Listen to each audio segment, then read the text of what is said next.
Hello, hello. Happy Friday, happy extra bonus stream. Hi Displaced, hi Live, how's it been? How is it going? Oh no, oh no, oh no. I apologize for anybody who has, contagious yawns. Apparently my coffee didn't take today. I had a weird day energy-wise. I'm very sleepy. I do also have to warn you that I'm very narratively unsatisfied. I had a digital book because, of course, I've already talked a little bit about some of my resolutions. The main one being, the kitchen that needs to... The actual resolution is that I have to cook a meal in my kitchen before the end of the year on the stove. That's one of them. One of them... I had three. I had 3 New Year's resolutions, and one of them was to read a physical book every month.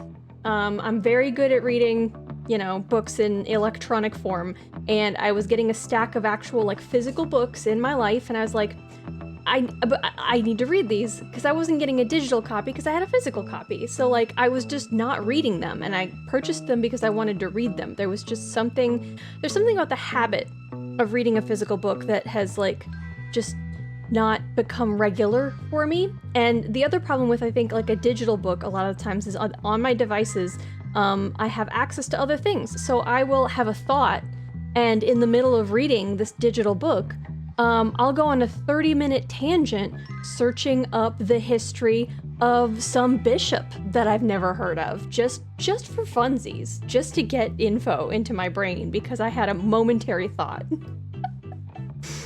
Full disclosure, I'm not feeling great and will probably fall asleep. No, you know what? First of all, I'm sorry you're not feeling good. I think I'm still sick. I had a day yesterday where my body was rebelling against me. And this game has a lot of reading, it looks like. So either I will be reading it or there's a narrator in-game. But my hope is that it's relaxing for people. I figured it's like a Friday before a holiday. This seemed like a nice chill game. So if you fall asleep, that's chill. That's totally fine. You know what? I love that for you. Hey Frog, how's it going? Thank you for letting chat know they're cute. What's this Roadwarden game?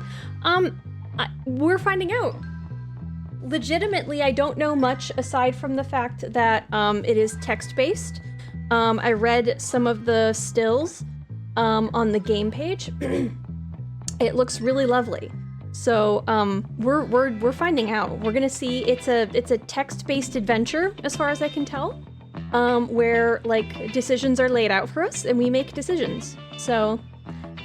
I saw it was on your wishlist, Frog. I hope this doesn't spoil it for you, but I would say that, as far as I can tell, I think that you're allowed to make decisions that are different than mine, so our playthroughs would be different. It is my understanding. So, but there's also a demo of this game, so if anybody wants to try it, it is a free demo. I was saying something about... What was I saying? I was saying something about... Oh, digital books. So, even though I haven't finished my book for the month, which again is part of my resolution, I was in the middle of a 54 chapter digital book, and the file is corrupted, and I so I was, and of course it's right at a pivotal emotional moment. So that kind of threw up a barrier to me. I was reading today. I was curled up in bed, and I was reading my book this morning, sleeping in just a little bit cozy. And I get there and right at a really intense, pivotal moment between some characters, won't load. Yeah, right? So I just have to tell you that this is where I am emotionally today. I am narratively unfulfilled, and so I'm really hoping that this game can scratch that itch. Or, I'm interested in figuring out what a Roadwarden is. What kind of world would create a Roadwarden? That all sounds really cool. So I accidentally broke my phone screen because you told me to write something on my screen in your notes area. You know what? I have a disclaimer there. So legally I'm good, right? Displaced, right? That's good. I'm good. There's a disclaimer there. So I'm covered. No worries on spoiling anything. I'm very easy to forget. You know what? That's one of the reasons why I could sort of watch some Hades stuff, because as I understand it, usually we're too far in and I don't understand anything that's going on screen. So, like, I can tune out and watch all the pretty colors and stuff. Legally binding, see? There we go. Perfect. Thank you. So, let me get the game going.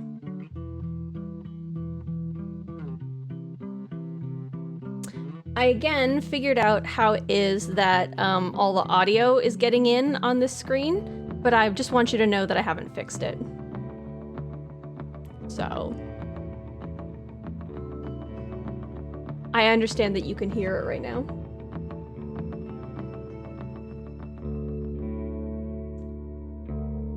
I did load it up before to make sure that the audio levels were okay, but if I miscalculated and you guys need them adjusted, please let me know. But it also gave me different text each time, so this is really interesting. This seems to be a random screen. For centuries, the corsairs of the 10 cities have pillaged the southern realms in search of copper, iron, and steel. Losing the war has made these resources more scarce than ever. Hey Jay Schwan, how's it going? I didn't catch the very end of your run. I was doing like a dish or something, so this was worth 100. I'm good. I'm glad. Live. Did everything go okay? Is your run still live? I noticed a lot of being in the farmstead, so I figured it was good. Okay.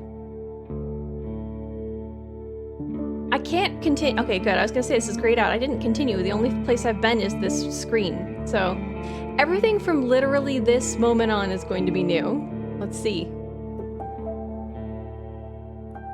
Everyone knows to stay away from the wilderness. Most people would never risk a lonely journey. Roadwardens not only accept this struggle, they embrace it.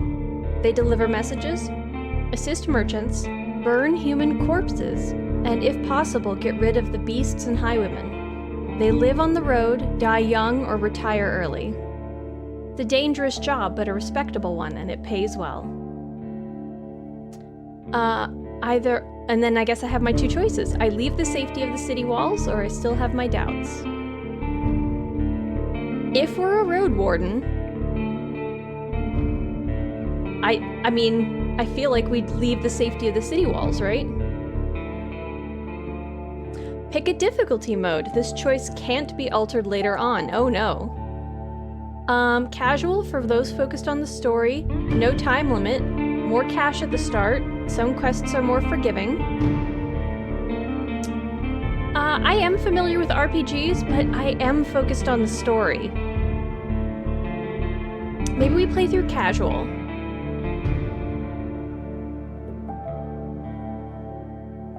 Increased nighttime damage. I don't like it when the night damages me. Team wiped at Wolf? No. Okay, but this run is still alive? So you have to reface him though, right? Oh, I'm sorry, man. I believe in you. You can beat that barrel of bombs that he has. Let's do casual.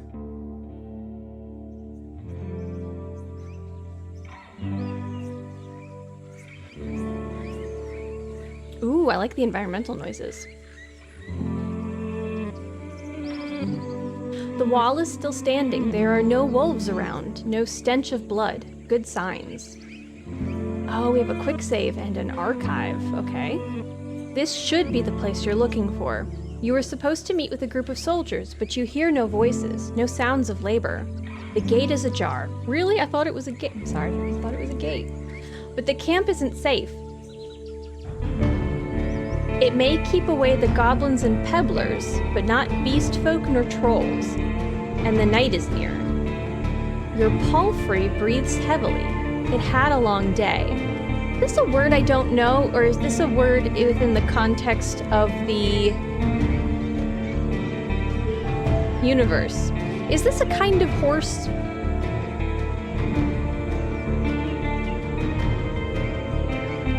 I could just look for another shelter. I need to look around cautiously. I dismount and sneak to the gate. Let's peek inside. I get off the horse and enter the camp briskly. I guess that's a kind of horse.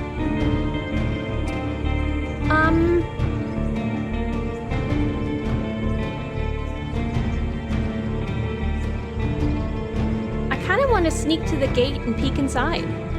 That would be my instinct. Okay, let's dismount. Your heavy boots hit the ground and the pain of the long ride finally catches up with you. You stretch out, bringing your back and legs comfort.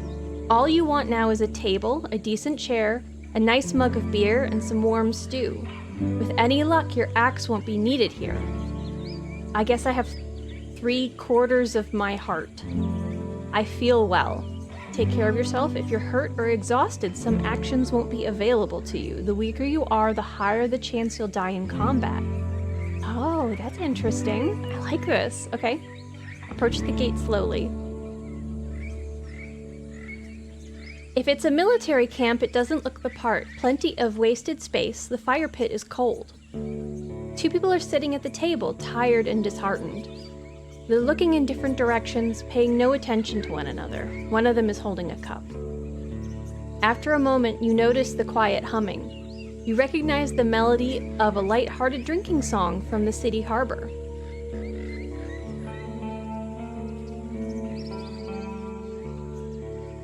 Yeah, they seem like they're... This seems fine. I'm gonna enter. Warm stew. A palfrey is a type of horse that was highly valued as a riding horse in the Middle Ages. Thank you. They seem fine. Everything's fine. It takes them a few breaths to glance in your direction. The first person greets you with a wave of his hand. There are bags under his eyes. His beard is messy. Despite his simple shirt, he's wearing durable, decent boots. A mace with a head covered in iron hangs at his side, but he doesn't reach for it. Yeah, this makes sense. I mean, if I was meant to meet people here, this seems fine. Okay, take a look at the second person. Just like you, she's wearing a gambeson, but hers is a bit loose, as if she took it off a corpse. Her head is shaven, as if she's protecting herself from flesh-eating bugs. Her eyes are weary yet kind. She smiles. Considering the squad was sent here half a year ago, these 2 surely look the part. Though there should be more of them. 8, you believe. I'm gonna let them speak first. I'm gonna let them set the tone of the conversation. It's nice to see an unharmed traveler in this godforsaken shithole. Makes me just a tiny bit hopeful. The bearded man's voice is strong yet timid. You'll be staying the night with us, I guess. We're soldiers, he and I, added the armored woman. Her voice switches from half asleep to relaxed. We'll do our best to keep the camp safe. But if you were to take the first watch, it would be a huge help. Travelers ought to help each other, wouldn't you say? You think for a moment. To fully rest, you'd need a good sleep.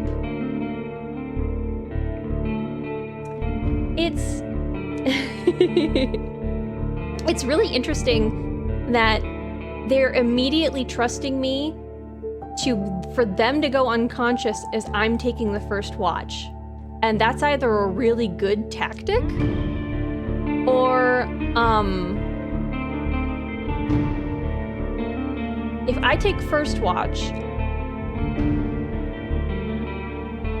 then I can sleep afterwards, right?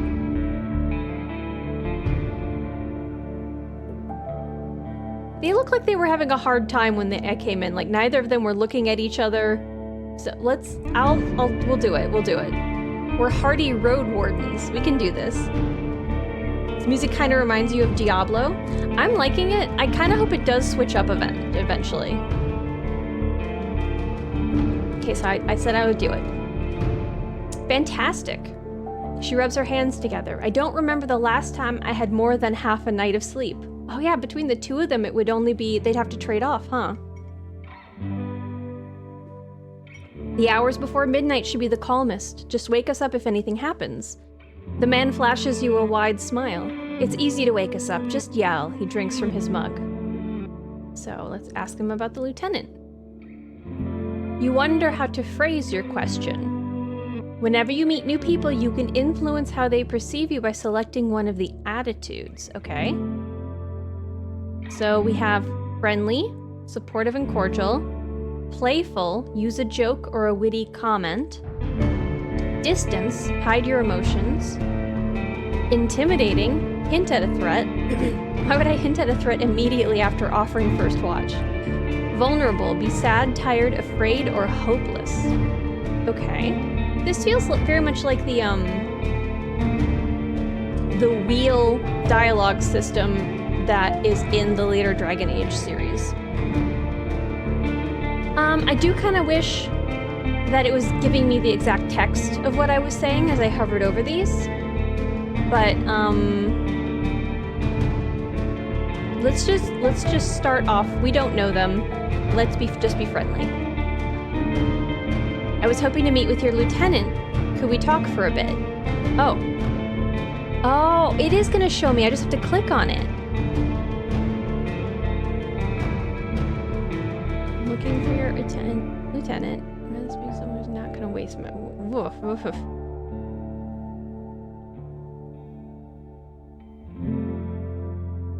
I was hoping to meet with your lieutenant. Can we talk for a bit?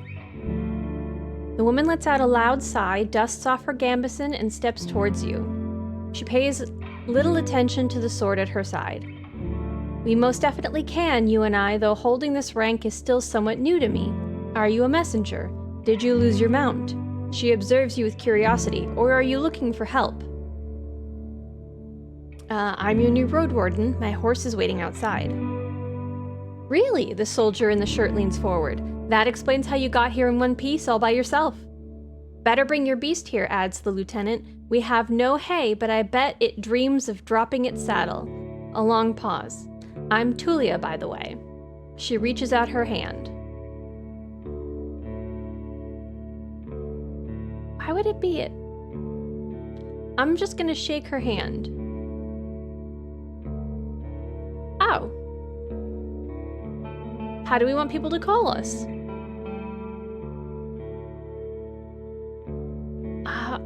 I like to leave the names in the game in there. But Hi, Ginger. Hi. It's interesting that I see you here. Hi. So interesting. Okay. On this interesting note, when are we going to hear the next chapter of 50 Shades of Ginger? It's lovely for you to make a reference from your own stream in this stream where people have not that context of that conversation. Hi, welcome in, Evil. I was talking about having read several books, and I was inquired if that was one of the ones that I read, and the answer to that is no. So, we were talking, you asked if I'd read 50 Shades of Grey, which was an insult, a little bit. But,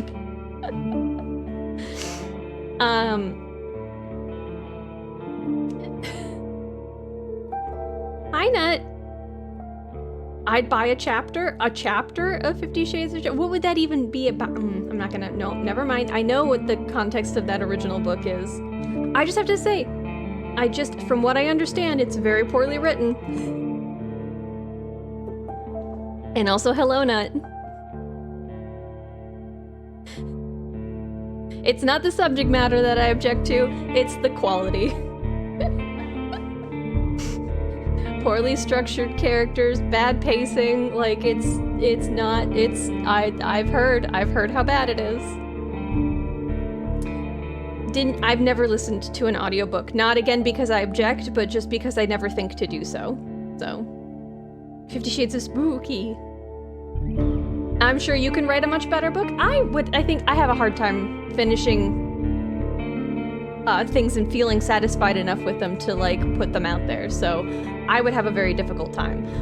In fact, you know, I will say about the author of that book is that she accomplished something. She's a prolific writer, and she did something that I did not do that is very impressive. So I'm, you know, I guess kudos to her. I'm happy for her money and her success, I guess. People deserve better than that book, is all. I think people think that's the best that they can do, and that is not true. That's all. That's all. Didn't it originate as... yeah, it was Twilight fanfiction originally. Yeah. That is, it was originally called Master of the Universe. Oh, I know way too much about the book series. Again, I've heard too many really interesting takes on it. I also hate that I know that. Listen, I would say not everything I've learned is against my will, because like some of it I've sought out. I love to watch critics sink their teeth into something that has a lot to critique. It's also really interesting to watch when things maybe are not successful at the thing that they are trying to do. And it's very interesting to see where those kinds of things go wrong, which is, I think, one of the comments I've made previously about like art succeeding at the thing that it's trying to be. Whether or not you like that thing is a different thing than whether or not it actually succeeded at its goal. And I would argue that 50 Shades did not succeed at its goal. So that's part of the reason why it's like a quality thing. You know way too much? All right. I don't know how you want me to react to that. Finishing stuff is hard to do. Yeah, so like, again, it's like the writer of the book, like she has a huge accomplishment in her belt in that she finished a work, she submitted it presumably several times, and you got it published. Like, that's a lot of different tasks that she's accomplished that I've never even attempted, so I completely agree. It certainly is a book. Yeah, exactly. A worthwhile story. It definitely didn't deserve a movie series. Oh, I've heard a lot about the movie series too. It's very funny. Amanda the Jedi has a really funny breakdown of that, and I think so does Jenny Nicholson. So. You're the luster. What does that mean, Displaced? Oh, luster. Oh, that's the word you got. A gentle sheen or soft glow. I love that word. Okay, so how do we want people to call us? Let's be, you know what? Let's do the thing. Let's be, I am the Roadwarden. Her grasp is confident, the shake is slight. Just keep your horse away from the tents. She steps away. You don't need to smell its dung. Oh, we don't need to smell its dung. That's fair. There's this one issue. The soldier in the shirt also rises to his feet. We've no tent to spare. You'll have to use a blanket or something. No problem. I enjoy observing the stars. I should get used to sleeping on the ground anyway. Both of these are very similar sentiments.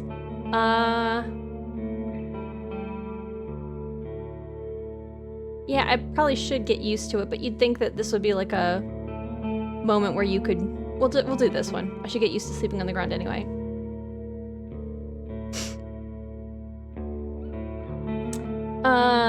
This is why you need to talk about books more. You forgot all about this game. You want me to talk about books so I forget about the game I'm playing? I'm doing the thing? What thing am I doing? She did the thing. What thing did I do? Oh, putting my name in. You guys are being silly. You walk through the gate, your mount looks around and snorts anxiously. Do we get to name our mount? Not many humans could ride a horse. It's not only taller than you, but also bulky, as heavy as it is strong. You can get in the saddle within a single breath, but most people wouldn't know where to even begin. From every side, it's a wall of flesh. Horse were brought to the Dragonwoods from the conquests in the south. They can trot for a long time, but won't outrun some of the local monsters. Your palfrey needs you to survive, but without it, you too would be lost. It's my only companion here. I want it to feel at ease. I don't care how it feels, but I need it to be strong if I want it to travel, and I can't afford an... No, you take care of it. It's my only companion here. I want it to feel at ease. Takes a step towards you, scolding you with another snort. You scratch the bottom of its neck with strength and confidence, just like the way it likes it. Oh, we're horse girls. Let's go. Humans see useful animals and even pets as monsters in disguise. Getting emotionally attached to them is believed to lead humans to their doom. Really? Humans see useful animals and even pets. This feels like this isn't within the context of whatever's going on here. As monsters in disguise, getting emotionally attached to them is believed to lead humans to their doom. But you know that horses need companionship. Huh. This is an interesting line that they've put in here to give us some context for the world. I self-inserted into the story. Get self-inserted. Oh, no. Talking about books is interesting, seeing as you got so into talking about a book you dislike. I mean, I don't dislike it. Oh no, where's my water? I'm gonna do a lot of talking. I'm gonna go get my water, so I can keep refilling my glass. It's not that I dislike it, because I've not read it. So I don't want to read it. I have no desire to read it. What is kind of worse is that I don't respect it. That's different than not liking it, right? Like, I respect the author and her effort and things like that. Like, that is a thing that I can, whatever, but I don't respect it as being worth my time to actually read it myself, right? I'll be right back. That was really mean, actually.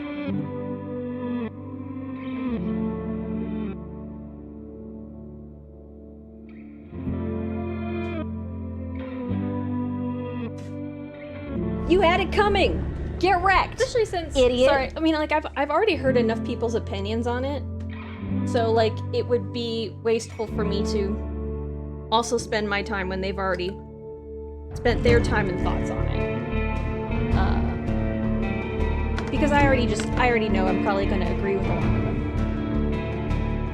So, if it was something that was, like, had a more mixed review, or it was for people who I don't generally find have a really good job of articulating my thought process anyway, on several other things that we've, you know, both experienced, then I might have pause, but... Oh, my headphones weren't in for that, but hopefully it worked.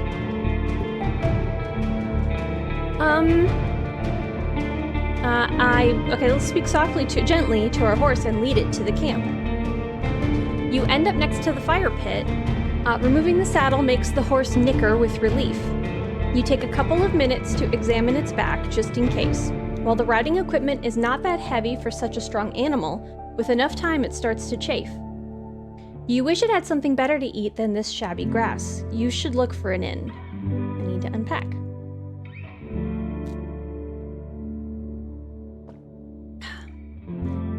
You haven't brought that many things, and you lost one of the sacks while fleeing the Crimson Corpse Eaters. Interesting. Worst of all, you have no rope left, but maybe the soldiers could share one. Shouldn't cost more than a dragon bone. I have no rope left, but maybe the soldiers could share one. Oh, rope. Shouldn't cost more than a dragon bone.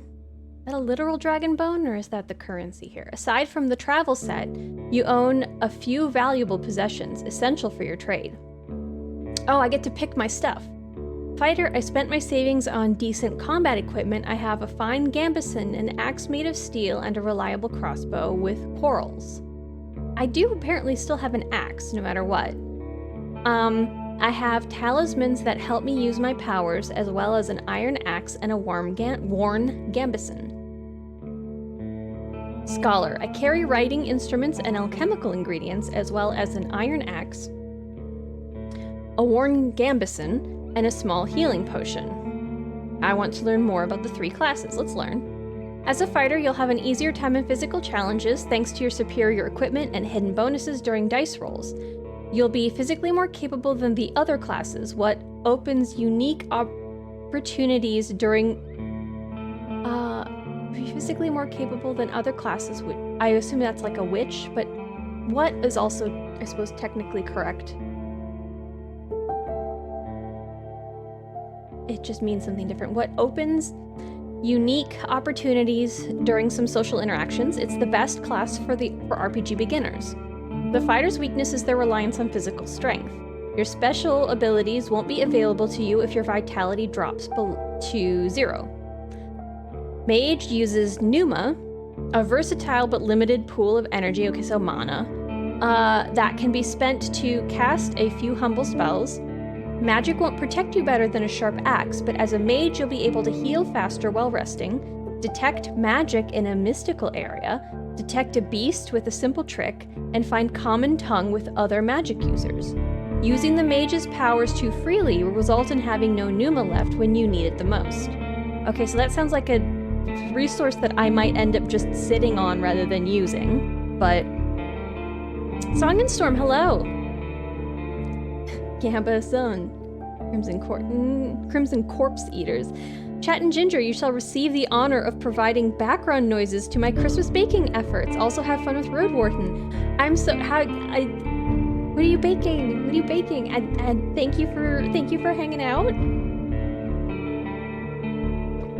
Feel free to tell us hours from now when your hands are clean or whatever, but like, I'm so happy. Man, I would love to bake. That sounds great. The scholar will know more about the world's mysteries than you, helping you take advantage of some unusual situations. Your character will impress the locals with its knowledge, and you'll be able to read the sparse written clues without anyone's assistance. Scholars struggle with combat more than the other classes, but with enough carefulness and exploration, you'll gain access to alchemical mixtures that will help you escape from many dangerous situations. Ooh, I think oh gosh. Immediately, I'm thinking not fighter. Both of these seem really cool. I'm worried that as a mage, because of how I am, I might sit on my magic thinking like, because I have that problem as a caster with like Dungeons and Dragons, is that I'll end the day with like more spell slots than I need. It's one of the reasons why I do like Warlock, because it does kind of force you to like use them more often. Because I've been in that position of being a cleric and having no spell slots. It gets frustrating. Scholar sounds really interesting because it sounds like we'll get access to a little bit more story than we might get, or at least a different context. That doesn't mean that we couldn't also get it here, and it's maybe that it's like divining it ourselves would be more rewarding in these other two classes. Oh, okay, so I'm fluctuating between mage and scholar. Antiquarian class. Scholar appears to be lore, but it talks about written clues without anyone's assistance. That doesn't mean that we couldn't gain access to written clues. It's just now we don't need other people for it, which may result in us not having to go through like trading for it or bartering, which, you know, might be interesting in turn. But scholar does seem like it's more lore driven. I'm nervous. Do you guys, do we think that we try mage and try our best? Because this detect magic in a mysterious area is also, when I think about, again, Dungeons and Dragons, detect magic is an amazing spell depending on your setting.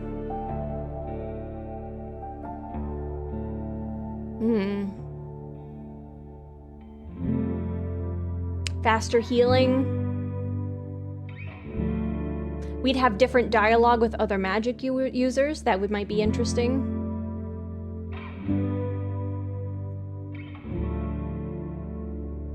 Both of these sound cool. Okay, we gotta pick one. I have to pick one. Making fruit mince pies and Florentines at the moment with shortbread and almond rolls later. Oh, that sounds lovely.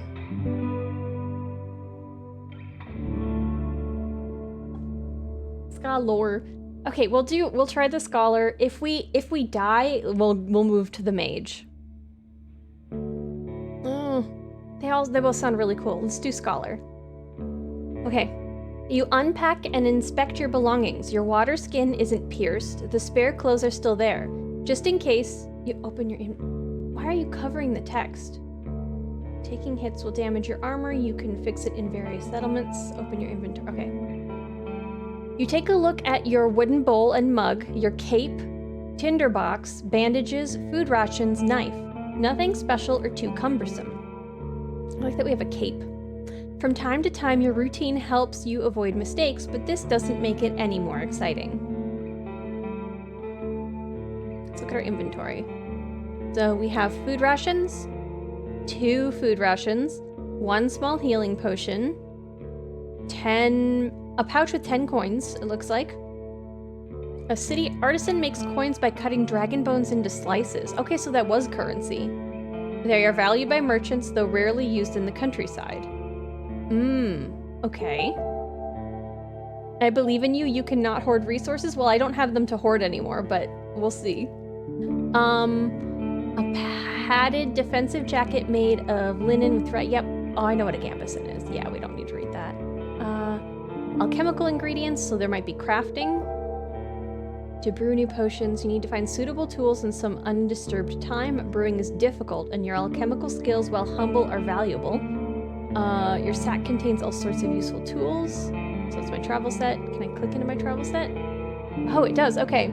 All sorts of odds and ends, just in case. A rainproof cloak, a set of bone needles and a thread, an iron knife, a blade sharpener, a tinder box, and a couple of tallow candles, a bunch of rags, as well as a flask of oil, a pair of protective gloves made of thick leather.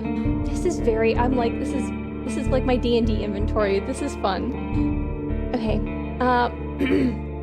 most people in the Dragonwoods don't need to know how to read or write.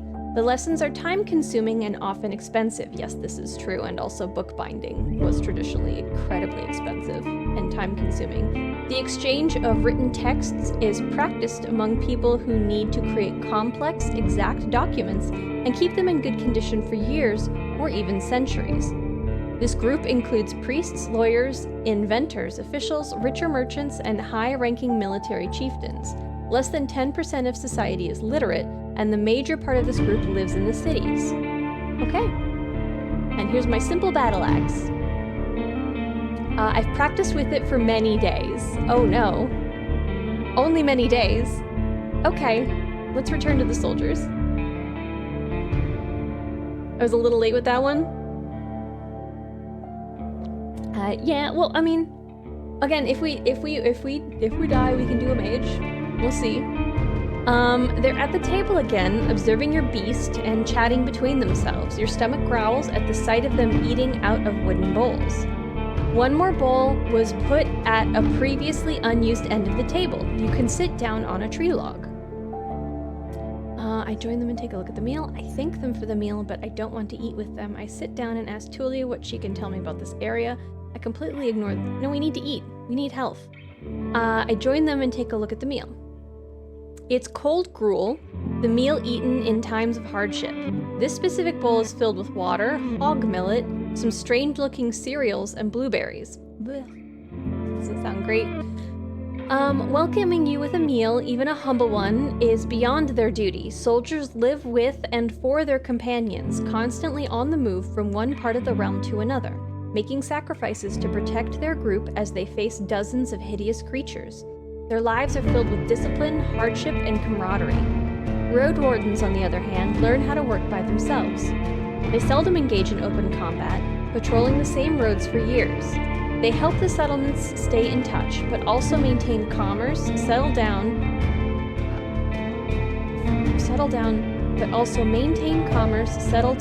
forge friendships. There's an and missing here. When there are no laws to follow, they use their own judgment. Different responsibilities, different lifestyles. Yes, it's very nice of them. I eat quickly, not focusing on the taste, then speak with Tulia.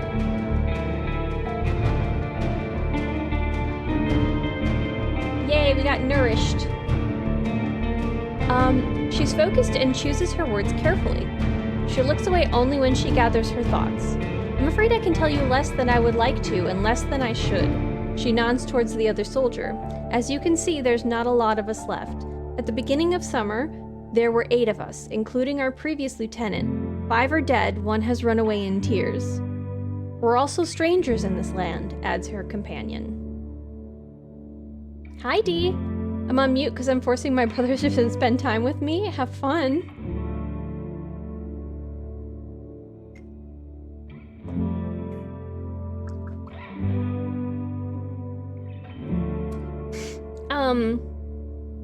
It sounds like normal sibling shit. Yeah, right? Any piece of information may help me do my job. Okay. The man leans forward, his legs shake nervously. He sounds like a kid asking a bard to sing one more story, tell a joke, or do a magic trick. Whatever it takes to escape from boredom. His untrimmed beard hides a much younger face than you originally thought. What did the officials tell you? I expect not that much. No soul governs these lands.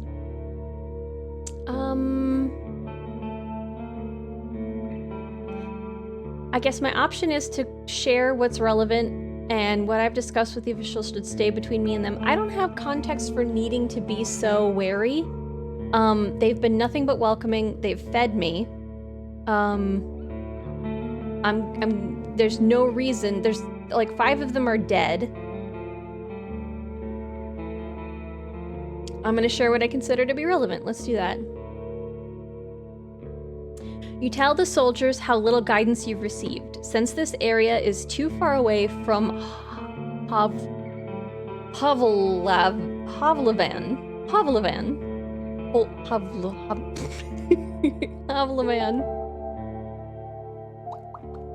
To keep it under control, you were warned that it's untamed and unknown. I hope they don't make me say that a couple times. I'm obviously having trouble with it.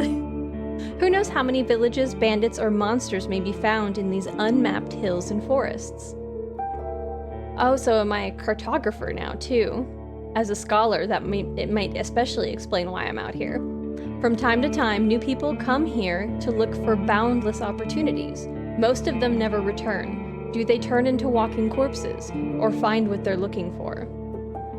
No soul could tell me, so I was looking for your guidance. Ooh, we have so many options. Okay.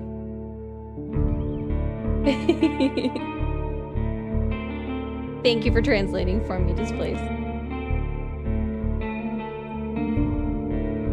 Easy for me to say? No, it was not. It was difficult. It was difficult for me to say. The lieutenant drinks from her cup and crosses her legs, ankle on knee. Seeing her chair makes you doubt she'll ever find a comfortable position. Where should we start? So I guess this is what I'm asking her. What should I know about the peninsula? Any ideas what happened to the previous Roadwarden? Ooh, that might be very relevant for us. I've lost my rope. Could you spare one? I mean, we'll get there, I think, but what happened to your squad?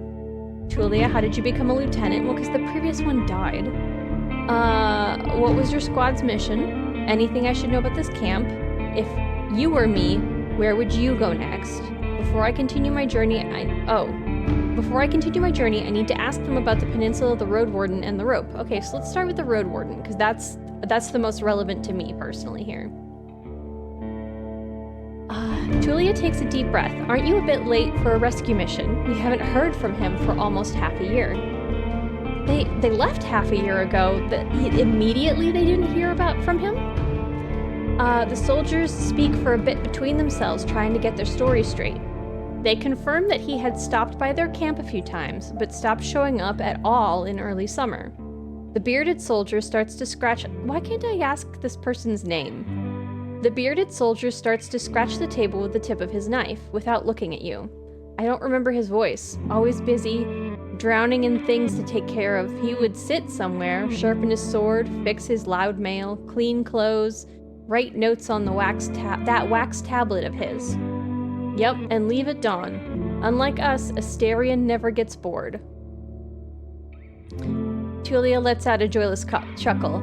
He's secretive, but some of the locals speak about him warmly. Maybe he just doesn't like us. I guess the previous Roadwarden's name is Asterion. Sounds to me like you're not sure if he's dead or not. If anyone knows, they won't tell us. Maybe someone is keeping him in a basement. The man carves with passion. We haven't seen him or his Saurian. Is this a horse or a different kind of mount or companion? I don't know. Something ate them, I bet. The officials have hired you, right? They don't expect him to return. It's fair. Richer Roadwardens often use four-legged, meat-eating saurians as their mounts. Okay, so this makes me think it's a lizard-style thing based on the type of word constructed. They have to be tamed and trained since they're hatching. Yep, it's an egg, okay. But unlike horses, can easily defend themselves from many monsters. At least your palfrey is fast and reliable and won't suddenly sink its teeth into an innocent passerby. Speaking of, how do you pronounce this word from last stream? Skeuomorph? You didn't type it, but I think you're talking about a skeuomorph. Right? That S word, yeah. So it's a skeuomorph is,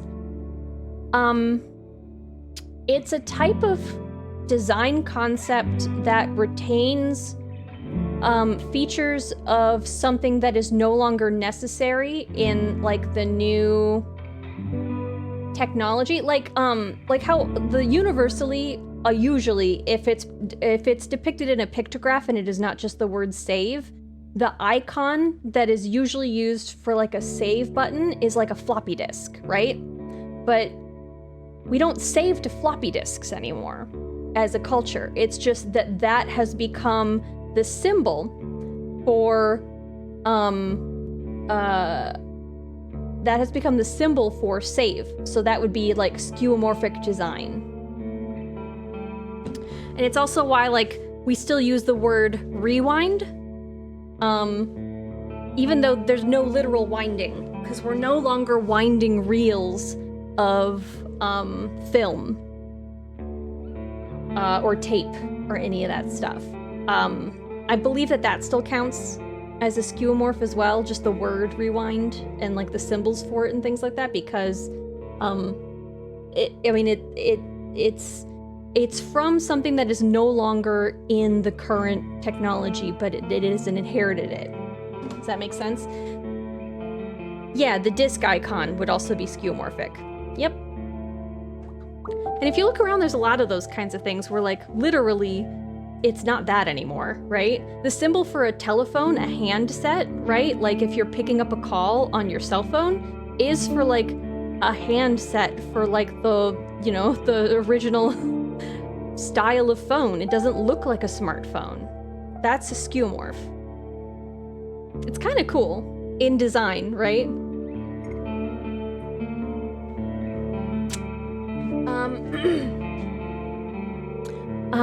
Do you know what he was looking for? Maybe he left you a message. Neither one of us had any insight into his dealings, said Tulia. My predecessor left me no clues. We also took a look at... Again, I'm really bothered by the fact that I know the name of a guy who's not here, but I haven't... apparently, I'm neither being introduced nor am I asking the name of this second person here. It wasn't on my list of questions. My predecessor left me no clues. We also took a look at Asterion's stuff. Wait, she raises her open palm. I almost forgot. She stands up and heads to a nearby tent. I see that word coming up. I'm gonna stumble over. He has kids in a village near Havlavan.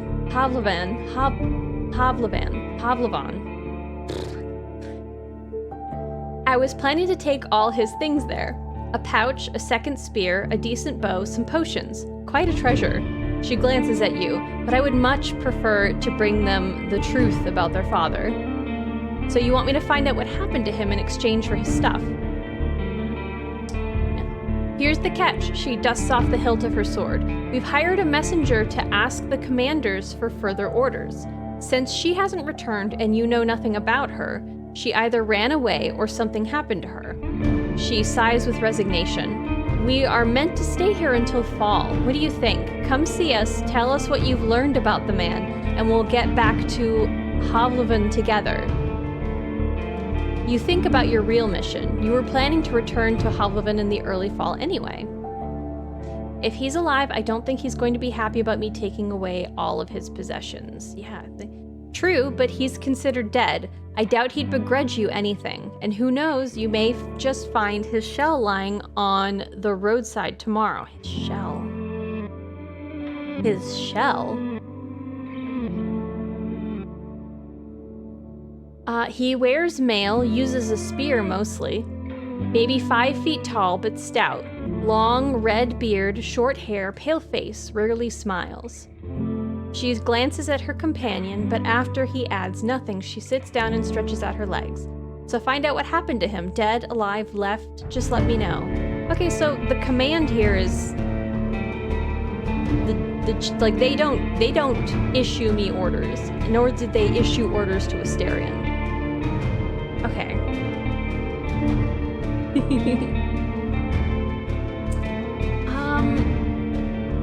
What should I know about the peninsula? I've lost my rope. Let's ask what happened to your squad. The man shrugs. Bandits happened, and monsters. A strong band, though, his companion chirps in. When we got to the peninsula in spring, we saw some people living in this camp. Lieutenant decided to avoid it and look for an inn. We had to travel through the night for a bit. The bearded soldier scoffs and crosses his arms, but she carries on. If he had decided otherwise, we would have all died that day. The innkeeper explained that the camp is a trap, and the armed ones pretend to be soldiers. Stay there at night, lose everything you have.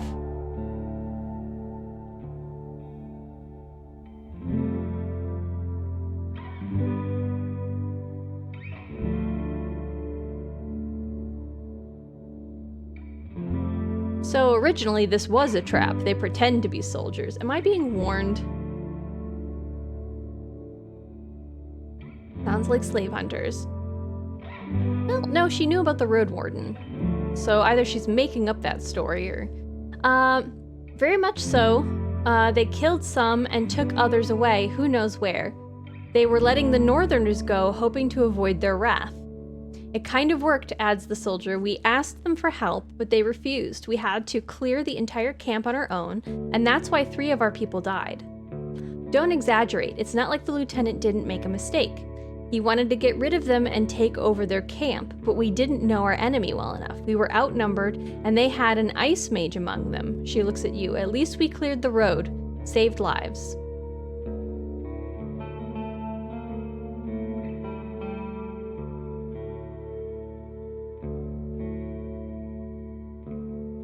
Mentioned monsters as well. So they lost 3.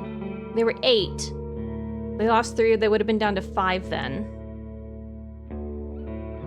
Nothing that would surprise you. Those of us who survived the skirmish were young, too inexperienced to spend a summer in this place without a good leader, and they didn't trust me. One of them got caught by a tree ant. Another one ignored my orders to perform some sort of ritual hunt, so a werebear tore her to pieces. The last one tried to act tough, didn't tell us that he had cut his hand while cleaning his gambeson. She lets out a ghastly chuckle. We had to cut it off, and he was so ashamed that he decided to walk north, find a new life, disappear. Idiot. What a colorful journey. The man tries to drink from his mug, but it's empty. Let's try to reassure them, because that sounds like it sucked. We made this place safer. Barely. Julia seems tired, and who knows if it was worth the lives and effort. Yeah, that's gotta suck. Let's ask how she became lieutenant. Maybe we can find a way to get introduced to this other person when, like, we say, oh, this person didn't want to be lieutenant, and then we get a name. I want a name. Tell me your name. It's not much of a story, honestly. She looks at her hand, which is currently rolling a mug over the table. In the city, there's a strict order of what should I call it. She exchanges a look with her companion, but he can't help her. Well, leadership succession, I suppose. Havlavan's chief selects commanders, those select lieutenants, and those put their soldiers in order of priority. If lieutenant dies, they get replaced by the next soldier in line. So you were his successor. Oh, how far down the line is she? Nah, not exactly. When we fought the bandits, our lieutenant was hit by a slingshot. His boyfriend jumped in to help him, but failed to protect either of them from a spell. It was like a ball of ice that hung above them and exploded, piercing their heads, completely avoiding their shield. Really unpleasant. Oh, that sucks. That would be a terrible way to go.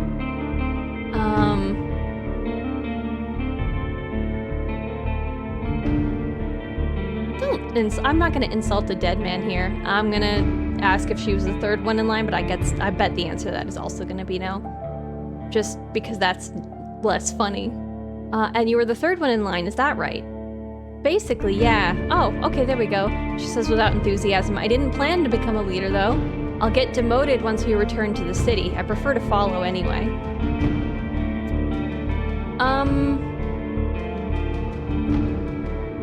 I need to ask them about the peninsula and the ropes, so we'll save those. Anything I should know about the camp?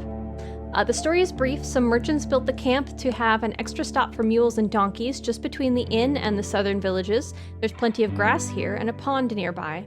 When the peninsula grew... I don't know what a peninsula is. I know that's very silly of me, and I understand that it's a landform and it has to do with the relationship between water and land, but I have no idea. If you put a gun to my head and was like, draw a peninsula, I would be dead. When the peninsula grew more dangerous, the camp stood abandoned from time to time, serving as a shelter for travelers. The bandits came here in spring, further paralyzing the exchange of information between the northern and southern settlements. Since these highwaymen are no more, the situation may reverse. Time will tell. You can sleep here, wherever you want, the man concludes their tale, though don't expect to wake up without any pain in your back. What was your squad's mission? Lieutenant looks into your eyes. You know, the usual. Making the roads safe. Keeping people alive. I explained that it may be important for me to know what they have tried to accomplish. I can't really tell you. Let's just say it would be nice to have a reliable outpost somewhere nearby. A place where you can always find a group of fighters willing to protect you in the name of the law. She tilts her head back. Now if you have any other questions...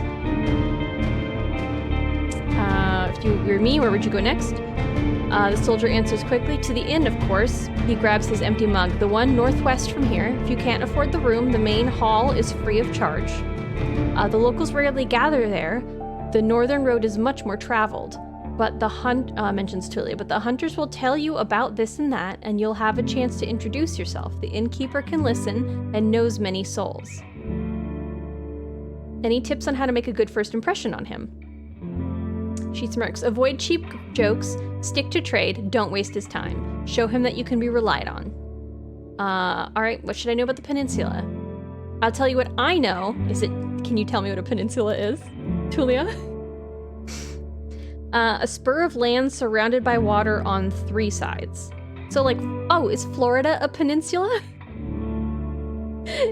Is Florida a peninsula? Or is that too big to be considered a spur? What's a spur of land? How long did it take you to get here from the city? On a decent palfrey, I guess it would be 3-4 days? When you confirm, she continues. From here, you can reach the coast in about a day, as long as you don't make any stops. Do you know the situation? Why no ships can get here? You nod. The sea route allows Havlavan officials to keep in touch with the coastal villages, collect taxes, move the soldiers, collect lumber, deliver tools, but maintaining order on a wild coast, such as this one, is like filling the ocean depths with coins. Because of the rocks, you can hardly stop a ship 5 miles from the shore, and the boats can't get much closer. Yep. I just meant a piece. It just means I just meant a piece of land jutting out by spur. Oh, okay. I don't know much about fishing, but there's not that many people living by the shore, and they don't crave to stay in touch with the city folk. As she pauses, her companion carries on. No soul from the north ever came to the camp, but when we travel to the roadside inn, Pelt of the North, they're happy to trade and play dice. Why not just stay at one of the settlements? The man clears his throat. I mean, you know, we're to guard this road. This camp is our post, and well, he turns towards Tulia. She lowers her voice. It's so weird to see my name in here. Don't take it the wrong way, Gingerly, but are you a devout soul? Interesting. Oh, I get a lot of options here. Oh, okay, cool. Like most city folk, I believe that people should unite their strength to overcome the threats of nature and dark magic. Everyone will be judged for both good and evil deeds. I'm part of the United Church. For many years, I've supported a monastery that does its best to advance mankind's spiritual growth, artistry, herbalism, and magical research. I follow the teachings of an order of truth. I'm from a small village. For me, the freedom of shell, pneuma, and soul are the main virtues of life. Is shell their word for body? My community is unique and independent, and so are its members. I have a place in my fellowship. Thank you for the stretch, Evil. But yes, the dangly bit of Florida is like a peninsula. Isn't... Oh, I suppose there is a part that isn't dangly, huh?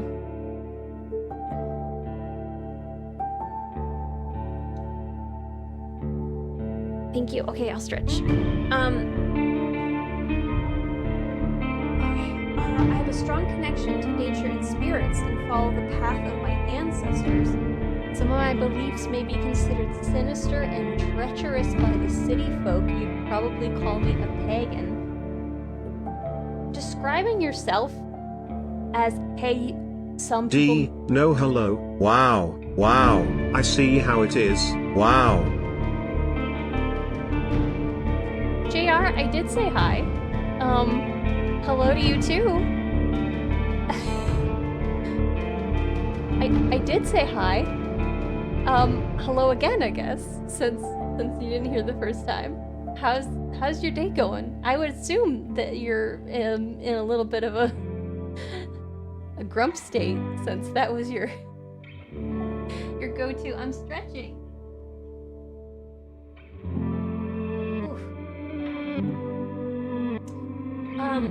The idea of describing myself as treacherous right before I take the first watch just seems like I'm fine with the rest of that message, but like, you know, there's no evidence of the right's existence and all of the mystical tales are explained by magic. No, I'm not. The right's existence. Considering I'm a scholar, I kind of like option 2. I'm kind of interested to explore whatever this is. What is a monastery? That would kind of, again, make sense with the scholar background, right?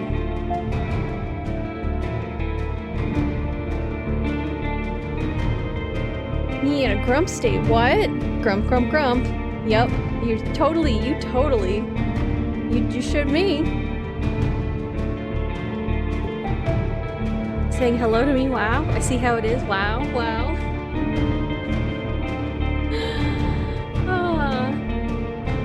Let's go with 2.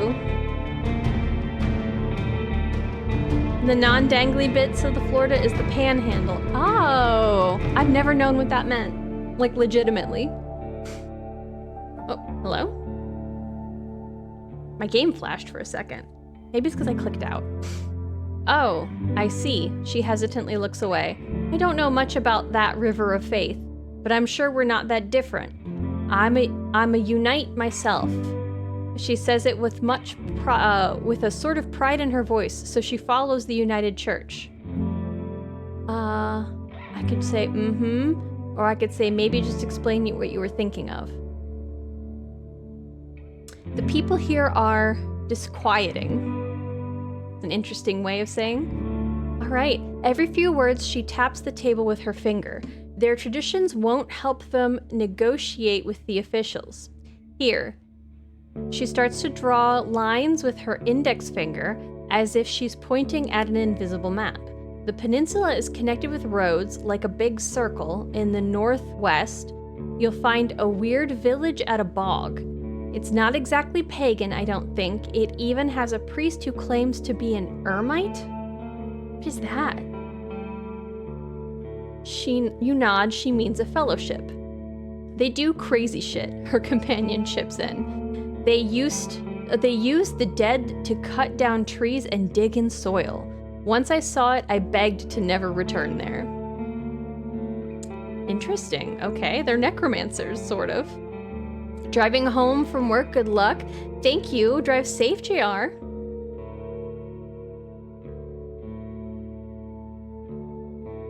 You've heard tales such as this one since you were a child. If an isolated settlement manages to survive without a city's influence, its customs and traditions grow more and more alien. Every generation learns how to adapt to the dangerous conditions they have to deal with, and the rustic pagan traditions muddy their river of faith. The United Church often warns its members about the crazy druids, necromancers, and blood mages, the bringers of doom, the traitors to humankind. We could ask if they were able to speak with them. How about the east? Any monster worth mentioning? Anything that could catch my mount? Let's stay on topic, and then maybe we can switch topics. You can see why we were not eager to go there if we could avoid it, the lieutenant chuckles. Maybe they'll be more welcoming to a Roadwarden. The roads are dangerous, with little to no shelters. People need your help.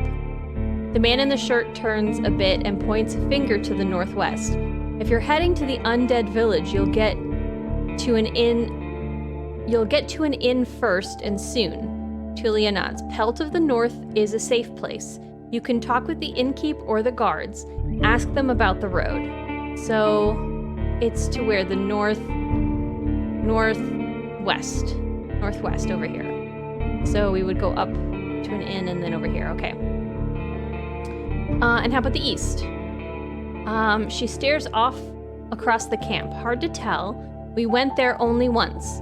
There are hills, forests, rivers. We saw a tunnel sculpted in leaves and branches, but we didn't enter it. Wilderness all around. Interesting. Any monsters worth mentioning? Anything that could catch my mount? We saw all sorts of beasts. The man starts to count on his fingers. Goblins, tree ants, cats large and small, runners, howlers, wolves, spiked boars, mouflon eaters, griffins. But we managed to stay away. Some could catch up with most mounts. Tulia glances at her companion, though a palfrey should be fine. The trees are so tall that the flying creatures keep to the coast and mountains. There's not that many humans around, and the animals are busy fighting amongst themselves. They fight for more food than territory. The soldier cracks his knuckles. Don't provoke them and ride fast. Just count on luck. Guess that's all I need to know. Okay. Hey, Cowabunga. I hope you're all well. Gonna take advantage of a bonus stream and lurk while I edit. Fantastic. Sounds great. I'm happy. I'm happy to be the background to productivity.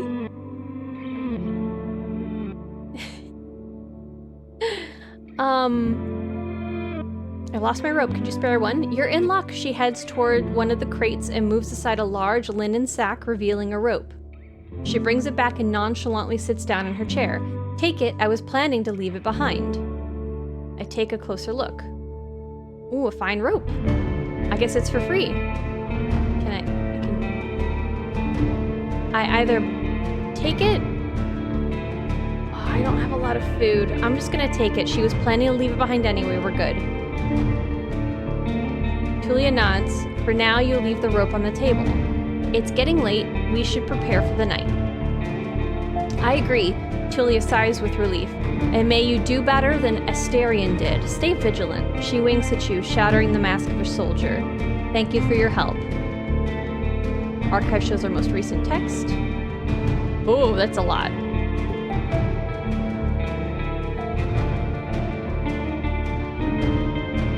Stay tidy to have a better chance. And now I have appearance. Oh no, I'm only a 2 out of 5. Dang, okay. You don't stand out from the crowd. You won't get much cleaner without a proper bath. Okay, so I guess I could use a bath. Okay. You go to the barrel and splash water on your face, which makes you even more aware of how much you need a bath. After the night, it will only get worse. Your horse is already napping, still too anxious to lay down. Let's prepare for our watch. Got that gamer gunk? Oh no. Asterion from Baldur's... How's your voice holding up? It's doing okay. I'm drinking enough water, I think. Though, I would say, actually, so we have our next Sunday stream, again, I don't think I want to finish Oberdin. I think I might do a Baldur's Gate. Let's play one of those and get it actually started so I can see the opening and just like actually get the game beginning for myself, because I think again I just need to take that leap, and I think that's a nice spot for it. Like it's an extra Sunday. So I think our Sunday game might be cracking open Baldur's Gate 3. At least you're not a 1 out of 10. It's this would be a 4 out of 10 on a 10-point scale, so it's at least. But yeah, I guess I'm a dirty horse girl. You're right, Displaced. Let's prepare for our watch. Just as long as we don't get too many games with the name Asterion in. I would like to do it before I get more latent spoilers. Again, I want to go in completely blind, and I unfortunately now have some idea about at least 2 characters, in that like I can look on the box, I know their names now, and I know 1 or 2 things about them, and I really wanted to come in super fresh. So I know I tried really hard to be completely whatever, but first of all, everybody's talking about Asterion, and it's really difficult to miss some details about him. So, like, what are you gonna do? But that idle game that you guys probably see me playing on, the Discord thing, the Idle Champions, it is a, it's like an official license thing, sort of. They have license from, I think, Wizards of the Coast. And they started adding a lot of the Baldur's Gate 3 champions into it. And so I've been trying, I didn't specifically read their stories, but some of their abilities reveal stuff. And I'm like, I don't like that. I don't like being spoiled. And they keep adding more and more characters from that game. So I just gotta do it and get to the information before that game spoils me. I don't play games on Discord, JR. It's that Discord tells you I'm playing it. So, because Steam is connected. So when the idle game, time to give up Idle Champions, I've specifically not loaded it up a couple of times because I'm trying to stay away. So, but anyway,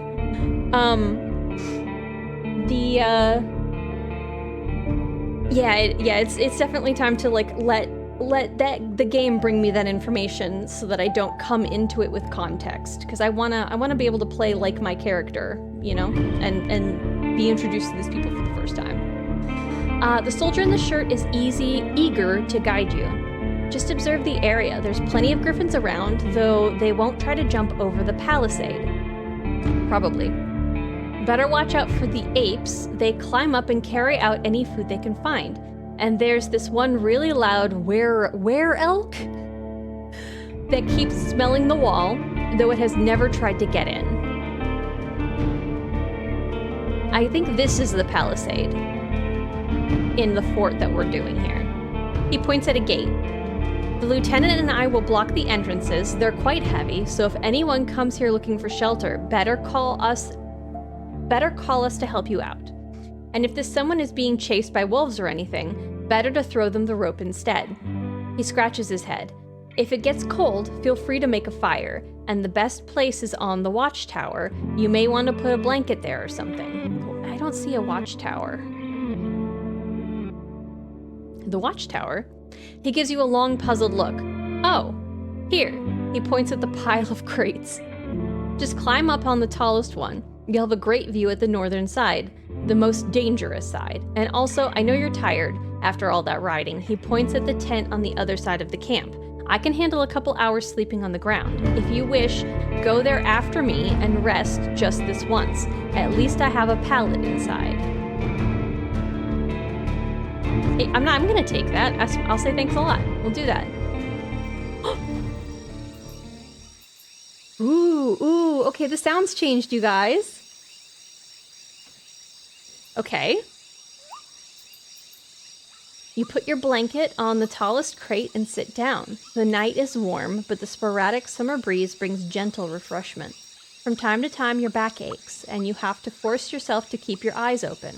The light of the moon helps you focus on the tall grasses.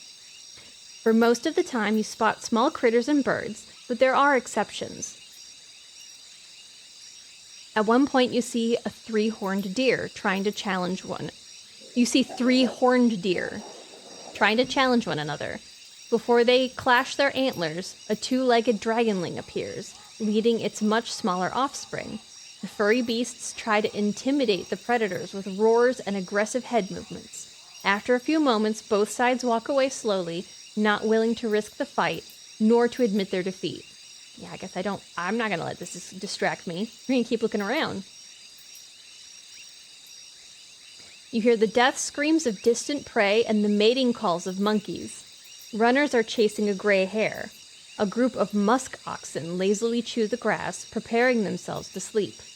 A dusk fox is running together with a lynx, making playful screeches.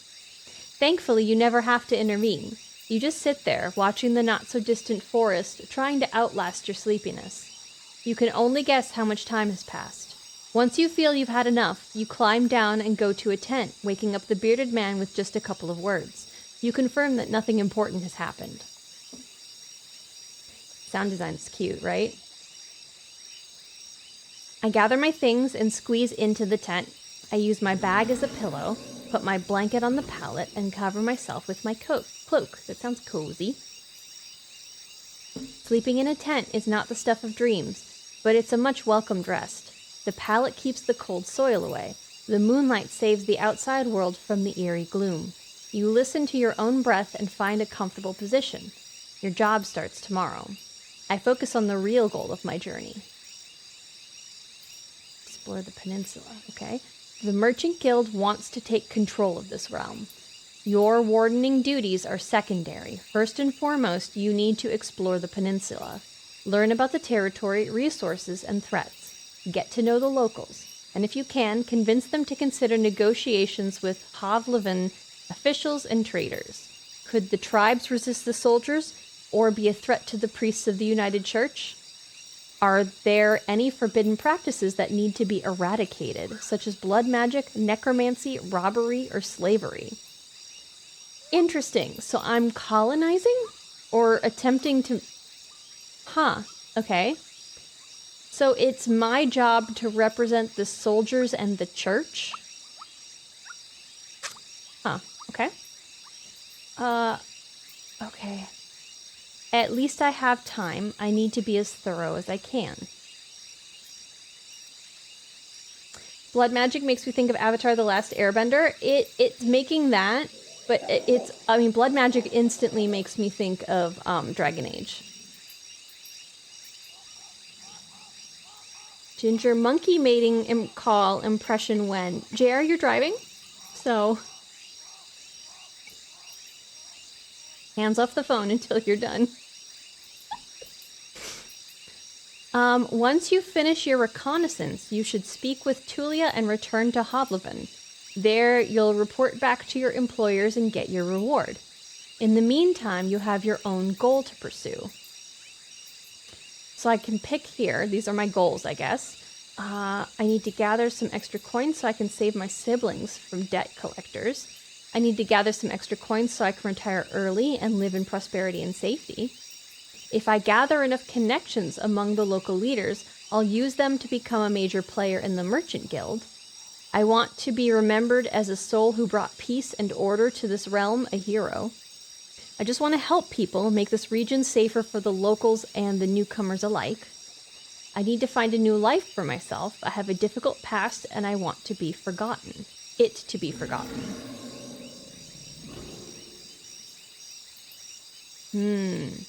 What's our motivation here? I think this one is where I'm...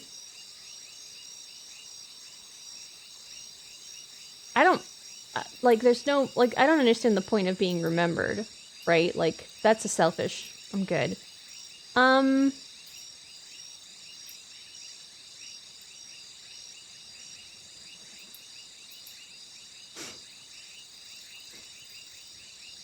The region's safer for locals and newcomers alike. I feel Sure, but there's also a mercenary part. I mean, there's a reason I'm doing this. Like, we're pretty far out. We're not establishing a town and then establishing some, like cabins outside of that.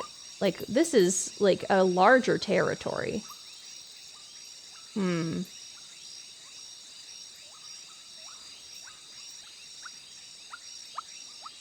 I like the sound design a lot. You're in your driveway already? Okay, alright.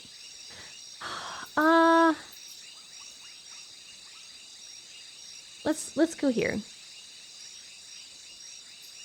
You can't travel during the night. Press the sleep button to rest. Okay.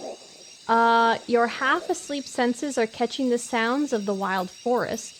Your instincts keep you alert and anxious, though the pleasant, humid, late summer air evens it out slowly. You're thinking about your goal, but you need to gather your strength.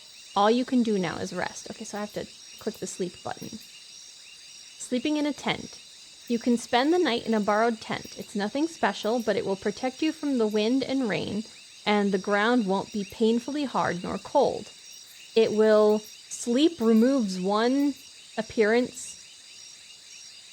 It removes half of my sustenance, whatever this is. And I get heart. Let's sleep.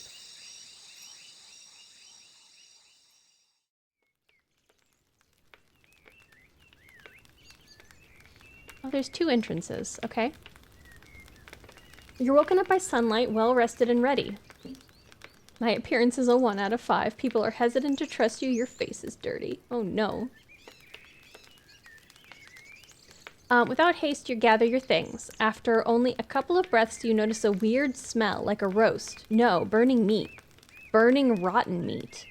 Disgust crawls into your consciousness. You exit the tent. Your horse is looking around nervously. Your bags are where you have left them. You see an open gate. Go outside and see what's happening.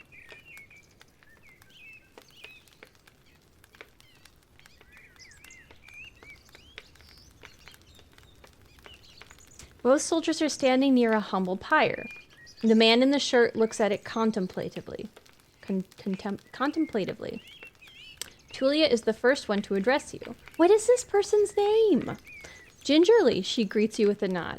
We used the horse's manure for the flames, so don't worry about cleaning it up. You see a corpse among the flames. It's impossible to tell if it belongs to a male or female, but it was an adult. The burning process won't be over for a couple more hours. A traveler or an undead?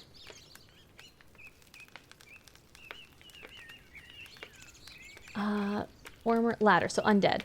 The latter, a young one. She lacked the pneuma to understand that she couldn't get inside the camp without climbing.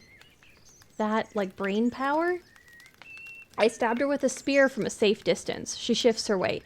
One more fog and she'd be a real threat. Even now, it took a couple of hits to knock her down. Sooner or later, every human shell wakes up, gaining more strength with each soul it devours and each moment it spends in the fogs. Burning the dead is not just a religious practice, it's a necessity. Soldiers, priests, village mayors, even roadwardens. Making a large pyre takes a lot of time, but it saves lives. Tulia calls this undead a she. Most unites hesitate to do so. Guess it's time for me to leave.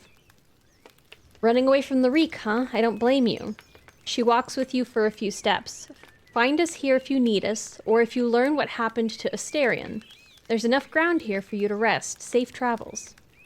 These words make you stop.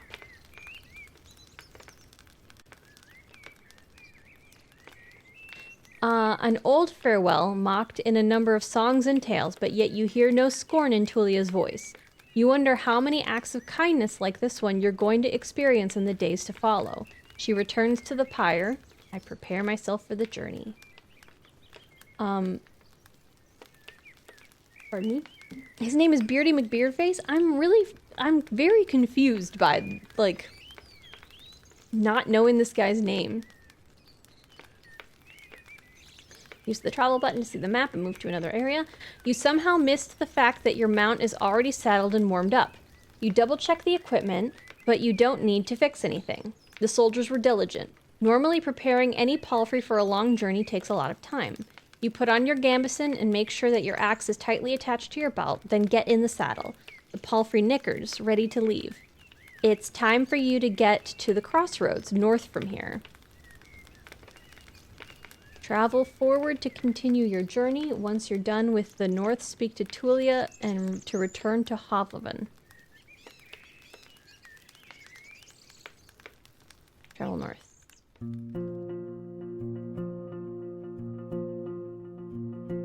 Reapus, hi! Stopping by to say hello. Thank you for letting chat know they're cute. Happy Friday. Even at a later hour, you wouldn't expect to meet any travelers in the valley. The warm summer breeze lures your mount forward, but the serene chirping of birds is quickly replaced by the distracting screeches and gurgles coming from further down the path. You soon find the pack of four-legged griffins. They're larger than foxes and merge the features of birds and furred beasts. Each one is of a different size, coat, and colors, and their temperaments are just as varied.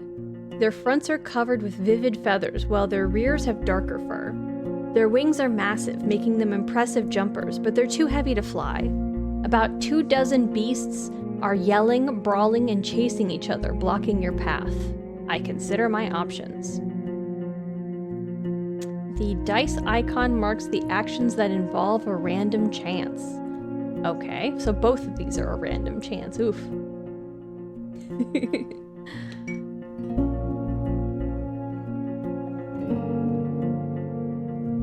You can't enter the forest blindly. If these or other creatures were to chase after you, the thicket would be disastrous for your horse. There are reasons why travelers stay as close to the main road as possible and why adventurers move in groups. Usually the safest approach would be to stay where you are and just wait for the pack to get hungry. It may, however, take up to a couple of hours. You're thinking about your conversation with Tulia. You've got a lot to do, and time may be of the essence. On occasion, you may use the scholar's education to unlock unique interactions. Knowledge. Your education could be of use here. I mix black powder with gladden that grows nearby, and the dried skunk sorrel from my bag. Once I ignite it and throw it at the griffins, they'll scatter. Oh. So if I don't do this, I can take my axe and hurry the horse. If we ride fast enough, we should be fine. I should stay here, better safe than sorry. I guess let's try my thing. Let's try being a scholar. It's over 10, you should be fine. Oh, you rolled for me, thank you.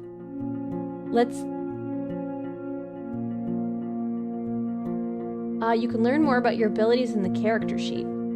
Most city folk feel aversion toward black powder, and you touch it with great care.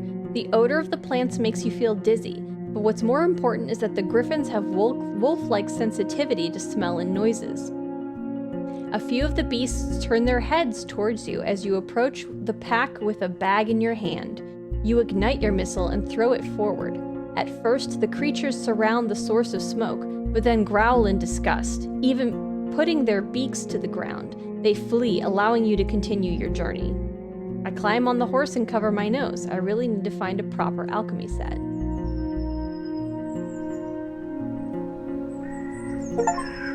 Oh!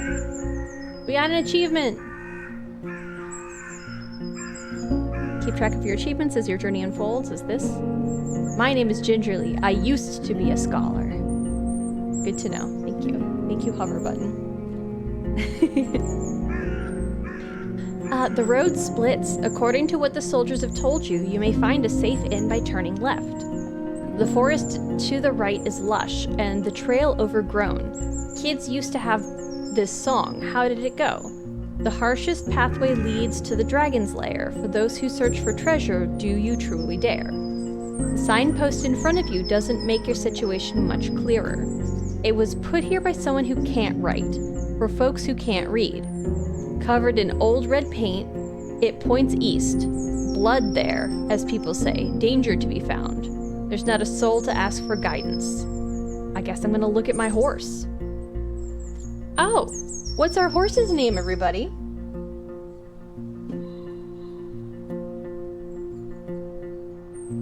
What are we naming our horse? My instinct in previous times has been to name it after my pet, but then having come back to a game after I no longer have said pet is way too sad, and I don't like to be blindsided by those kinds of things, so... Horse. Felicity, Hope. Hope is cute. Is there like a famous horse named Felicity or something? Why is that familiar to me? Glue Stick, JR, wow.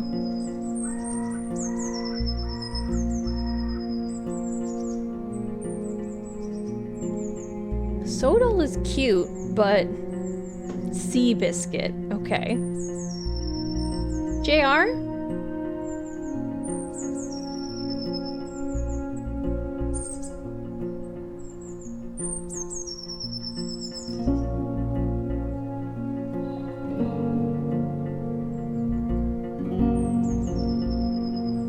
You know the rules.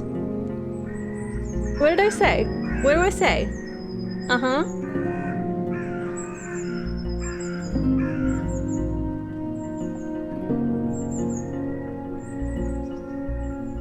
Knock it off.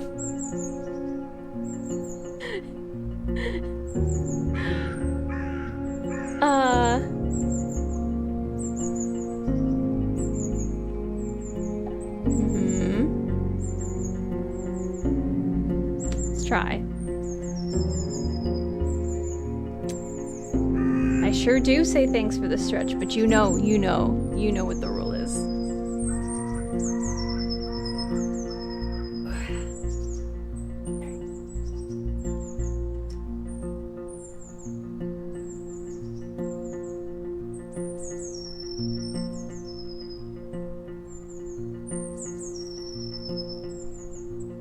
Oh, that does feel good.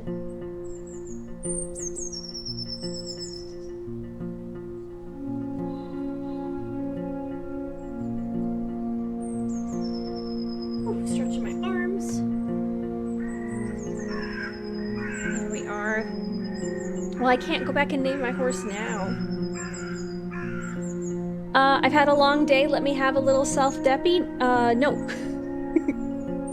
No, because that's bad for you, and it's not going to make your long day better. And I know you know that. So, let me get some more water.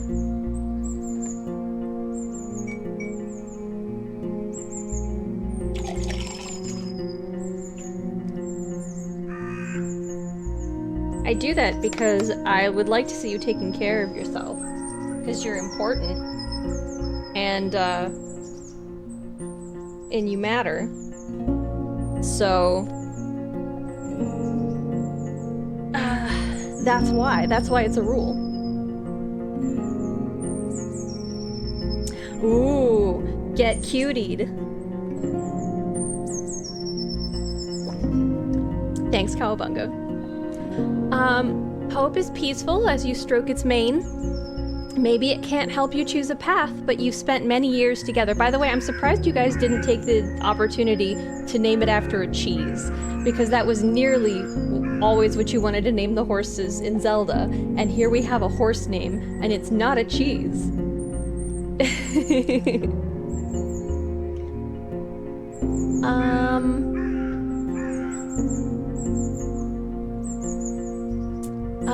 Maybe it can't help you choose a path, but you've spent many years together. Happy to go on.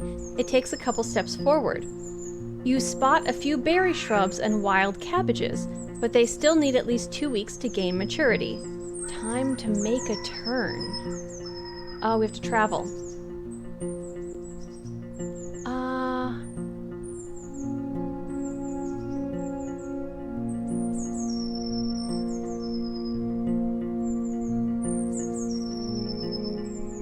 It points east, blood here, danger to be found. So let's go west, I guess. When we have a better idea of like what the actual danger is. Hope trots with ease, unbothered by the few branches covering the beaten road. The bird songs and distant howls draw your attention to the forest, which gets sparser and brighter. You spot boars, roe deer, and saurians. The sight of a nearby wolf pack worries you, but once you push your hips forward and your palfrey enters a canter, the beasts don't even begin a pursuit. The speed alone will protect you from many dangers. You notice a stone tower taller than the trees. This must be the inn that I've heard about. Also, northwest is also where the undead are. So this must be the inn. Let's go to the inn. There's a hope cheese, is there? This isn't a cheese game? Oh, interesting. Plus, in a game like this, I imagine it's only a matter of time till the horse dies and we lose hope. Wow, okay. Inns like this one fit the regions traveled by merchants, but you wouldn't expect a place of this size in a forsaken peninsula.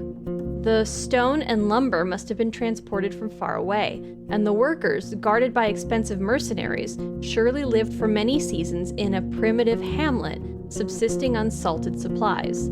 There are seemingly no cracks in the wall, and the building was whitewashed only a few years back. The road is wide and beaten. Dozens of souls could hide, if not in the building, then at least in the yard. The expenses and labor put into this fortress were worth many trading ships.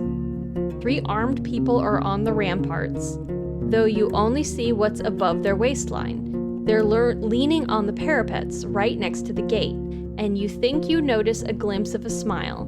They wear gambesons, each one of them dyed differently, yellow, green, and linen gray. Let's approach the gate. A woman in yellow armor leans forward. She has long, curly, disorderly red hair, pointing in every possible direction. This combination of colors doesn't work at all. In the woods, one would have to shout to draw this much attention. There's still a fair distance between the two of you, but she speaks loudly. I han't seen a horse for years now. I just said that it's weird to see such a large jackass, huh? Her voice is young and strong, with an accent that reminds you of the villages spread around the Havleven. But no jackass would wear a saddle, I'd say. She exchanges a few words with a male guard wearing green, giving you time to move closer. Well, this one here says that there really are donkey saddles. Say, traveler, how hard is it to ride a horse? She's apparently got her priorities in order. Hey, congrats on the fun number of money, JR.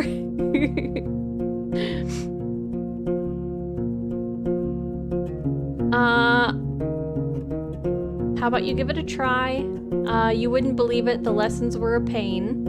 It's easy to learn the basics, but it's tiring. You train different muscles than those for combat. I don't answer her. It's an inn, isn't it? Open the gate. Ugh. Quite hard, honestly. Some days are still rough on me. Oh, no, it's...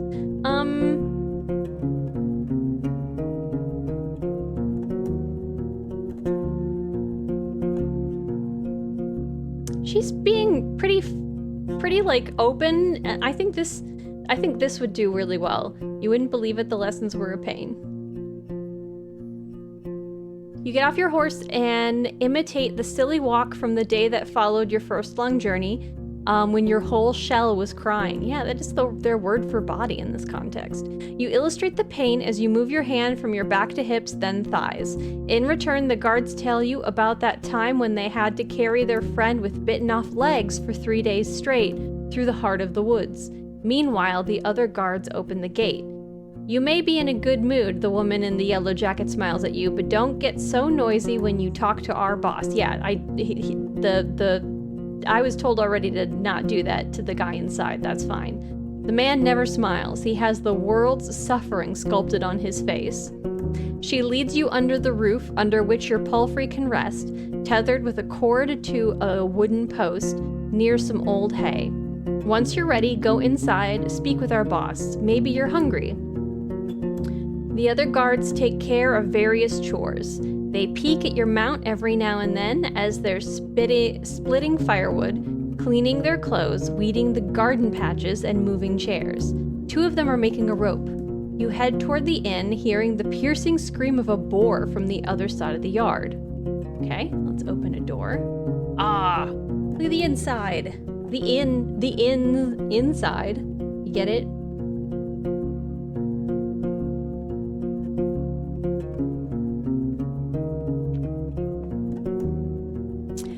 Oh, you know what? It's really dumb, but I never thought, since that word delicious, the florid, does that have anything to do with where Florida came from? The inside, yeah, thank you.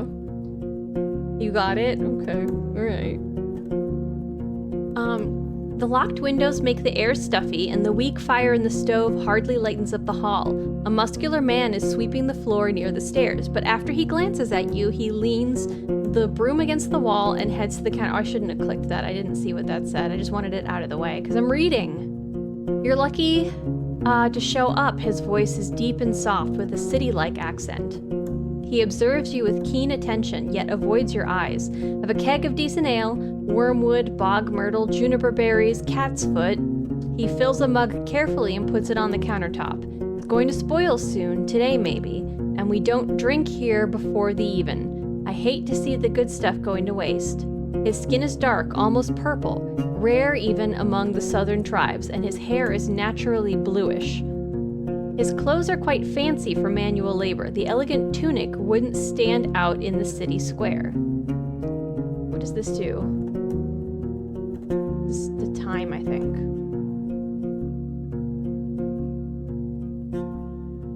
My appearance is terrible. His appearance is quite fancy. I stand at the counter. Florida is Spanish in origin for land of flowers, if I remember correctly. Oh. The planks let out a creak after every step you make, so you slow down a bit. You could swear that the innkeeper made little to no noise. Here you go, he pushes the mug forward, but just so you know, my pelt of the north doesn't belong to Howler. You can sleep on the floor if you wish so, but if you want a bed or a meal, you have to pay. You may have some leftovers from dinner, but I'd need to check. We may have some. Thanks for the drink. I see you know how to make friends with a Roadwarden. I won't stay here for long and introduce me. I think this is a no-nonsense guy. I think he just wants the facts.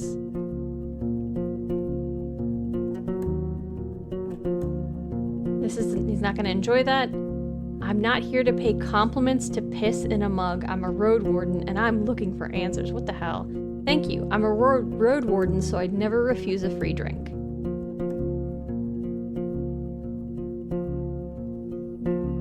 I guess, let's just give him the practicalities. I won't stay here for long. I introduce myself. He nods and fills another mug, this time with water. I guess there's no point in waiting for Asterion then. I'm glad to see someone taking his place. Even my crew here hits the road only if they need to see the healers of the Howler's Dell, and they're more than resourceful. A Roadwarden is always going to find work here in the north, though maybe not on the eastern road. He takes a mouthful of water and drinks it with a pleased sigh. There are no guests here at this time, or hardly ever. I can take a short break. For a brief moment, he meets your eye. He's offering me ale. Let's drink the ale. The dark room and wooden walls of the mug made the liquid look as brown as a chestnut. I don't know this word.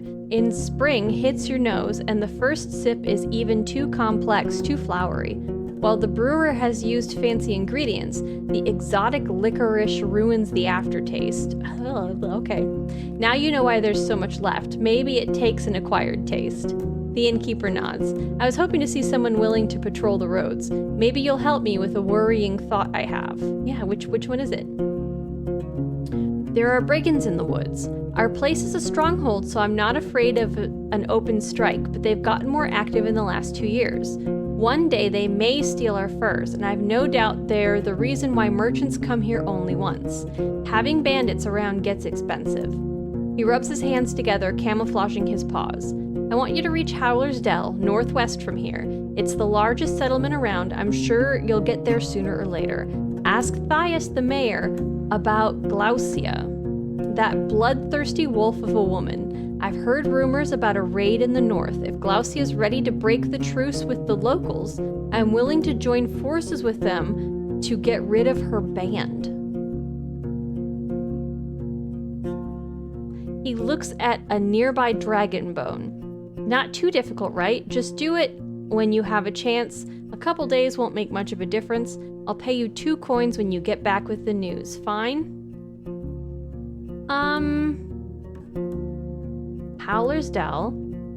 Ask Thias the mayor about Glaucia. Rumors about a raid in the north. If Glaucia is ready to break the truce with the locals. Okay, if that's her, if she raided to the north. I'm willing to join forces with them being the people who are like necromancers, I think, to get rid of her band.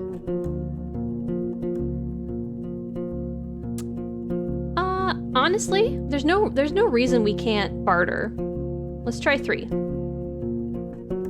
He nods with a smile. What else do you need?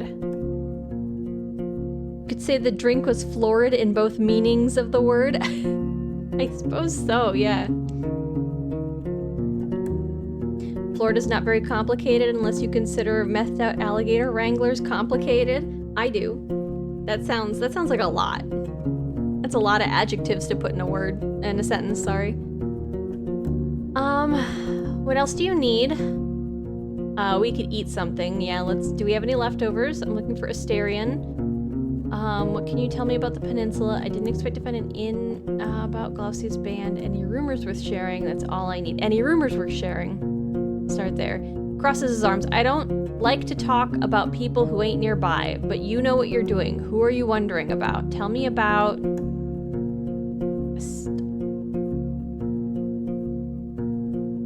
I think this is how you spell it. This is cool that I can enter a name.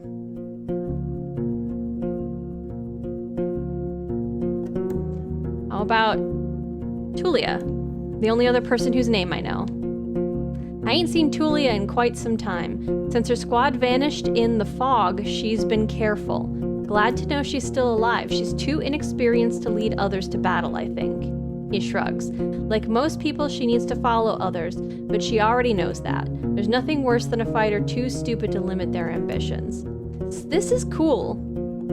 Yeah. Is that why I don't know the other guy's name? So I can't Huh. Okay.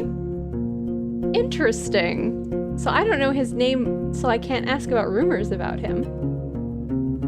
Interesting. I'm suspicious now. I don't know anybody else's name, I don't think. I'm pretty sure I've been given no one else's name. Unless I'm really forgetting. Let's change the topic. Let's get practical. Let's have some food. Do you have any leftovers? Yes, I feed them to our boar. I won't give them away for nothing. He tells you to wait, then leaves the building for a few minutes and returns with a wooden bucket and a long stick ending with a hook.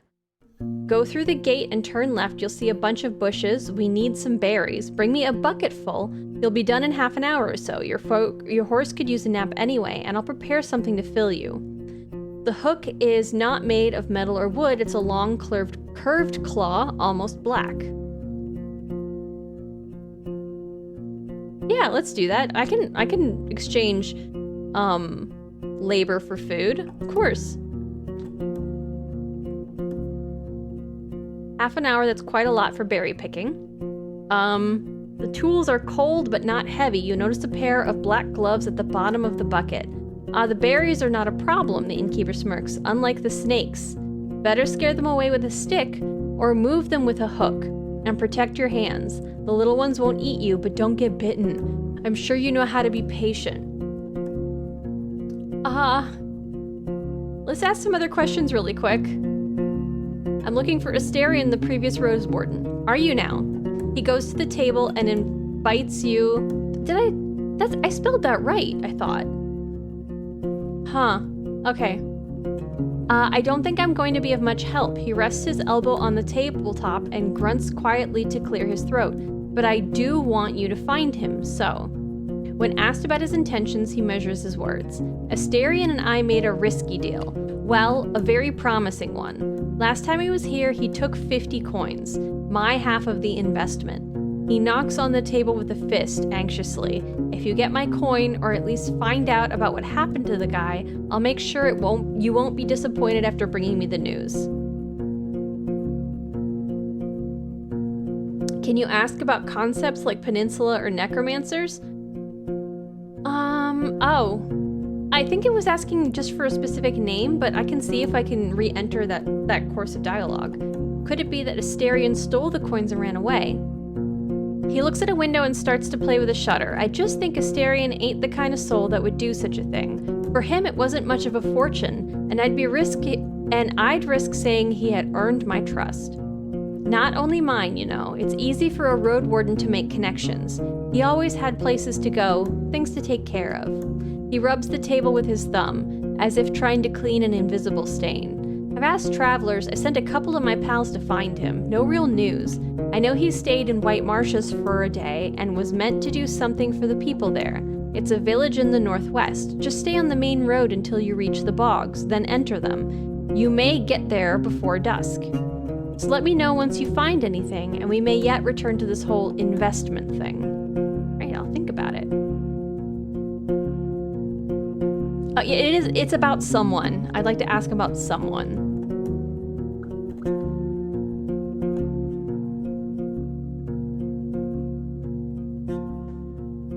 Let's ask about Glaucia. I've met her more than once. She's older than me, wrinkled, tanned. I don't know how she has survived for so long. I've heard she's from the coast. I don't really know her story. She's strong, though, and convincing. She wanted to move her band to Pelt, make huts in the courtyard. When I told her to leave, she didn't make a scene or anything, but her face, it was chilling. He looks at the stove, and she may want revenge. Glaucia is a cruel soul in a scary shell. Okay, so... Okay. And what was the name of that other person?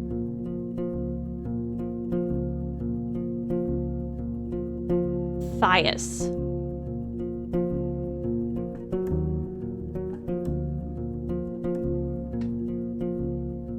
People say she's a good mayor, but she's rich from birth, so also careless. She doesn't know the struggle, the hunger and dirt, so fancies her clothes more than one should. She thinks she keeps her village safe, even though it's the druids who do all the work. He looks down, but finally speaks again. She may be frivolous, but isn't stupid. If you're smart, better keep your eyes open. Interesting. Okay.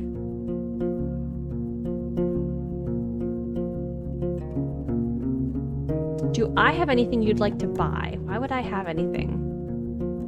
You pull out some items, but the innkeeper shakes his head. I don't need those, nor could I sell them to anyone. I'd rather make coins than waste them. So bring me something of value. So I think I can sell things to him at some point here.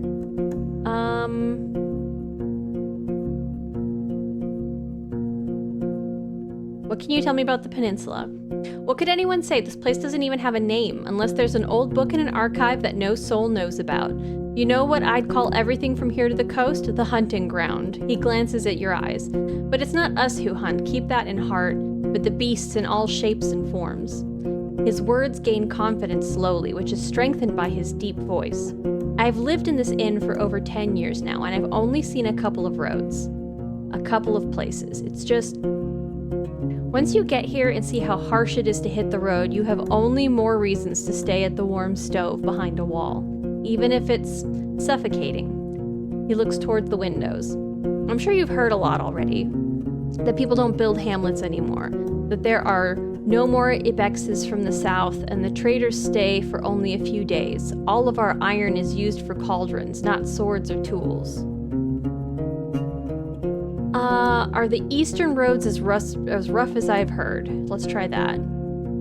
Pretty much. Don't leave the main road, I'd say. Not so far from here you'll find an old dolmen. A few of my people had to spend a night there, and monkeys stole our food and gauds from their bags.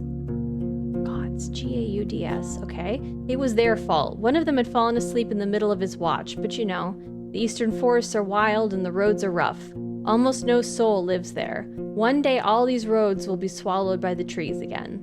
The furthest my team has ever gone was the home of the Enchantress. Okay. Just stay on track until you reach the crossroads, right near an abandoned watchtower. From there, turn east. You'll recognize the place. It's a nice home in a lonely meadow surrounded by a wall. He looks toward the closed window, then at you again. Kind of like our walls, but simpler, without coating. She lives as a hermit, Eudokia? Eudosia. I have no idea. I don't even know how she survives there, but if you don't have decent coin, you won't find much there. So, back to the crossroads. If you turn left instead, you'll see a road. People stay away from it. It connects the tower and the monastery, a shortcut between the two sides of the peninsula. I was warned by the locals not to use it. It already belongs to the beasts. I'm having a hard time, mapping this in my head, because I'm not good at that kind of, mental map. So that's going to be unfortunate, and maybe we'll die. Have you ever been to the northern coast? The one that apparently bandits might just be raiding? I only know about another inn. It's far from here, maybe a day on foot, a bit less from the eastern side. His eyes once again focus on the floor. I've never been there, but I've heard it's a safe place, close to villages of fishers and hunters, though I don't know much about them. What will I find traveling west? Well, there are hills nearby, and then you'll find a village maybe an hour from here. It was destroyed by beasts almost a decade ago, nothing to see there. The goblins live there now, so most people just travel around it. And they say it's haunted, but who knows, who cares? He crosses his arms and starts to sway back and forth, gathering his thoughts. You'll get to a large tree on the edge of the swamp. For the locals, it's sacred. You're not used to hearing someone mention pagans as if there's nothing unusual about them. There's a small path south, which leads to an old mine in the mountains. Nothing to find there. But keep riding north and you'll find Howler's Dell, set at a clean brook. Farmers live there, and mouflons and druids. This feels like the word for sheep. Maybe. Like a kind of sheep. I think the word for that is pretty close in French. They'll let you stay for a night, but they're not cheap. If anyone thinks my prices are bad, it means they ain't been to the Ape Ale Inn yet. He lets out a gentle smile. I'll nod. I know only a bit about the next settlement, Old Pagos. The soil there ain't too fertile. I'm having a hard time with these directions. So they work in their quarry and help other settlements build things in exchange for crops. The forests and hills ain't too harsh, but the Seekers have a small monastery nearby in the mountains. I don't care much about them. They keep to themselves, and they don't pay well. The third village is unknown to me. White marshes set at the bogs. I've heard it smells like a griffin's lair. I've heard a lot of nasty rumors about the place, but I won't share them. I don't want to be a lie spreader. So 3 villages really. Howler's, the one near the monastery, whatever it's called, and Marshes. Don't let their beds and palisades fool you though. Weird people live there. Don't tell them more than you need to. You wonder if it's something he would tell other travelers as well. So what? Old Pagos, the Howler's Dell, and White Marshes. Okay.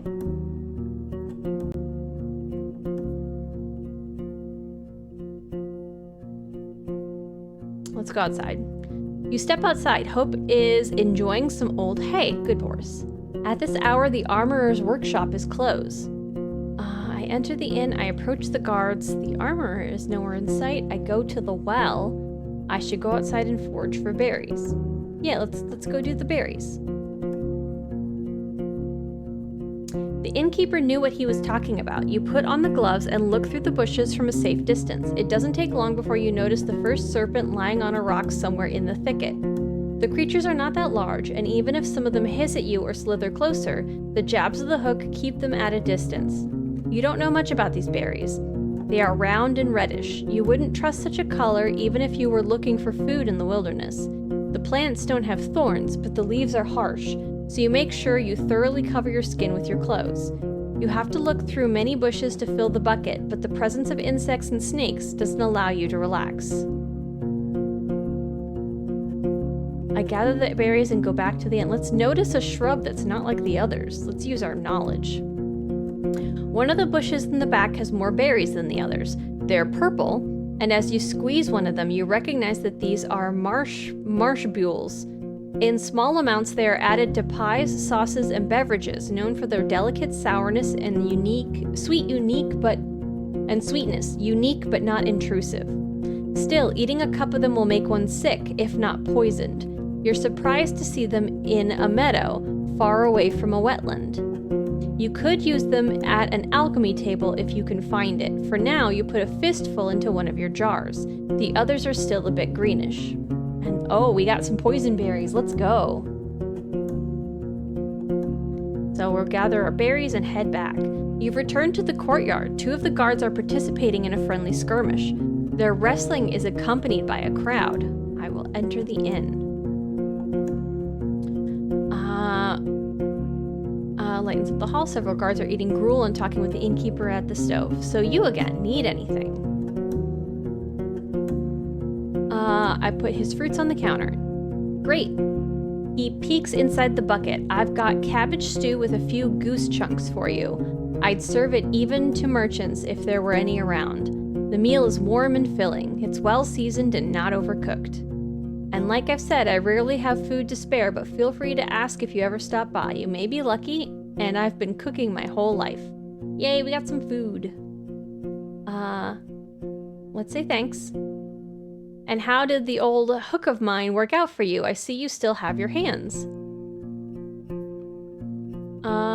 I could lie and say I lost it. I could say I'd like to buy it from you. I give him the hook. I'm fine. My inventory. Can I buy it from them? I have 10 coins. That would let me forage for berries in the wild, right? Yeah, mystery shrub. Let's see if I can buy it from him. He narrows his eyes. Can't you make one for yourself? It's the claw that grabs my interest, honestly. I won't have time for it, and I hate snakes. Just name your price. Let's say it's the claw. Ah, I see. It's a nice one, ain't it? My guards once had to get rid of a pebbler. You can't really eat them, but their claws and bones are durable enough, so we put them to good use. For a moment, he observes your face. A single coin will be fair. Why would I ask to buy something and then be like, it's not even worth a single coin? That's too much. I would like to buy it for less than 1 of our monetary value. Let's pay him. He takes it with a nod. Need anything else?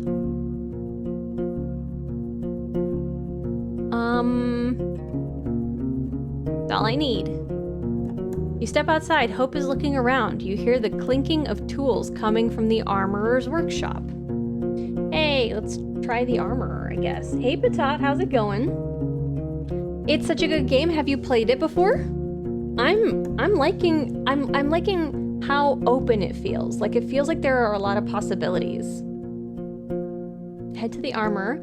You walk past the well and find a small open shed, not unlike the stable, but with a humble set of tables, carving tools, hammers, sharpening stones, pincers, knives, and other tools. As long as something can be solved by brute force, this place will find a way to do so. There are 2 people sitting on a long bench. The first one is a male with maybe an inch-long hair, a cleanly shaven face, a thin, long yellow tunic, bare legs, and sandals. He ignores your presence, sewing a gambeson with great concentration. I was about to read that as consternation. I was like, oh, why are you mad, buddy?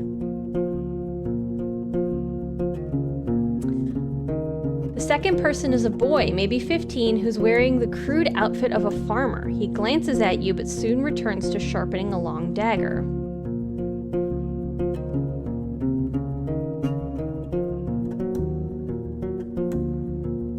Let's say hello. Greetings. The man raises his head, but it's the boy who speaks, focused on his task. He ain't talking. Tell him what it is you need.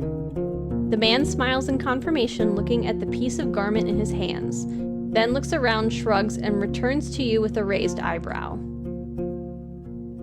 Could you patch my clothes if they were torn? I look at the youngster, learning the trade I see. I leave the shed. I guess... I'm gonna talk to the person first, because it seems rude to talk around someone just because they're not speaking directly to me. He shakes his head and points at the uneven seams on his own tunic, then grabs a crude bone needle and shows you its broken head. He wouldn't even if he had the tools, said the boy, but you can try Howler's Den or Gale Rocks. I'll look at the youngster and I'll say learning the trade. There we go. Kind of, he answers reluctantly, but his teacher pats his knee, giving him a harsh look. The kid clears his throat. Yes, but we both ain't masters, you see. There's not a soul to teach us, so once I'm ready, I'll try hunting instead. Fixing things for others is boring. The man grunts a sound, though you don't understand it. Seeing your face, the boy chuckles. He said safe. Let's meet in the middle. Boring, but safe. The man nods. I'm in need of your services. I would say, hi everyone except Displaced, but I don't need more of my chats removed, so hi. It's probably good, it's probably good. Ginger, why are you still stinky? Because there's no option to be unstinky, apparently. My appearance is one, and we're just gonna have to live with that for a while.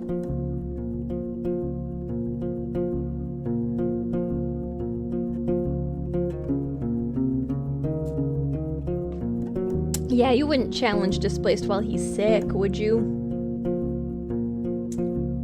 He nods, points at the laces in the front of your jacket, raises his clenched fingers to his shoulders, then gently spreads and lowers them as if he's taking off a robe. You follow his command and allow him to properly inspect your gambeson. After a few minutes, he gives it back, then reaches for his pouch.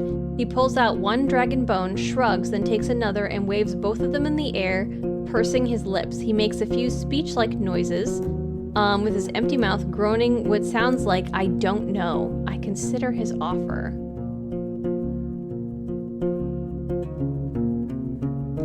So, there's some other folks who I think probably are better at Howler's Den. I think I'm good. I'll leave. You return to the courtyard. You hear the clinking of tools coming from the armorer's workshop. What clinking? They're sewing. Alright, whatever. Let's go to the well, I guess. Gujandra's going for the homely looking run? I am. 0% appearance.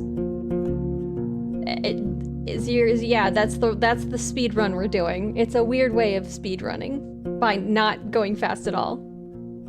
Please unstank at our earliest convenience. I'm gonna work on it, but like, hey, I mean, there's a well, I suppose. I need at least one piece of bathing equipment to get more out of this place. Okay. The recently renovated wooden roof covers the well from rain and birds. One of the guards is enjoying a cold drink he drew with a bucket and tells you to use only as much water as is necessary. Alright, I guess I need bathing equipment, because I can't get any cleaner here. My clothes need no washing. I don't agree with that, and I step away. You return to the courtyard. Let's go to the guards, I guess. The woman in yellow armor is kneeling next to a brown, hairy boar which is resting on its side. The beast is not as large as the dark ones from the forest. It responds to the touch of the human's hand and brush with grateful grunting and rapid twitches of a hind hoof. No matter how friendly it appears, it's still tethered to the well, and you have no doubts that its charge would leave hope dead in a breath. When the woman notices you, she steps forward to the boar's disappointment. So, the new Roadwarden. She points at a window with her chin, forestalling the question. We don't need anything now, but when we travel with our furs, we can use some assistance. She may be around 30, but her warm voice and bright smile are camouflaging the touch of time on her unpowdered face. Like many red-haired people with freckles, her skin is unhealthily pale. Wow. Okay. Fine. Whatever.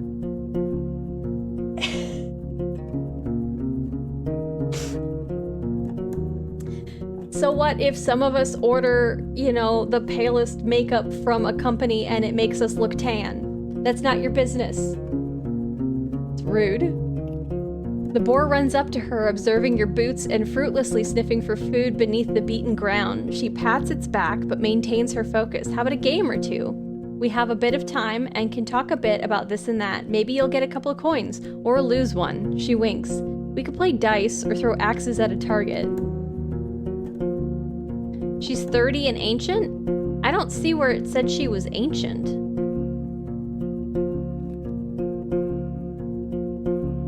It says the touch of time on her unpowdered face.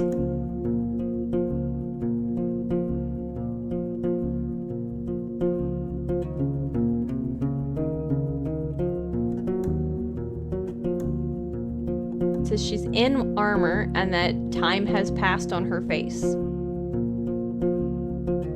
So Ginger's a redhead? Oh no, what a mystery you solved. Hi, Billy.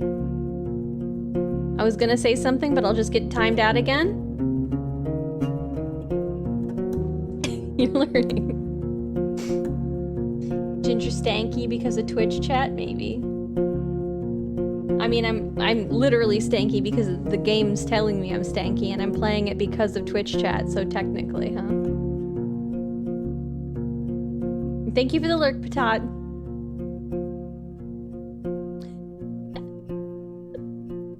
I need to figure out the build you mentioned. 11 passes. Are you guys playing? I got an ad for Path of Exile the other day, by the way. You know, I was clicking through channels and I got a Path of Exile ad.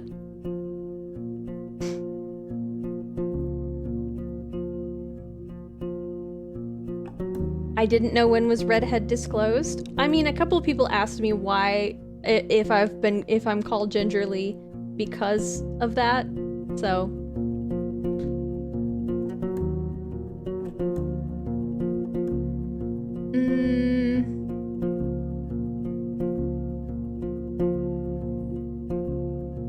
I don't like gambling. Let's throw axes at a target. I don't really have time. I don't gamble, but let's try axe throwing. She's probably better at it, but I want to see. Your arrival, and especially the dragon bone you pull. Oh no, I am gambling. Uh-oh. Are cheerfully welcomed. I just wanted to throw axes at a target. The guards prepare a couple of wooden planks which are leaning against the wall. If I'm bad at it, they're gonna be like, oh, you're not a good Roadwarden. There are also spectators, and you're told that the other hunters are either sleeping or have duty on the tower. Remember, no magic, says one of the players. His face is deadly serious. There's going to be 4 participants in 8 rounds. You aim at the target drawn with charcoal. The person whose axe lands in the closest to the center of the circle gets a point. Axes that fail to stay on the plank don't count. The person who has the most points at the end of the last turn becomes the winner. I blend in with the group. I guess we're axe throwing now, you guys. Ooh, yeah, we're gambling. Let's go. So I assumed you were a redhead because of the Irish and Scottish heritage? Yeah. Yeah. I might have mentioned it, yeah. So Path of Exile stream when? I feel like we're already playing a lot of new games with a lot of new mechanics and lore, and considering what I know about that game, I don't know that I could handle it mentally right now. So, we will not be doing a Path of Exile, at least this year. But this year's almost over, so that's not saying much, huh? You talk a lot, but also don't say much. You share casual jokes, memories, and views on luck and optimal strategy. Hope and Tulia's camp are also brought up. Hope and Tulia's camp are also brought up. Lore. Me lore, or this game lore, or Path of Exile lore? What was that aimed at? But when you ask about the roads or the locals, their stories are vague. Oh, I shouldn't have shared then. Oh no, that's fine. These guys are fine, but the other towns maybe are things I shouldn't do. The drinks are here. It's a pour beer made from the leftovers after the regular brewing. It's cold, sweet, and doesn't reach your head, but you try to avoid the smell. I don't drink beer, so I don't understand what that means. Just don't spill anything, the boar may get sick, said the opponent with one arm. As a guest, you start with the first throw. Your axe flies well, hitting the very middle of the painted target and piercing the plank with a pleasant thud, which makes it really difficult for the other players to outperform you. Okay, we're starting off strong. A minute later, you've won the first round, but you can't expect to be that lucky every time. All I can do is try my best. Okay, let's do a dice roll. Oh no. Immediately, we didn't do great. After a long series of misses, you finish with 1 point, the second to last place. You give the gasping winner your dragon bone. Cheers, he says, but he doesn't make a big deal out of it. The light-hearted comments of the other losers lighten up the mood, and the guard in yellow armor approaches you with a smile. Dang it. Oh, your lore? Mwahahaha, good to know. Axe throwing is really fun.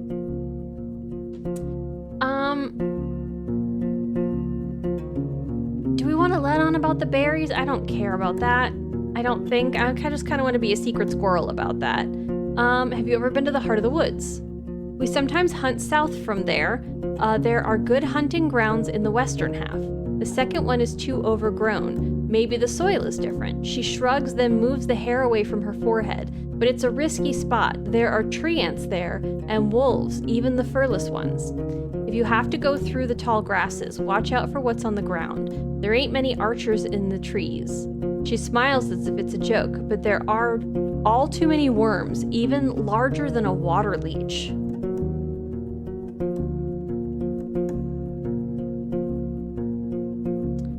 Some questions about this place. Not much to tell, honestly. There are many beasts around, both wild game and dangerous monsters. We spend our time surrounded by these walls, leaving only to hunt, forage, or trade.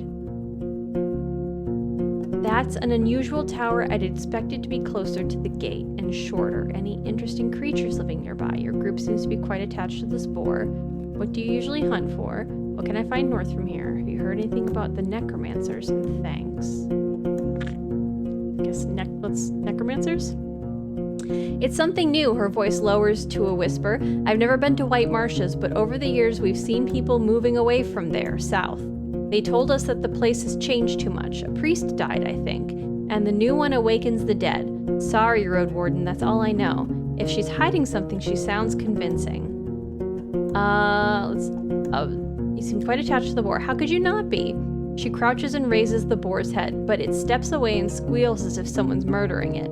It came with us from the city, just in case. We have no clue how our first winter would go, and we needed some backup meat. And it works, too, cleans the dirt. She reaches out to the beast again, and it trots away. The woman straightens up with a pleased sigh. We haven't needed to eat it so far, but it's also funny. I learned in my home village that the farm boars are getting a bit smaller and more cuddly, kind of like ibexes. So it's not such a wild, dangerous beast. But we don't let it get close to other animals or children. Yeah, it keeps squealing like everybody's murdering it. The poor boar. Why? Interesting creatures. Here, everything lives here. She flips her hair. I swear we saw a few dragons, a unicorn family, a battle between trolls and goblins, faced 2 beast men, oh, and a gargoyle, and a hunting queen shouts all the time. But I could tell you about them, but I won't. She winks and pats the boar on its head. You know, hunters have their secrets. Let's ask about the tower. Like in Hovleven? Fair, but it ain't here to protect the gate. This stronghold was built before we moved in, and not to fight off humans. The tower was meant to be used by those who observe the deep forest. We look out for fires, dragons, and any winged creatures that are looking to roost on the roof. Baldy, she nods towards a man who indeed is completely bald, has a great eye, and sees well even in darkness. I'm just gonna say, well, thanks. Let's get. I kind of want to get out of here. Knowledge about wild creatures. Well, I told you our knowledge is valuable. I don't know. She looks at the boar, which seems to be obsessed with a clump of grass growing next to the wall. 15 dragons, no less. Oh, I don't have that. There any discount for friends? Well, depending on the friend. She gives you a radiant smile. Let's say 15. If it's too much for you, maybe ask me after you spend some time around. Show us what you're capable of, or play dice with us when you have an hour to spare. These folks here, she starts to whisper and points with her thumb to the guard behind, they crave gossip. I can't. All right, let's go. So I can't. How do I get out of here? Can I?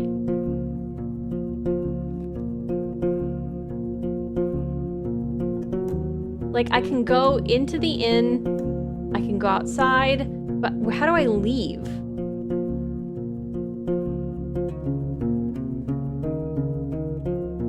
I'm stuck. I'm stuck, you guys. That's all I need. I go outside, I go to the well, I go to the armor, I approach the guards, I enter the inn. How do I leave?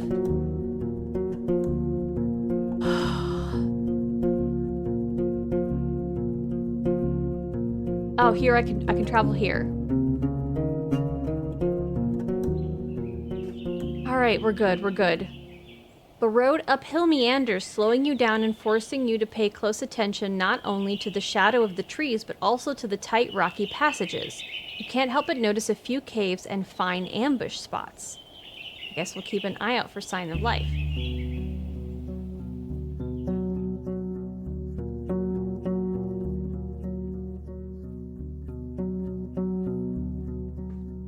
You're stuck, step traveler? Wow.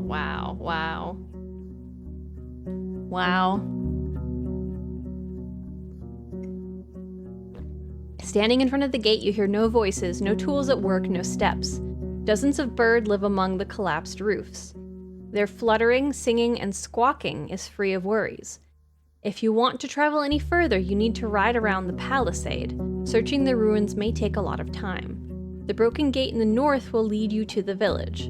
The sound of a gentle river reaches you from the east, where you see a saggy fence surrounding an overgrown pasture. Behind the burnt building in the east, you see an oddly barren field. Ooh, okay. Interesting. I think I would like to explore this place.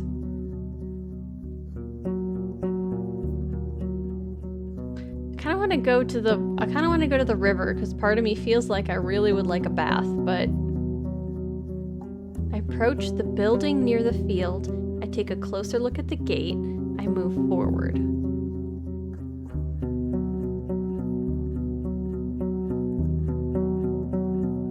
Behind the burnt building in the east. So there's a field, a river, and a burnt building near the east. Approach the building near the field. I want to see what's going on here. The broken logs and planks are charred, while the wooden walls are rotted and covered in moss. You see no ashes or dust, proving that the fire happened long ago. The smell is awful, and there are no reasons to stay for long. You see no furniture, just some broken shelves. It was just a storage room. The valuable odds and ends were already taken by scavengers. I take a closer look at the gate. The palisades is in good shape, and the entrance wasn't even touched by the fire. It was torn away, possibly thrown. The amount of used force must have been huge, but you'd expect that it would push the gate into the village, not away from it. You don't see any marks of a dragon bite. A troll could toss such planks, but after so many years you see no paw prints. A mage? You can't really tell. Let's move forward, I guess.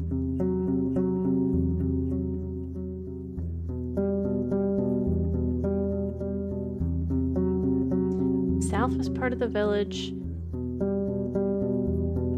Again, I'm not... Where's the river?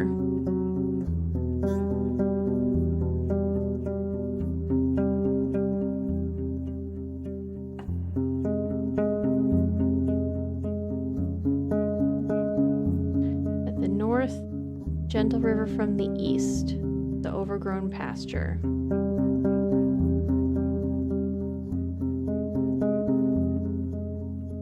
Let's inspect the pasture in the southeast.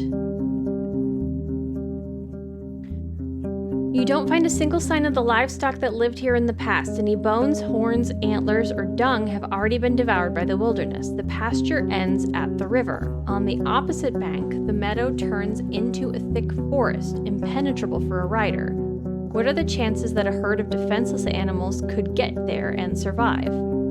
The breach in the southern fence wasn't made by some brute force. You find axe cuts in the spots that were ultimately broken away. After all these years, there are no tracks that you could follow. Turn to the main road. Let's look at the southwest part of the village. I like that it's appearing on my map here, at least. The buildings, some of which have collapsed, are made of wood, now charred and rotten. You spot claw marks on the walls, especially close to the doors and window frames. They could belong to a dragonling or a large wolf, larger than the gray ones, or a corpse eater. Too many options to make a guess, yet no beast remains in sight. You find the remains of clothes, furniture, odds, and ends. Only one object seems to be of use. A basket-like fish trap made of vines and willow branches. If a large fish swims into it, it won't be able to get out on its own. It's quite large, but I can fit it on my saddle. You feel a slight aching in your stomach. Where do you want to go? Hey, we've got a fishing line now. What? Is it just because we only have a 3 out of 4, or did we get poisoned at some time?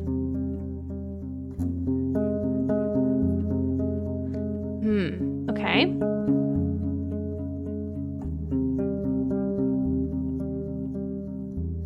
Let's go to the main square. In every village, the main square is the fanciest area. Let's check the inventory really quick. A winged hourglass hidden, a steel pendant hanging from a leather strap. It's common to wear such jewelry to demonstrate one's allegiance to the right.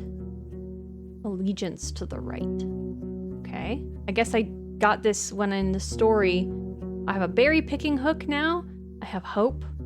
I have my axe, my instruments, my travel set, my alchemical ingredients, a rope, a gambeson, a fish trap. Here we go. Yeah, I do have a fish trap. Let's go.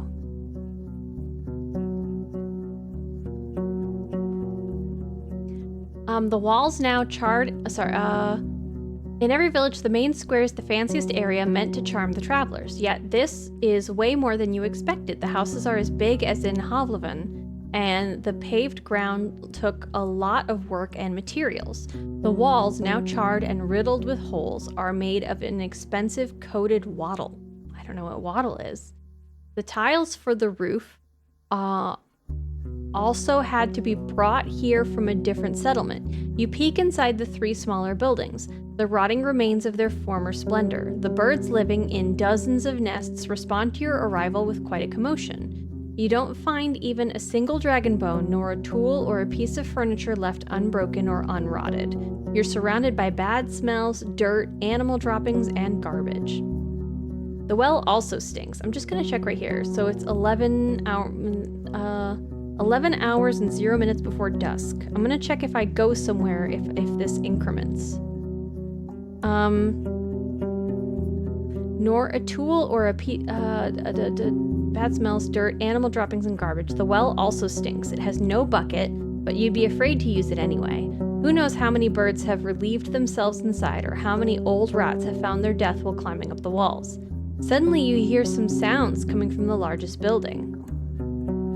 Your stomach makes you let out a painful groan. Oh, let's do battle, I guess. I should check it out. I prepare my axe. You step cautiously towards the scent of urine and sweat. The flickering candlelight shows you broken furniture, yet no signs of burnt wood. Is the candlelight coming from me?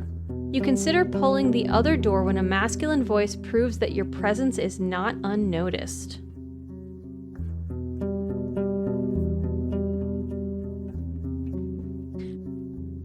I don't know how to do this accent justice. I didn't want this to come to this. Best stay where you are.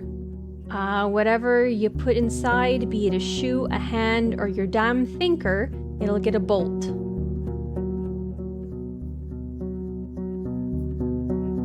I'm in your house. How much raccoon piss is in your house, JR?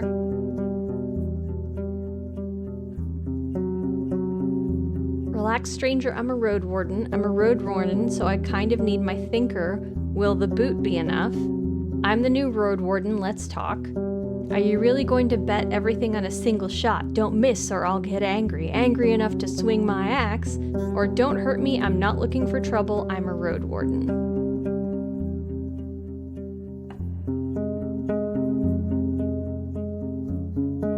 it makes sense that this person... I'm gonna go with this. I don't think it's vulnerable, but like, there's like just saying like, hey, you don't need to hurt me. I'm not looking for trouble. This is the most relevant information here for this person. They don't know that a Roadwarden doesn't necessarily mean that they're not looking for trouble, so this is important. Don't you try to fool me, he scoffs. No wimp grows to be a roadster. You wouldn't come... That's not being a wimp, saying, hey, I don't mean you harm. Ugh, alright. No wimp grows to be a roadster, and you wouldn't come here if you couldn't handle it. A brief pause. You can enter, but slowly. And if you're not an outlaw, you're safe, and even if you are, my little ballista here is all pulled and ready, but you won't do anything stupid, right? Step slowly, I want to see your hands. The man's voice is imposing, and his accent is tricky for you. It is tricky for me, thank you. He could be from the distant south, but as long as you don't speak too quickly, you understand one another. You don't hear any other movements, breathing, voices. You lean your axe against the doorframe. I guess we're walking inside. Why's it gotta be raccoon? Why can't it be mine? Because I expect that you're not pissing on your own floor. So what you're saying is that you're a raccoon. Yeah, trap him in a verbal, there you go, get him. Get him, Song and Storm. The dense smell of urine hits you with full force, while the tools and utensils are hard to distinguish from the rubbish. The route to the upper floor is blocked by a collapsed roof and loose wooden beams. There are scraps of rusting iron and steel on the ground detached from now destroyed barrels. The scavenger is sitting on a blanket in front of the tent, pointing at you with a loaded crossbow. Not a short man, though a bit skinny. He's tanned, dark-haired, and has seen his share of struggles. There are long claw scars on his left cheek, and another one that would divide his eyebrow in half if it hadn't been consumed by a fire, just like the rest of his forehead. His clothes are untainted by vanity. Hey, we look the same. Are you also a 1 out of 5 in appearance, or is this the 0 out of 5? He's barefoot in a dirty linen shirt with rolled up sleeves and simple pants that use a cord for a belt. His long beard and hair are untrimmed and tangled. I sit on the stair with raised hands. I'm not a threat. Lurk, fried rice, and sweet and sour pork time. Oh my gosh, that sounds so good. That sounds so yummy. Please bring enough to share with the class. That's great. You wipe the dust off the steps, but before you sit down, you hear the man's annoyed voice. Now, don't get too homey. It's the only place here that's not just ashes and debris, and I'm not sharing it. You better ride ahead. I already piled up whatever hasn't rotten. The candle lights are dancing on his burnt face and arms. He moves his crossbow just enough to make sure he won't shoot you by accident. I saw your horse. Maybe you could help me, What are you looking for in this place? You don't sound like you're from the north. I want to make sure there's no undead crawling around. I need to know the peninsula if I'm going to patrol it. I'm short on dragon bones. I wanted to see if there was anything left behind. I was wondering what caused this place to collapse. I've heard about some bandits. They could have a hideout nearby. I'm looking for another Roadwarden, a man known as Asterion. I shrug. That's not your problem. This is not... To a person who's got a loaded crossbow. Okay, so we're either going to ask about Asterion or insist that we are indeed patrolling. Both of these enforce the fact that I'm a Roadwarden, which is something that they didn't trust about us, but we need to reinforce in them because it is the truth. Let's do this one. I'm looking for another Roadwarden, a man known as Asterion. I've never met him, but I surely heard his name many times. He vanished long before I got to the coast. At first, people were asking about him. Now they think he's dead. Listen, he scratches his thighs nervously. I'm hungry, so damn hungry. I can't hunt or fish with all the ape men around. Can you share anything, Roadster? I may be a drifter, but I wouldn't beg if I had not lost my bags on the road.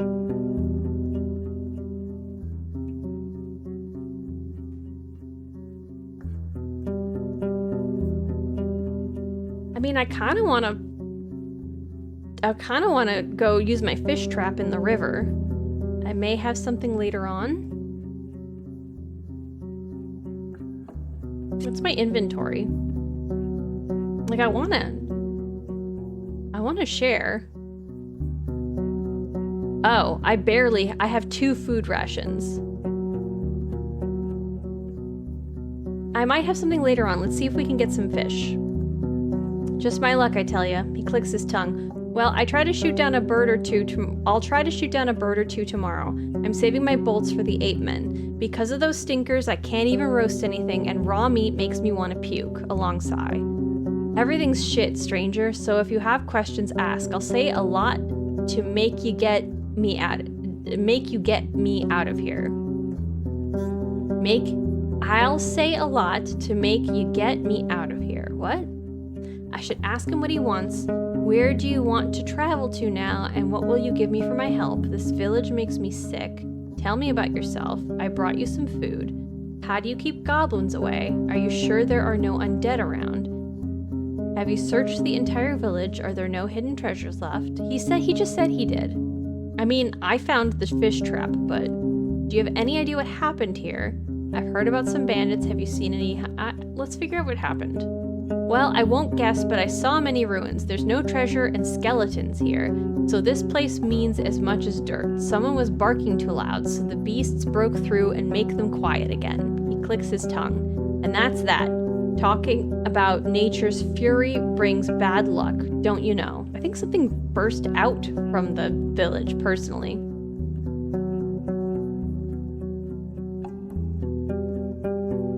How do you keep the goblins away? I have a trick or two to keep me safe. A little something that scares them away, even without magic. But I'll tell you what. His smile turns to a wide grin. Help me get out of here, and I'm going to share some of it with you. Is it the urine smell?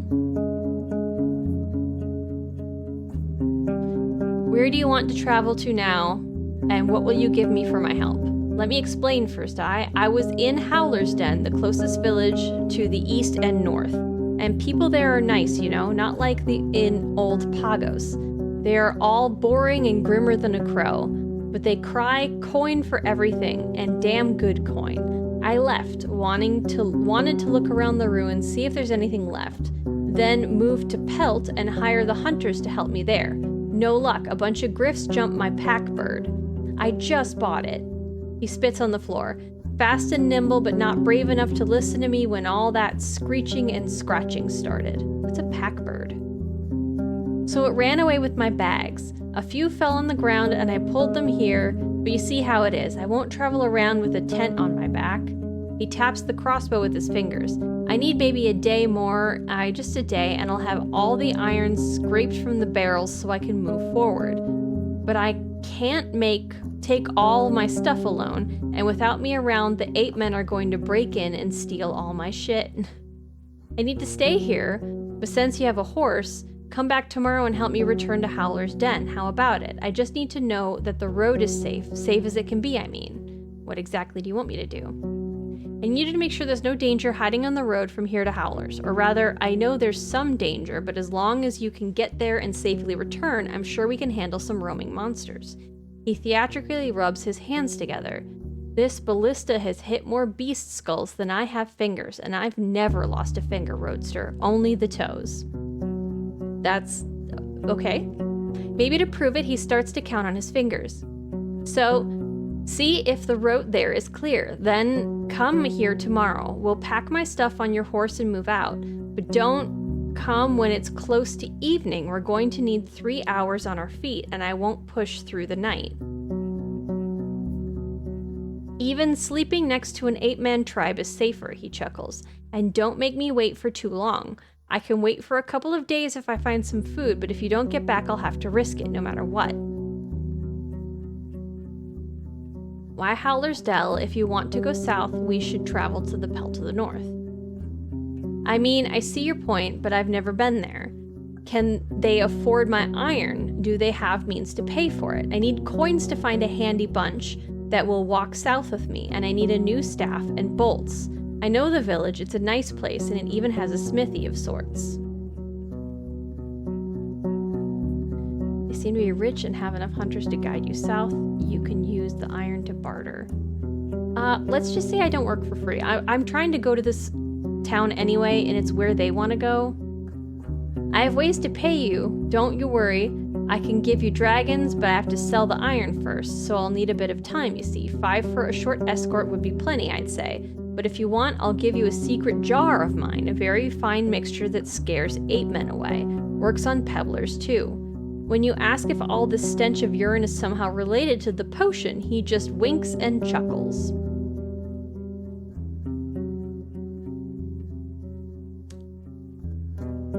I'd also like to learn more about the villages you visited. He seems surprised. I mean, sure, but I don't have connections there, you know, just my eyes. He starts to hum, you know, when you get to Howler's, you'll meet the mayor there for sure, Thias. And whatever you do, don't ask her where she got her coins from. She's stupid. She's rich, stupid rich, but don't ask her how this happened. Trust me. He scratches his beard with a mournful look. I'll escort you. Thanks, Roadster. Just come tomorrow. I'll make it worth your time.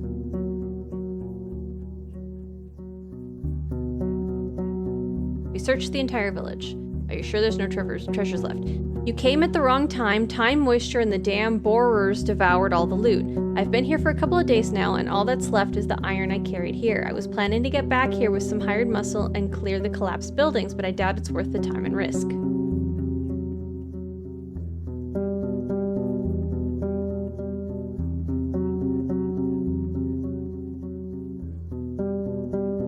I've heard about some bandits. Have you seen hideouts nearby? No, I think they're in the north or east. I stuck to the western road and no shell bothered me. Sorry, I can't help you. Are you sure there's no undead around? I've seen none. People say it's been less than 10 years since the herds came here, but I don't know if anyone's bothered with raising the pyres. If not, the dead are all roaming in the forest now. He clicks his tongue with frustration. It may be that there's a walker somewhere under the debris, waiting to break through like a dragon in an egg. He looks straight at you. You'd better not dig. I guess time for me to leave. Your stomach makes you let out a painful groan. Where do you want to go? I want to go to the river.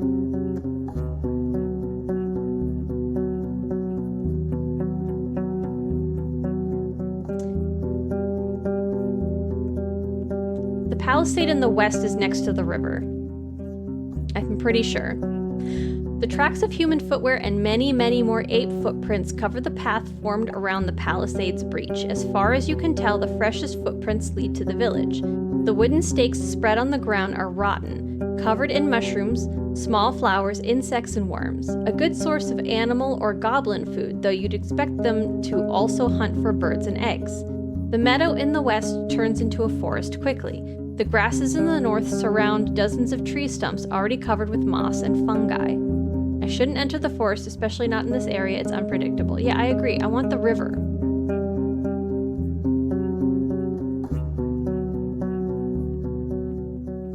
The clearing in the west? The meadow is lush and colorful, and it's so dense. Okay, yeah, it is taking... Yeah, this took for 15 minutes, so time is passing. Bye, Cowabunga. Have a good night. Yeah, mushrooms, right? The meadow is lush and colorful and so dense it's unsafe for a rider. For a couple of minutes, you lead Hope with a rope, avoiding the potential disaster in case of a hoof falling into an animal den. Being forced to travel around the palisade every time you get here is going to be a pain. Most of the tree trunks look similar and have comparable size.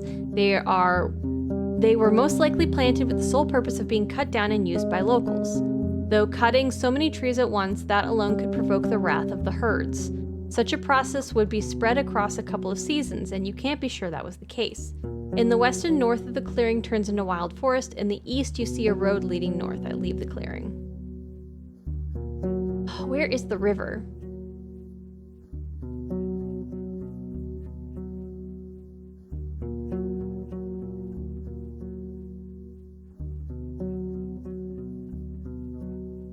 I don't want to look around the northern gate.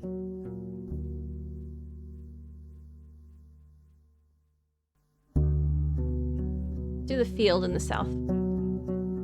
You're surrounded by what looks like a field plowed in late autumn, disturbed by hundreds of rains and snowfalls. There's a few clumps of grass and wheat. But a place like this one, abandoned for years, should already have turned itself into a green ley. A barren field, maybe it was overused, but you would still expect the weeds to sprout. A curse. The path leading west from here ends at the edge of the field, shifting into a meadow, then a forest. I don't have a way to investigate. The closer you are to the village, the longer you stay around, the sicker you feel. The taste of gastric juices hits your mouth, your forehead hurts, you start to stumble. Hope, worried by the sight, pokes your head with its nose.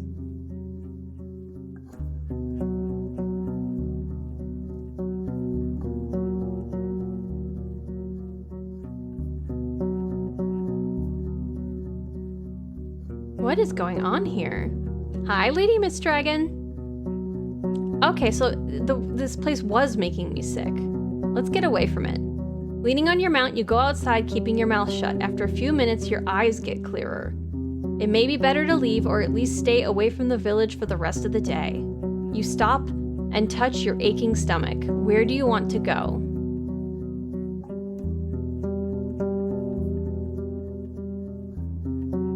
I go to the road leading north from the village. You're at the closed northern gate.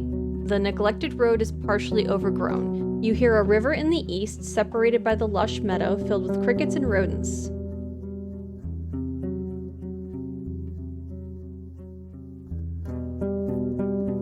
If I hit travel, can I go?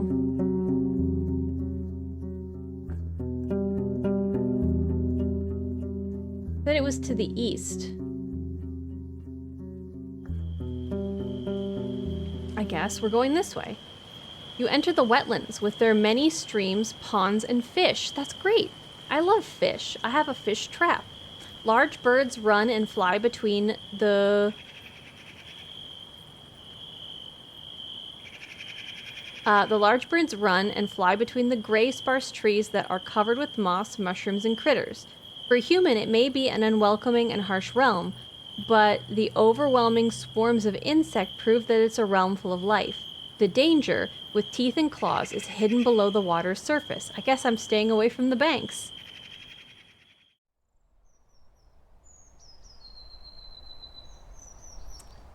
This plant shouldn't be alive, not without leaves. It doesn't resemble the other trees of the wetlands. It's something else.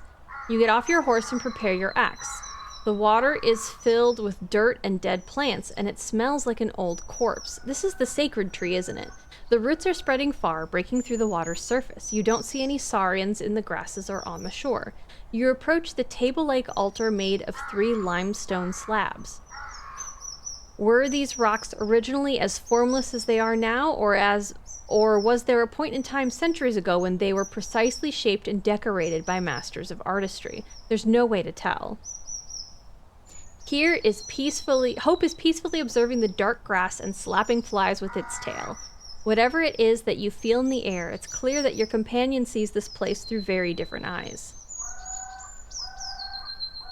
I smile and scratch the bottom of its neck. Go ahead, I'll look around for just a moment, or I know there are dark forces hidden in here. I ask the right for a vigilant eye and a bright soul. Let's do this. You bow your head, trying to imagine an appropriate ritual. Whenever you start a thought, it runs away to the sounds of insects, visions of predators, smells of the muddy water. You rub your hands, focusing on what's in your grasp, collecting your wits slowly. It takes a few moments, but you start breathing without sensing the stench. You arrange all the chaotic images into a cohesive utterance. Your prayer is brief, but once it's done, you feel prepared.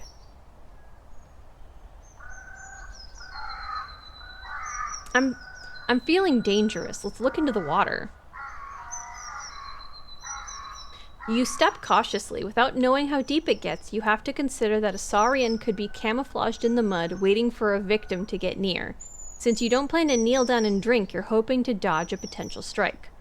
Once you get closer, you start breathing again. While the water is dirty, it's also shallow. You see the vegetation, swimming insects, and even small fish.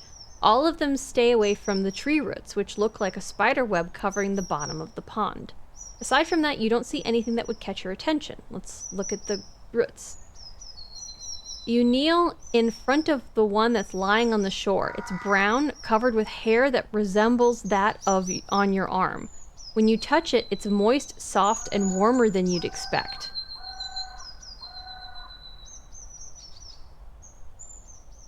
What do we... I do something with it. What does that mean? I'm gonna stand up. You don't see any creatures, nor humans. Approach the altar. There's a clumped dirt in the uneven... Hold on, can I... No, I can't travel from here. Try to make an offering. I walk away. There's a clumped dirt in the uneven nicks fused by years of winds and rain. The bottom surface of the table is dusty, but you don't find any spiderwebs or mold, even though it's the perfect spot for them. The tree roots cling to the altar in many spots. They're firmly attached. You struggle to move them even by an inch. The cream-colored limestone is cold and smooth. Let's walk away. I want to go to the north, I think. Here we go.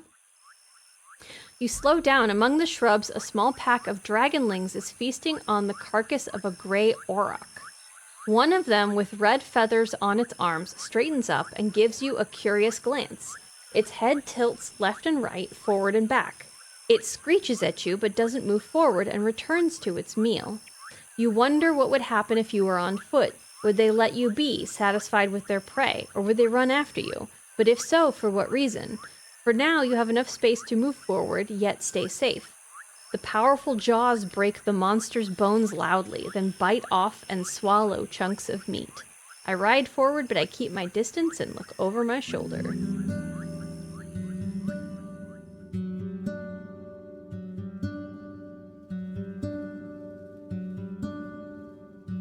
The beaten road serves your palfrey well. The forest to your left becomes sparse and brighter, and there are dozens of human-made paths among the fruit-bearing trees. On your right, there's a large pasture with at least a dozen massive mouflons. Two of them, already sheared, look comically small. It does seem like sheep. Soon after that, you ride alongside vast, flourishing fields filled with rye, still green, preparing itself patiently for the second harvest. The path ends with a massive wooden gate. The stone wall separating you from the glow of lights behind it isn't as tall as the roofs, but you can't imagine climbing to its top. There are pretty much no cracks, no missing bricks, a sign of many hours of labor, especially considering how massive the settlement is, as wide as a city district.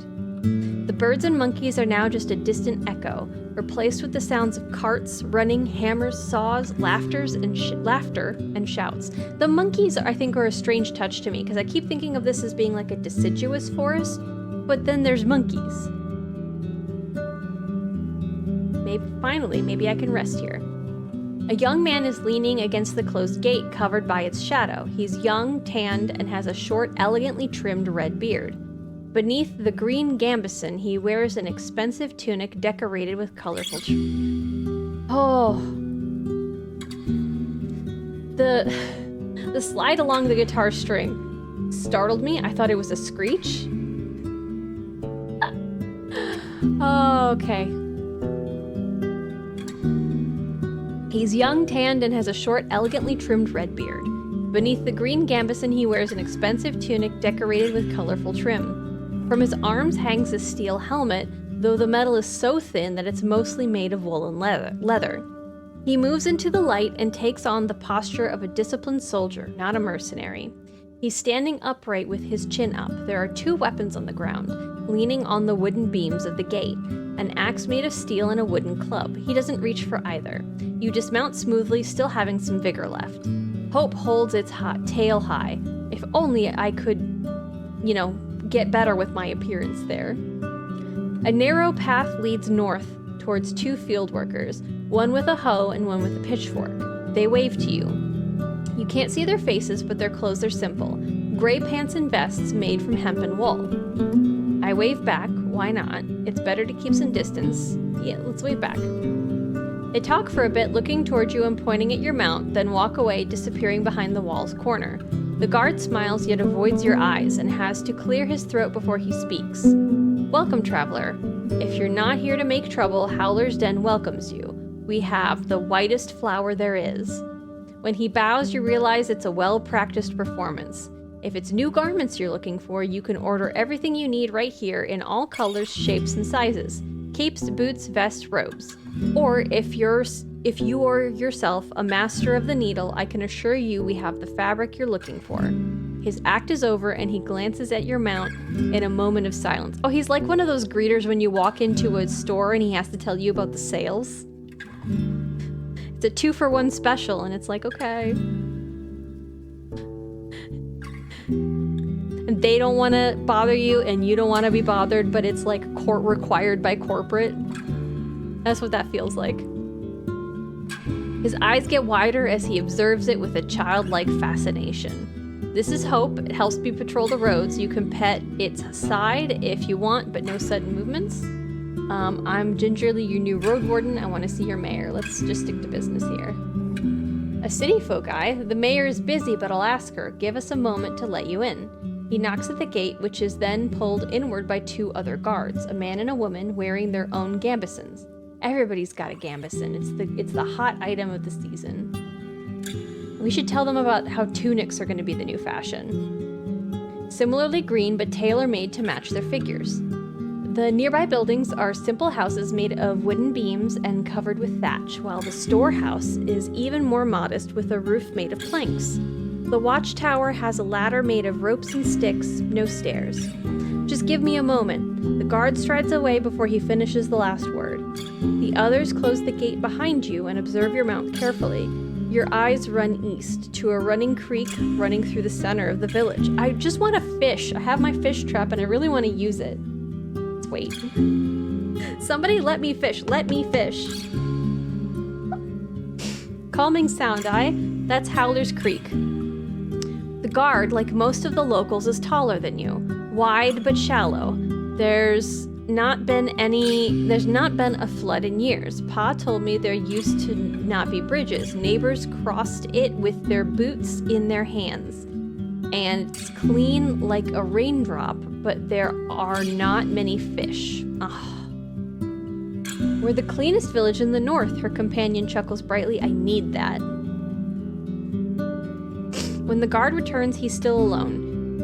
She cannot come now. A friend of mine is in labor. The mayor wants to be there when the child arrives, but I was asked to show you the village. I nod, fine. He approaches the watchtower. Tie your mount here, we'll keep the kids away. Most of the neighbors are getting ready to celebrate. Once you're done, he grabs the rope ladder. The view from up there is gorgeous. Why would I think of, it's not a trap. It's whatever, I climb up. Even though the ladder swings in all directions, the guard gets to the top quickly like a monkey climbing up creepers. You, on the other hand, need to stop and wait for the ladder to calm itself. When you join the man on the wooden platform, you're a bit dizzy. He's leaning on the wooden parapet, observing the area with a smile. I look around. This is like our moment in Assassin's Creed where we get up top to the tower, look around, there's an eagle that crows, and then we jump absurdly into a cart with hay that is a distance that would still absolutely shatter our bodies, even when, padded with like a foot of hay. That's what happened right now. See, there's no place like Howler's Dell. The guard points in every direction, giving you no time to contemplate. For the next few minutes, he describes the fields and their crops, the flocks and the pastures, and the shepherds inspecting the fences. The ancient garden of trees and bushes, larger than the village itself, the sunlight dancing on the stream to its own tune. If you are to believe everything he describes, this place has access to everything in abundance. The sweetest honey, the most fragrant bread, the softest wool, and the beer, 'tis excellent. He sounds like a city merchant who's trying to sell an old house. What an annoying kid. Near Havlevin, you would find 5 larger and richer settlements in less than 2 days. No, he's fine. No wonder he's proud. Why wouldn't he be? They've tamed this scrap of land and live in comfort. Yeah, like, I get that. The islet in the middle connects both, this piece right here, right? connects both parts of the village. According to the man, the northern gate is hardly ever opened, as it leads nowhere now. Near the eastern gate, there's the Ape Ale Inn, we heard about that one, where you can find a bed and victuals. And there's a stall where Akaikos rewards our work unless we annoy him with pointless talk. Rewards our work. Let's have a chuckle. Interesting. Thank you for the stretch, Frog. Okay, on the opposite side of the creek. Okay, let me do a stand-up. There's another white house. It belongs to Bayan, the best clothier in the north. The priests live in the southeast near the wall, but they do not talk to strangers. Priests don't talk to strangers? Hold on. What is the point of a... Okay.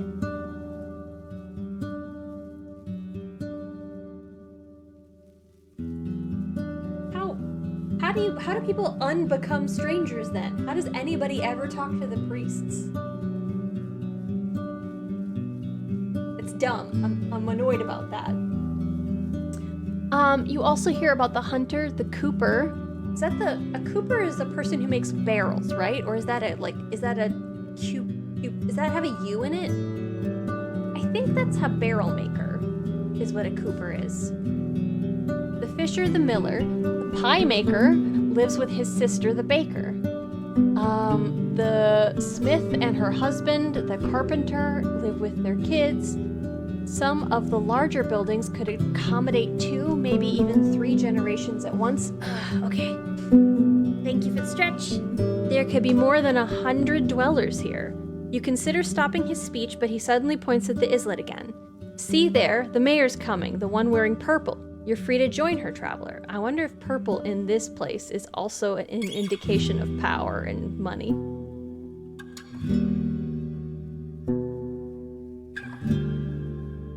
Ooh, Dominion. An interesting one to get when we're talking about the mayor. You can try to get down quickly, but 2 steps are enough to make you sure that it's a bad idea. You wait for the ladder to find its balance. You're relieved when you touch the ground again. You untie your palfrey and follow the guard. You pass a small pasturage surrounded by a wooden fence, a few loose chickens, and a tethered boar. The fancier buildings are covered with whitewash coating and surrounded with vegetables, herbs, and flowers. The bridges are far enough to carry even a wagon, but for Hope, walking on the wooden beams is far from pleasant. The islet is empty, but you notice an empty stall painted with the shapes of colorful flowers. Let's go over the second bridge, I guess.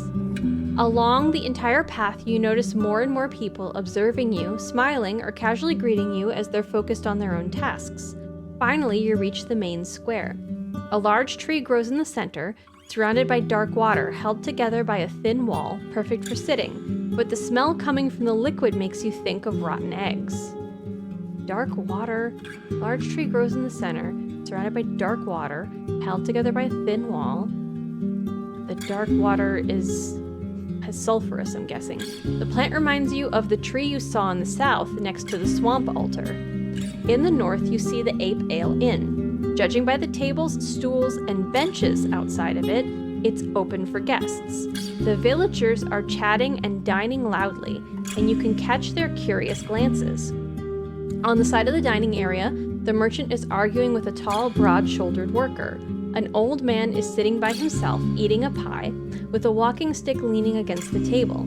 A young woman is cleaning the empty mugs in the creek, speaking with a man at least twice her age, maybe her father. I need a spot to tether Hope.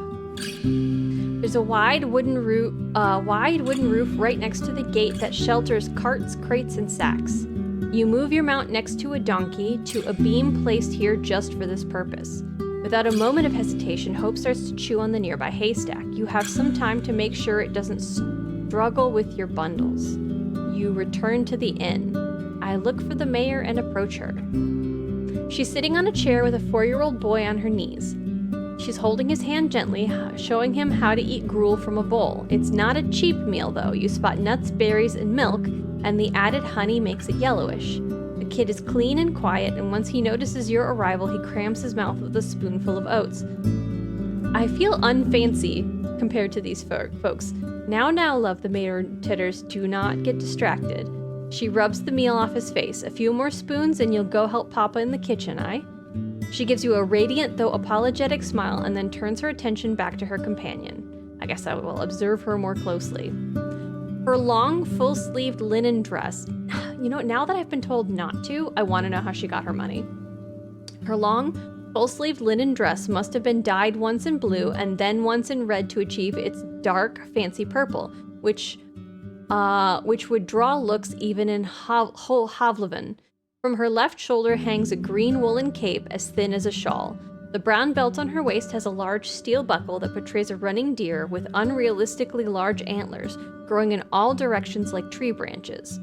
Unlike her tribesfolk, she's pale, with powdered and rouged cheeks, and her lips match her outfit, though they're a bit closer to wine red. The thick, gray strands in her long blonde hair look more like a fashion choice than the result of aging. Her eyes are the color of her cape, keen and vigorous.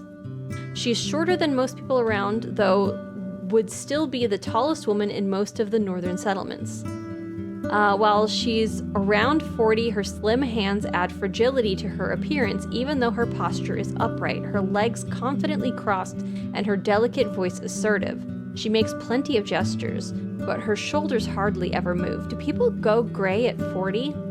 I guess because so many people dye their hair, I have no idea what is actually realistic for, like, when people are supposed to start going gray.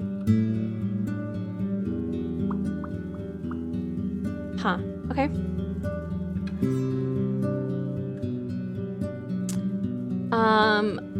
Even though her posture is upright, her legs confidently crossed, and her delicate voice assertive, she makes plenty of gestures, but her shoulders hardly ever move.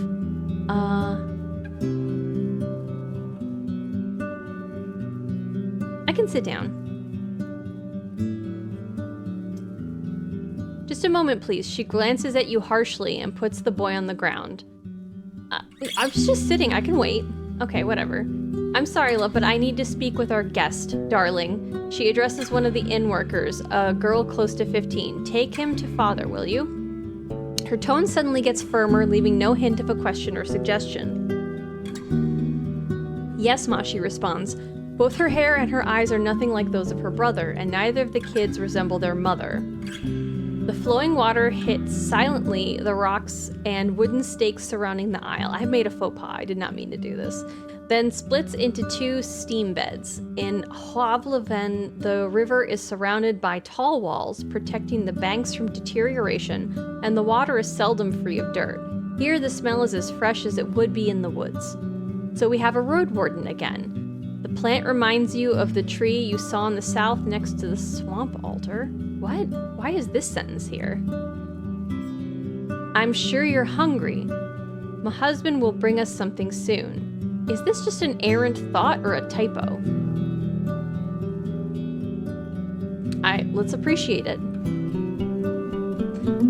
Don't mention it. Hunger makes me peevish, and the day is too nice for that. She taps her chest and looks at a flock of birds that fly above you loudly, heading south.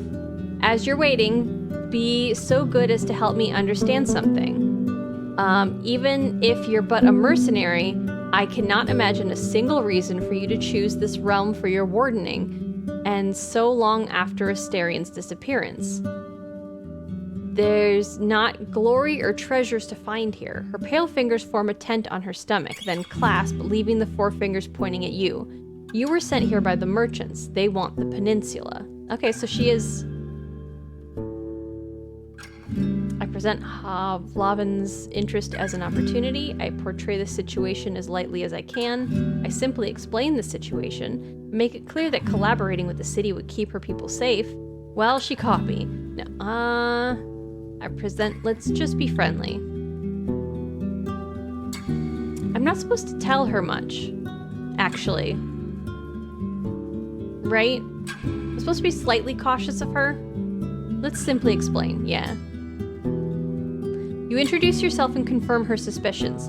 The guild and the deputy are in agreement. They are willing to send troops to this place, defend the settlements, and patrol the roads.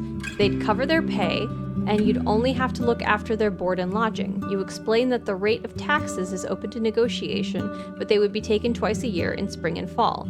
You have time to think about it, you assure her, and you're free to consult with your people. Safer roads bring many travelers, artisans, merchants. I know you realize it's an opportunity. Yes, I do, she finally interrupts you. But roads bring other people as well, not all of them desired by us. As she observes your palfrey, she twists her deer buckle left and right. The times have changed, and your superiors were kind enough to send a messenger, not a temple guard with a list of demands. She grasps the buckle with her fist. When it comes to the guild, there's always a catch. Her accent is now almost identical to the one used in the city.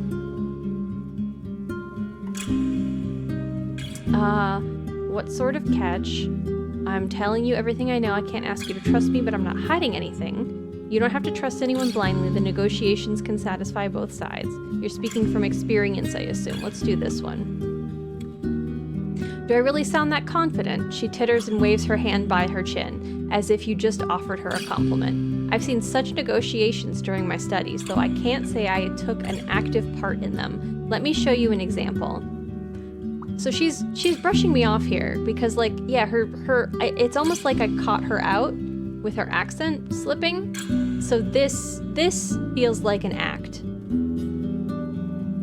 Though I can't say I took an active part in them, let me show you an example. She theatrically clears her throat, patting her chest with one hand and covering her mouth with another, then leans forward and rests on her elbows, allowing her hands to freely make gestures. You make a deal with a settlement, flour and wool in exchange for coins and tools. You send the first traders and they imply that you're ready to pay more, let's say parchment. Months later, you want no more rye, just the parchment and wool. We cannot butcher any more mouflons, the locals say. Don't worry, you answer, we'll send you a small flock, just turn one of your fields into a pasturage. As she pretends to speak as different characters, her voice comically shifts, and she has no issue switching between accents. Let's smile here. Let's encourage her. She swings her hand above the table. Another year goes by, and while there's more parchment, the village lacks some crops. The tribe needs not just tools and coins, plenty of coins, but also seeds, and the guild is not satisfied.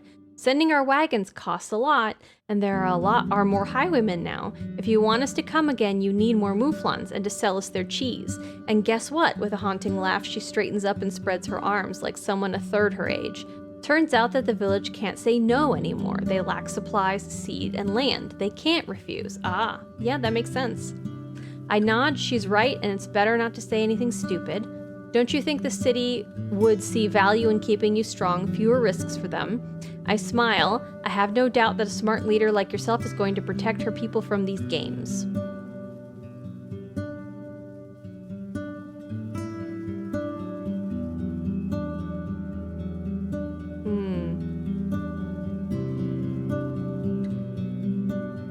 Let's just nod along and keep her talking.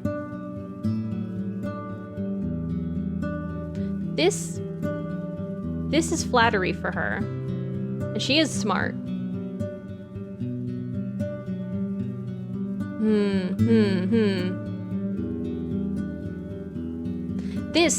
No. I mean, they would see value in keeping you just strong enough.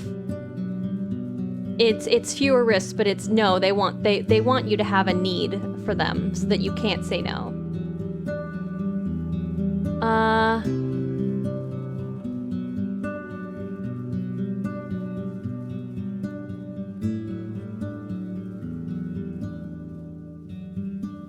But it might be good right here to show that I agree that that's a thing that she should do.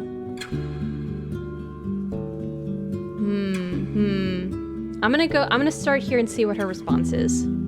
Oh, how wonderful. Keep the compliments coming. Oh, okay.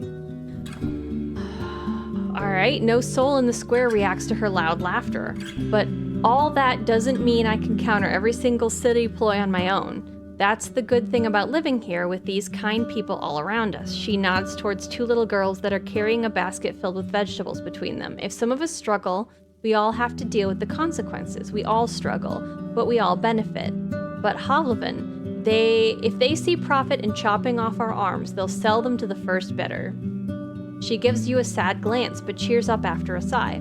Let's finish the introductions. I'm Thias, one of the keepers of the Ape Ale Inn and the mayor of Howler's Dell. I assume it would be convenient for you to take my answer back to I hate this name. Havlevin. She wonders for a moment. Say, when could we expect the first caravan after winter? It depends on what you can sell and what you want in return, I guess. While the conversation goes on, the food gets served. I noticed this move. A refreshing aroma of roasted mutton covered with a thick sauce made of mint, parsley, and honey tempts you. Oh, that sounds so good. Oh, yum, that sounds so good. Tempts you to bite right away. The juices are sinking into the round trencher, a plate made of simple brown bread.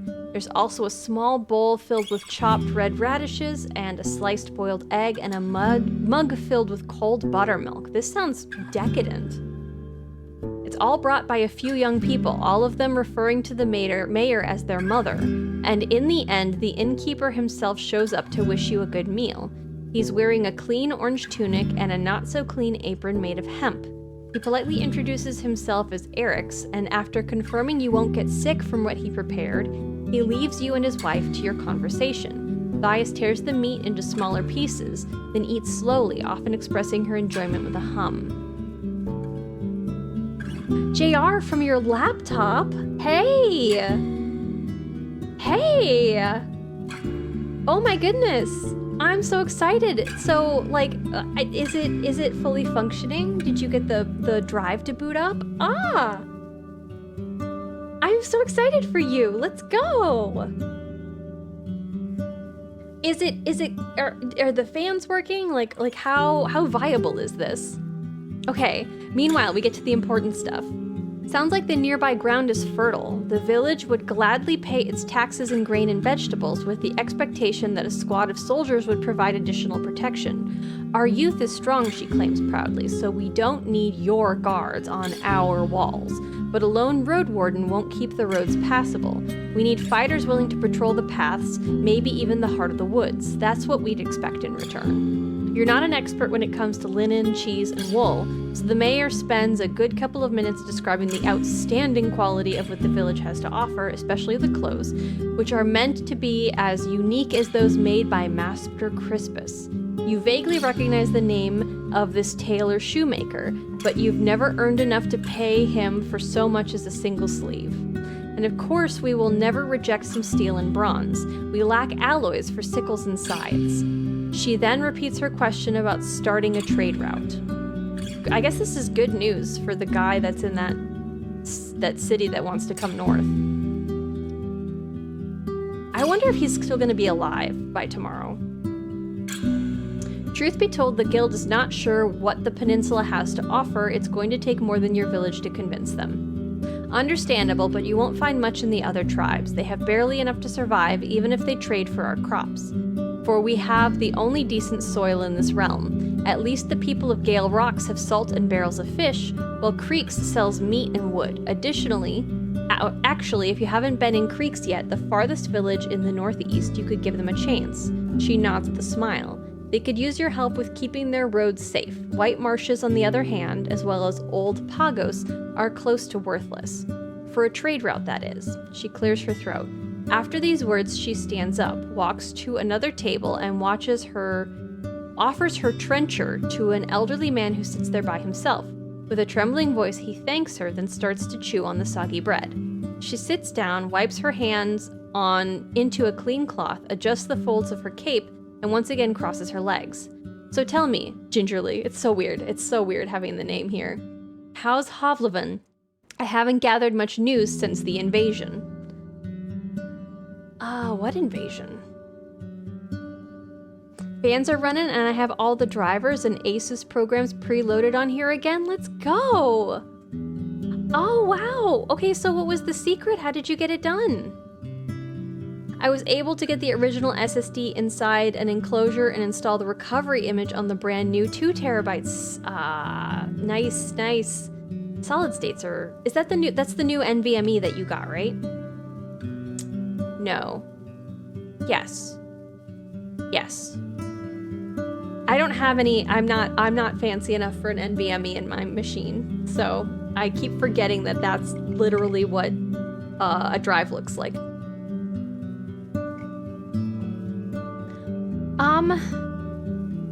Things stay humble but are starting to look brighter. The harbor is full of life and the kids grow strong. Sometimes better, sometimes worse. Not everyone has their own bed, but the new generation is ready to start their own fight. I'm supposed to kind of prevaricate around her. It's far from great. Children who lost their parents during the war have no trade in hand, and there's not enough settlements to send them away. Many people are unable to prosper.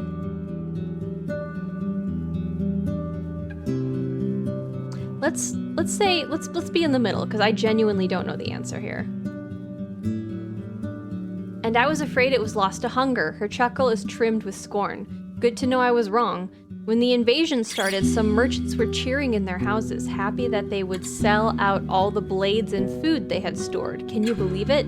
This panic will make us rich. She imitates the voice of a pompous man. That's why when the Southerners reached the villages, they found almost nothing to eat. She sighs. Staying in a remote peninsula truly can be a blessing. She pauses, hesitant to go on, then shakes her head slightly.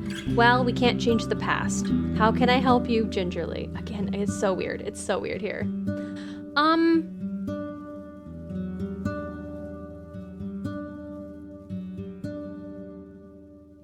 What do you think about the scavenger who was here before? I was in Pelt North. The innkeeper feels uneasy about Glaucia's band. Let's try this. When you mention the raids on the northern villages, her eyes narrow. Are you sure? It's the first I've heard about it. Glaucia has been around since years back, but she's not much of a nuisance. I'm just a messenger. He's asking for you to join forces with him. Well, I can't give you my answer. I won't ask our hunters to endanger their lives in the pursuit of some gossip. I could ask around, learn more about this. I don't have time for this. Should I tell the innkeeper that you're not interested in collaboration? I could ask around. She sighs with exaggerated relief. What a splendid idea. There are only 3 villages in the north. White Marshes, further north by the western road, Gale Rocks by the northern coast, and creeks in the far east. Bring me news from those places and you will get my answer. I mean, I'm supposed to explore the area anyway, so I'm paid for passing the message from here to Pelt of the North. Asking me to ride for you through half the peninsula and back is a different deal entirely.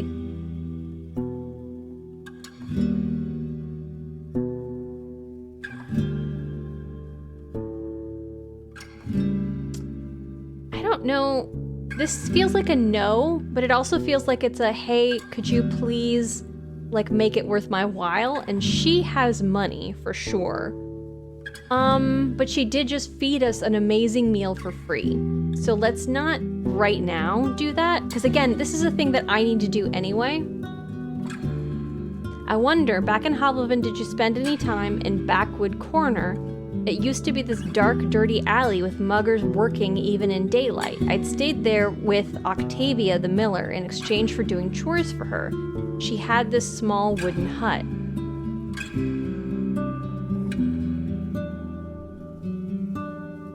Since the war, even the soldiers have avoided that street. People say it's home for thugs. You wouldn't recognize it. It's now a respectable street with one of the fanciest inns in the city, the Apple and the Boar. It would make you feel like you're in the old days. The Boar Head Inn is almost 50 years old now. There's no such street anymore. It fell to a giant... Am I creating reality by picking one of these responses?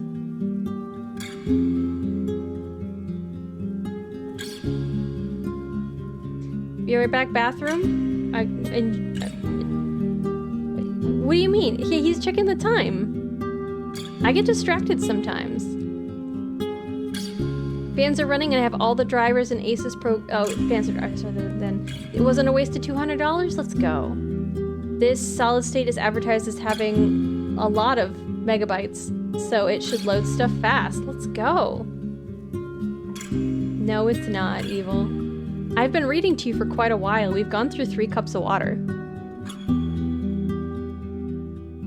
Let's again, it feels like we're creating reality here. The Boarhead Inn is, let's say that it's, you explain that while the place is still called the bad part of the city, the Boarhead makes good coin selling beer and ale to students, mercenaries, and adventurers. The whole land may turn wild one day, you quote one of the local traders, but Backwood Corner will stay the same. She sighs with relief and puts her left hand on her hip. Comforting, don't you think? That there are these places, these dark corners where you can always find what you expect. Living there, though, that sounds awful, and always was. She chuckles. I bet the thugs of my youth are no longer around, so I wouldn't count on them to give me a free pass, but I wish I could have a chance to drink a mug or two with the innkeeper once more. The old lady was always too good to stay in that muck. This is the thing I shouldn't do. I'm looking for Asterion. She stares you in the eyes, then turns towards Hope. Is your palfrey a mare? We have 2 jacks. Could use some mules.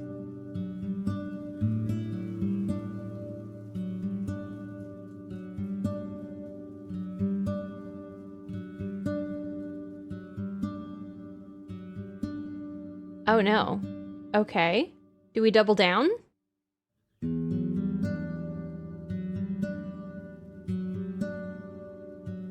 I don't know anything. I don't know enough about horses to understand what this first thing is. What's a hinny? A stallion, so it won't give you anything stronger than a hinny. It is, but I need it to stay strong and healthy. You know. I'm looking, I think I'm gonna double down here. I wanna just, I heard you, but he's not welcome here. Her voice is harsh, and I don't know where he went. We haven't burned him or fought his awoken shell, wherever he is. It's not our problem. Okay, yeah, well, what did he do? What are his wrongdoings? Goodness. We like Ginger Time Evil. Why are you trying to make her end? Well, I mean, you know, we wouldn't want me to burn out and then just not do streams, right? How are you not wanting to pee? I don't know. Do you have the bladder of a little bird? The offspring of a donkey and a male horse. Thank you. Okay.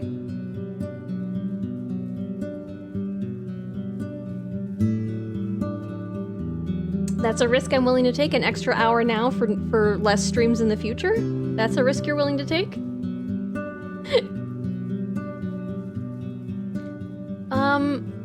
Okay, if you have to know, he failed and won't get a second chance. He was meant to escort Agita, a daughter of mine, to her betrothed in Gale Rocks.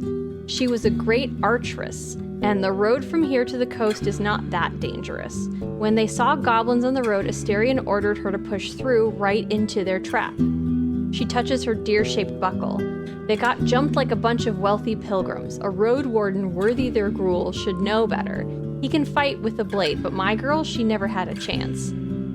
She sighs and looks at the gate. He disappeared soon after his pitiful attempt at apologizing to me, and we closed our doors behind him for good. I'll let you know if he ever tries to return. Any idea where I can look for him? Did you ever find your daughter?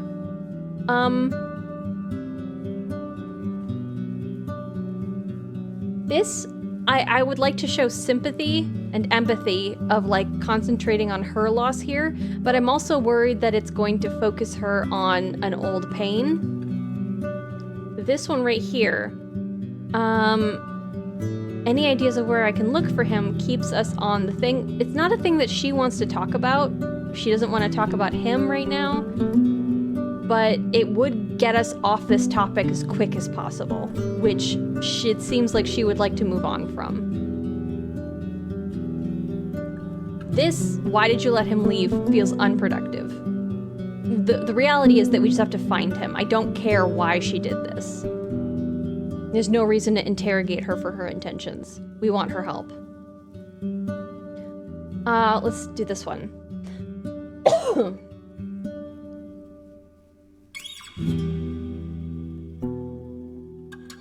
She adjusts her cape with an annoyed shrug. I'm asking for him in the north. Try asking for him in the north. He spent most of his time between White Marshes, Gale Rocks, and creeks. Here, he wasn't that eager to share his plans. We can ask this now, I think. Did you ever find your daughter? For a few breaths, her green eyes seek something in your face. Her words are careful yet hesitant. She's with the fogs now. The goblins were after food, so they carried her shell away. One day she's going to charge at our walls, awoken and empty. Even though she was a bit mawkish, her heart was strong and patient. She listened to people, was ready to help them and to cry with them. I could tell you stories, but what for? Let the dead rest. Could ask about the family. I'm curious about this. It feels kind of intrusive, but you have quite a big family. She titters weakly. This I feel like is her tell. At one point, there were 12 kids living in our house, 9 girls, 3 boys. They come and go as it should be. A few are already with the forest, but most are all grown now, even starting their own families. She looks away at a girl wiping spilled milk with a wet cloth. To be perfectly clear, they aren't exactly our children. It's a custom of our village for the mayor to look after the orphans. Thankfully, Irix has a big heart and much more patience than I do.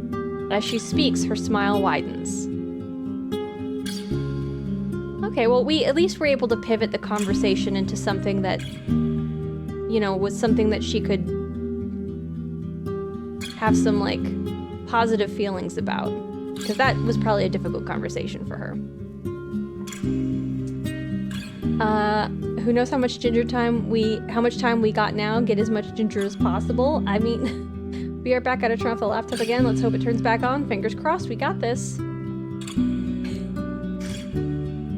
Tell me, how do people dress in the cities these days? Is it similar to what we have here? Before the war, the merchants were wearing those really long dresses and robes. I really want to get my character a bath. This conversation is great, I guess, but it would have been great if, like, I could have gone to an inn and had a bath. Those really long dresses and robes, way too long for my taste. They got mud stains after the rain, and I see no reason to keep shoes completely hidden. Not anymore, there's always a shortage of fabric. Most people wear tunics like in the old days. Tunics. Tunics, this is the thing. I want everybody, the fashion trend for 2024, everybody's turned into tunics, okay? That's an agreement we're having. We're all bringing tunics back. So I might go with this one just for the tunics. For years, there was not enough hemp and wool at hand, so people have started wearing furs again. As far as I can tell, many folks wear headgear. I'm not sure, I don't pay much attention to fashion. I assume said with slight derision. That's not necessary. Let's do this. Tunics. Pardon me. And it maybe makes her excited about the trades. Tunics! At least we can hope that if the visitors arrive, we won't stand out much. She laughs, but also adjusts her dress, drawing your attention to its superb quality. And who knows, maybe our little village here is going to help those unfortunate clothiers. I'm sure we could spare a couple sheets of fabric. What would it take to make you consider joining? I don't need to advocate. My job is to propose it and to try to make the area safer. Have you heard of the necromancers to the north? You seem to be fairly well off. I don't know. Tell me about Howler's Dell. I was in the ruined village south from here. What do you think about the scavenger who was here before? I saw a weird tree south from here, the one with the altar standing in front of it, and thank you for your time. Let's start with, what do you think about the scavenger who was here before? Ah, he's still alive, she says with distaste. He brought us some news from the north and paid off his debt to us, but he's an idler and a prattler, drinks too. The farther away he stays from here, the better. So I guess I will tell her that I think the guy that I'm supposed to be bringing to the town is that scavenger. I was in the ruined village south from here. Her tense gaze shifts to an awkward click of her tongue as she leans away from you. I don't even want to think about their tragic fate. No one can negotiate with the wrath of the herds. A long pause, and I better not find you upsetting my neighbors with these sad questions. It was a challenging time for all of us, a wound we won't forget. Okay, she doesn't want to talk about that.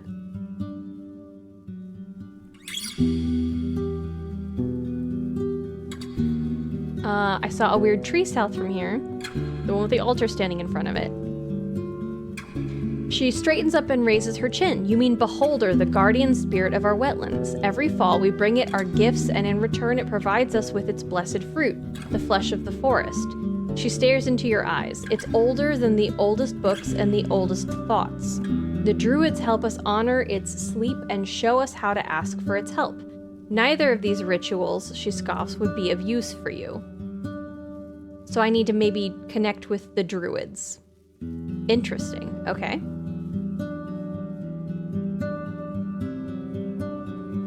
Should I ask her about the necromancers. Yeah, let's do it. Have you heard about the necromancers of the north? She taps her finger on the table. Okay, so doesn't enjoy that. Yes, I have. Or she's troubled by it. After you ask her to tell you more, she seems to regain her confidence. You mean White Marshes, for sure. I don't know all that much about what's happening there. We avoid their lands if we can. She frowns. I shouldn't gossip about it with strangers. We can talk about it on another occasion. Oh, I'm just gonna thank her. You're in front of the Ape L Inn. Does the innkeeper have a bath? Even though so I approach the, I don't need, why would I buy, okay, I could use a room, any rumors to share, thanks. You must learn to embrace your inner filth warden, no bath, only road, oh no.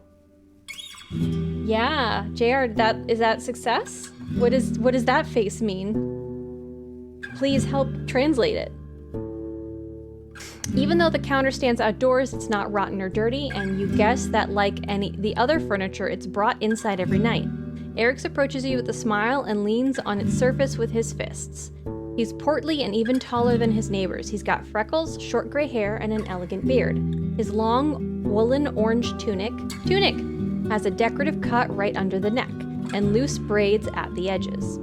How can I help you, traveler? His accent is heavy, nothing like his wife's. He stomps with a heavy boot and looks around, as if he's just waiting to get back to his other tasks. His fingers are still dirty from weeding the garden. I don't know that I could use a room. Do you have any rumors? Rumors, not really. I have my own things to worry about. Neighbors keep their own company. Better for everyone to seek help from my wife or the forest speakers. Nay in a mugga ale? What? So no rumors, but maybe you've heard of someone who may need my help. Have you had any interesting guests recently? I do not know, he scratches his beard. There was one vagabond, but he was not here for long, and he didn't do much. A timid fellow, talks loudly but is afraid of everything, especially the guards. His face is touched by flames, has a big ballista. He says this word with a strange accent, smirking. And a large bird as his beast of burden. I do not know what to say. He shrugs. He went south and is most likely gone. New rumors, maybe you heard someone that can help. You say it as if we expect travelers to get here any day now. I'll ask around. Come tomorrow. Let's just say thanks for now. I leave the square. You're wandering through the village. A field worker walks by you, coughing loudly as he tries to open his water skin. A short-tempered hunter tries to explain to his parents that there are no bears where he's going. Can I dump his water skin on my person? The tailor, the local priests. JR, what did you do? Why, what is happening in there? Oh, Frog, did you get some of the hype stuff? Oh, goodness. Kalani, hello. Thank you for the raid. Let me give you a shout out.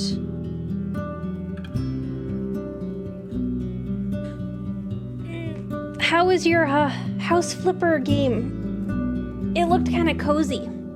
We're doing a text-based adventure, so it's a lot of reading.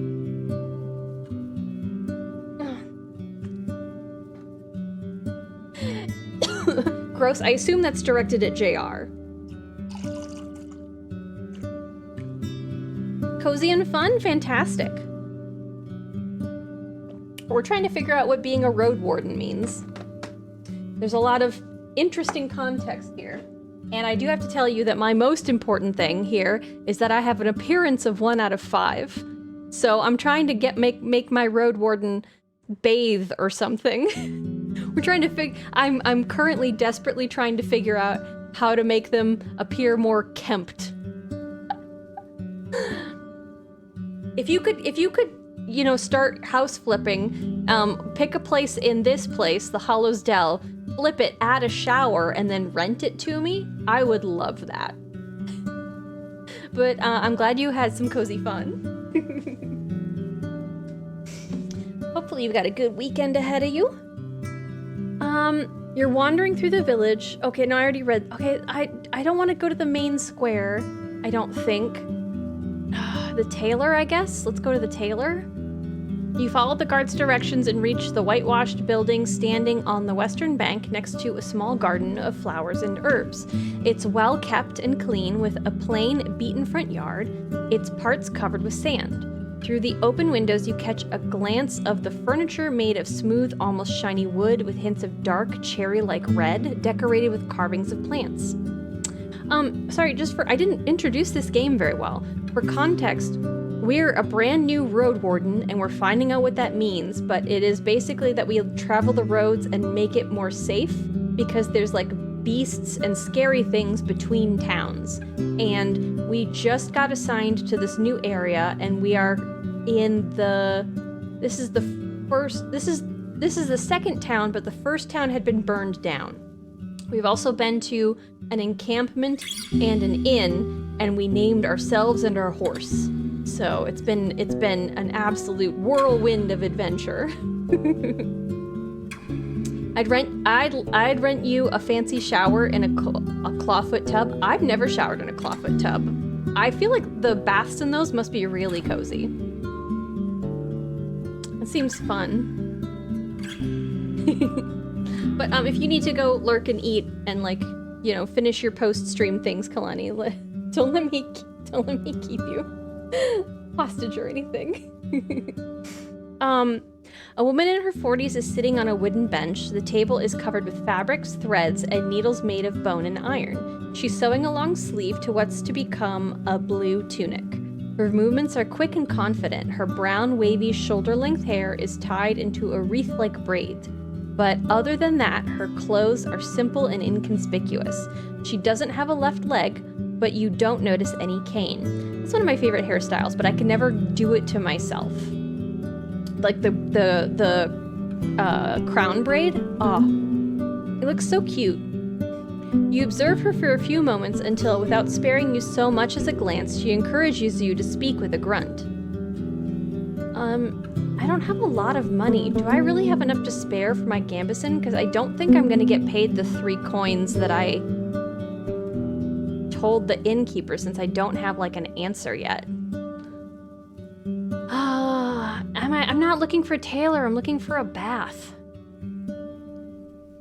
My gambeson needs work. You take it off and point at its tears. The woman follows your finger patiently. Here's my price. For 2 dragon rings, I'll patch it up in half an hour.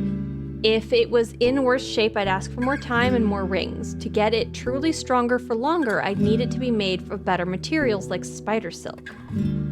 Your prices are high. Well, they're twice the other place, but it's fine. Tell me more about this spider silk. 'Tis silk made by spiders. I meet her eyes. She's the first one to break the silence. The large ones, they use it to spin webs. It's stronger than thread, but my neighbors do not walk the woods no more. 'Tis getting harder and harder to get any silk. Yeah, restarting a computer, there's so many things to add. The ones that I often forget, I run Flux, f.lux. That's one of my first things that I always try to install again. And then a PDF reader is the thing that's really frustrating.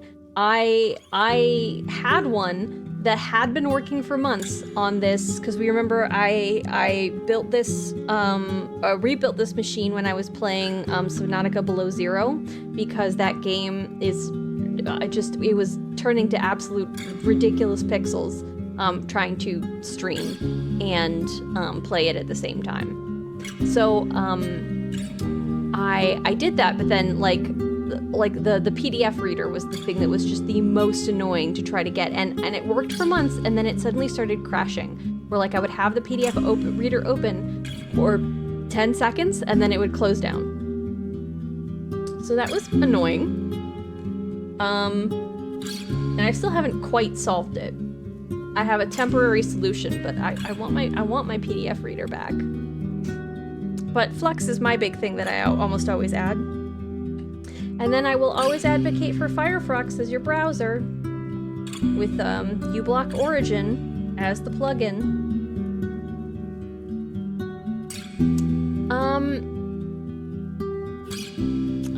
I guess let me think about it. Do I need to have this patched up? Gambeson Enhancement, 20 coins. Find your own silk for a better price. In 15 minutes, your clothes will be patched and tidy. Your outfit needs no work. My outfit needs no work, apparently. Why would I, if my outfit needs no work, why would I have my jacket patched up? It's too bad I lost 1 coin with that dumb gambling thing. Okay. Priests. They probably won't talk to me because they don't talk to strangers. Fancy Ginger, what did I say? How am I fancy? So many programs to add fire frogs. Oh, no, Firefox. You head south of the dead tree in the main square. Before you get to the second thatched building, a large man stands up from a bench and gets in your way. He's close to 50, taller than most people you've seen in your life, broad-shouldered. His hair and short beard are brown, matching his elegant woolen robe. A thick club is attached to his right wrist with a leather strap. He left his sandals by his sitting spot. Many want to speak with our guides and teachers, he speaks with a solemn, strong voice, but you're not welcome here. Turn back, stranger. I've no experience with Firefox, usually used Chrome, but gosh darn, it sucks resources. Yeah, so I guess there was a time when Firefox was pretty resource intense, but I don't remember the exact story. They either discovered that it was somebody specifically trying to make it more resource intense, or there was a bug, or both things. But Firefox is the only non-Chromium browser. Most browsers, including things like Brave, a couple of other things, are based off of like the Chromium branch, which is what Chrome is made of. And a lot of the stuff with Chromium is them kind of just trying to track you more and more around the internet.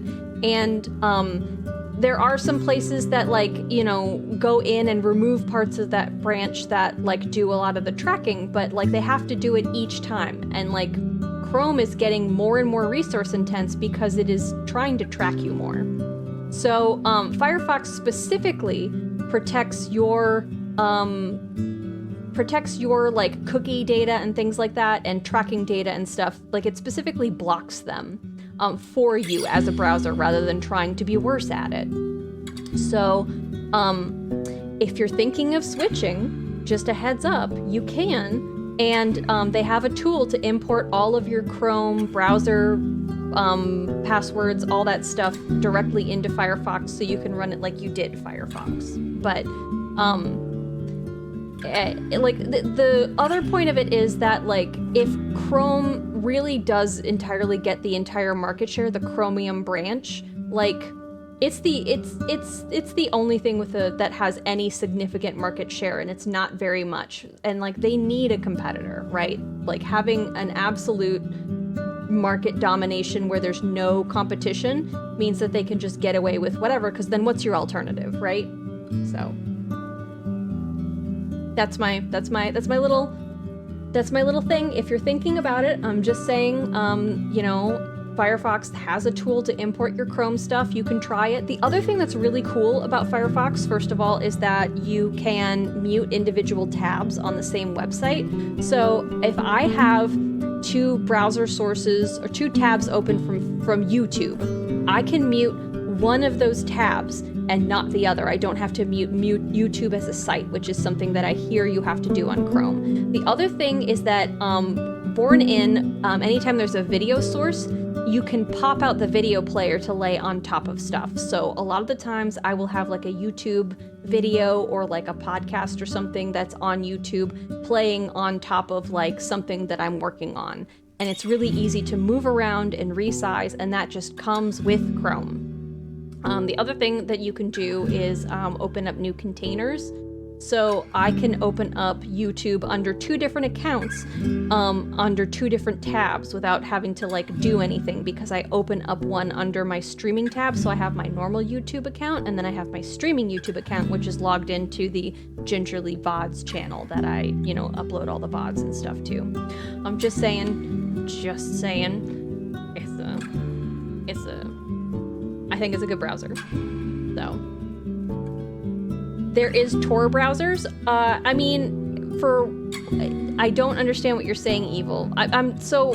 It's if you're talking about like it has a different base, there are browsers that are so insignificant in their market share that they're not at all a competition. So there's that.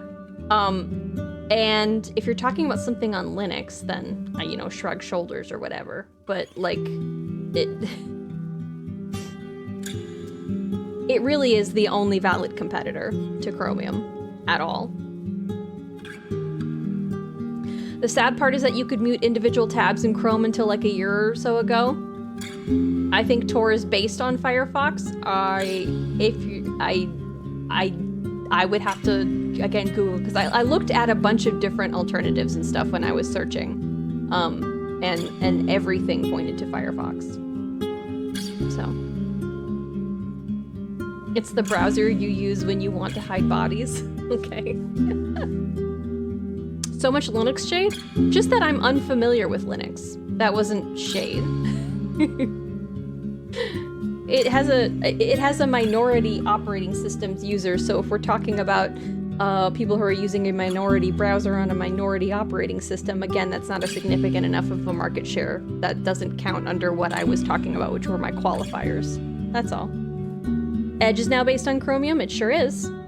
Nearly everything is based off of Chromium. Again, like people are like, oh, I use Brave because it's not Chrome. It's like, it is Chromium. Like anything that has a significant, actual presence is based off of Chromium, except for Firefox, as far as I'm aware. Neat, I'm on Edge. I mean, yeah. Windows wants your data. Who could have imagined that? You head south of the dead tree in the main square before you get to the second thatched building. Yeah, he tells me no. Can I know why? I'm your new Roadwarden. Are you sure that no souls here needs my assistance? I don't want any trouble, so be it. I'm just gonna tell him who I am. Maybe I'm not a stranger if I'm a Roadwarden, although I was cautioned that I was, so I will immediately understand if they say no. His harsh look softens. We can handle ourselves. If that changes, Elpis will summon you.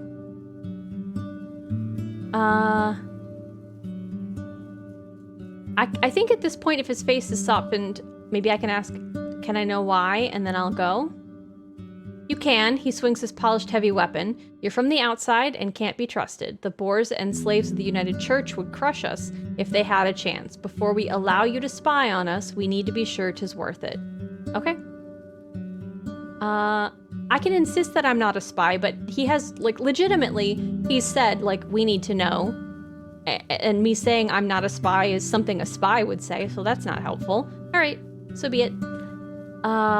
You're wandering through the village. A woman in a brown robe observes you from a distance and walks away when you make eye contact. A young woman is chasing after a loose chicken, embarrassed by the giggling of bystanders. The druids won't agree to see me. That's true.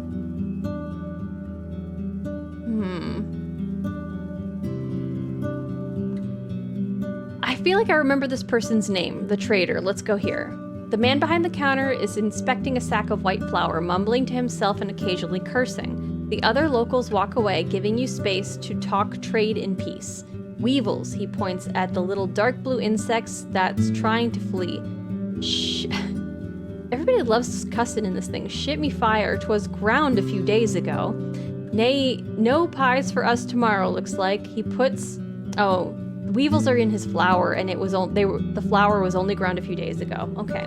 He puts the sack on the ground. I'll take care of it later. A Roadwarden, Eva, the mayor cared enough to see you, and kids are lining up to look at your horse. Strangers are like ghosts to them now. He's wearing a simple brown robe with no hood, a rope instead of a belt, and modest trim made of green thread. It barely reaches below his knees, revealing his sandals and crude pants made of linen. At the same time, it's way too large for him and hangs on him like a bag. He looks like a poor vendor from Hovleven.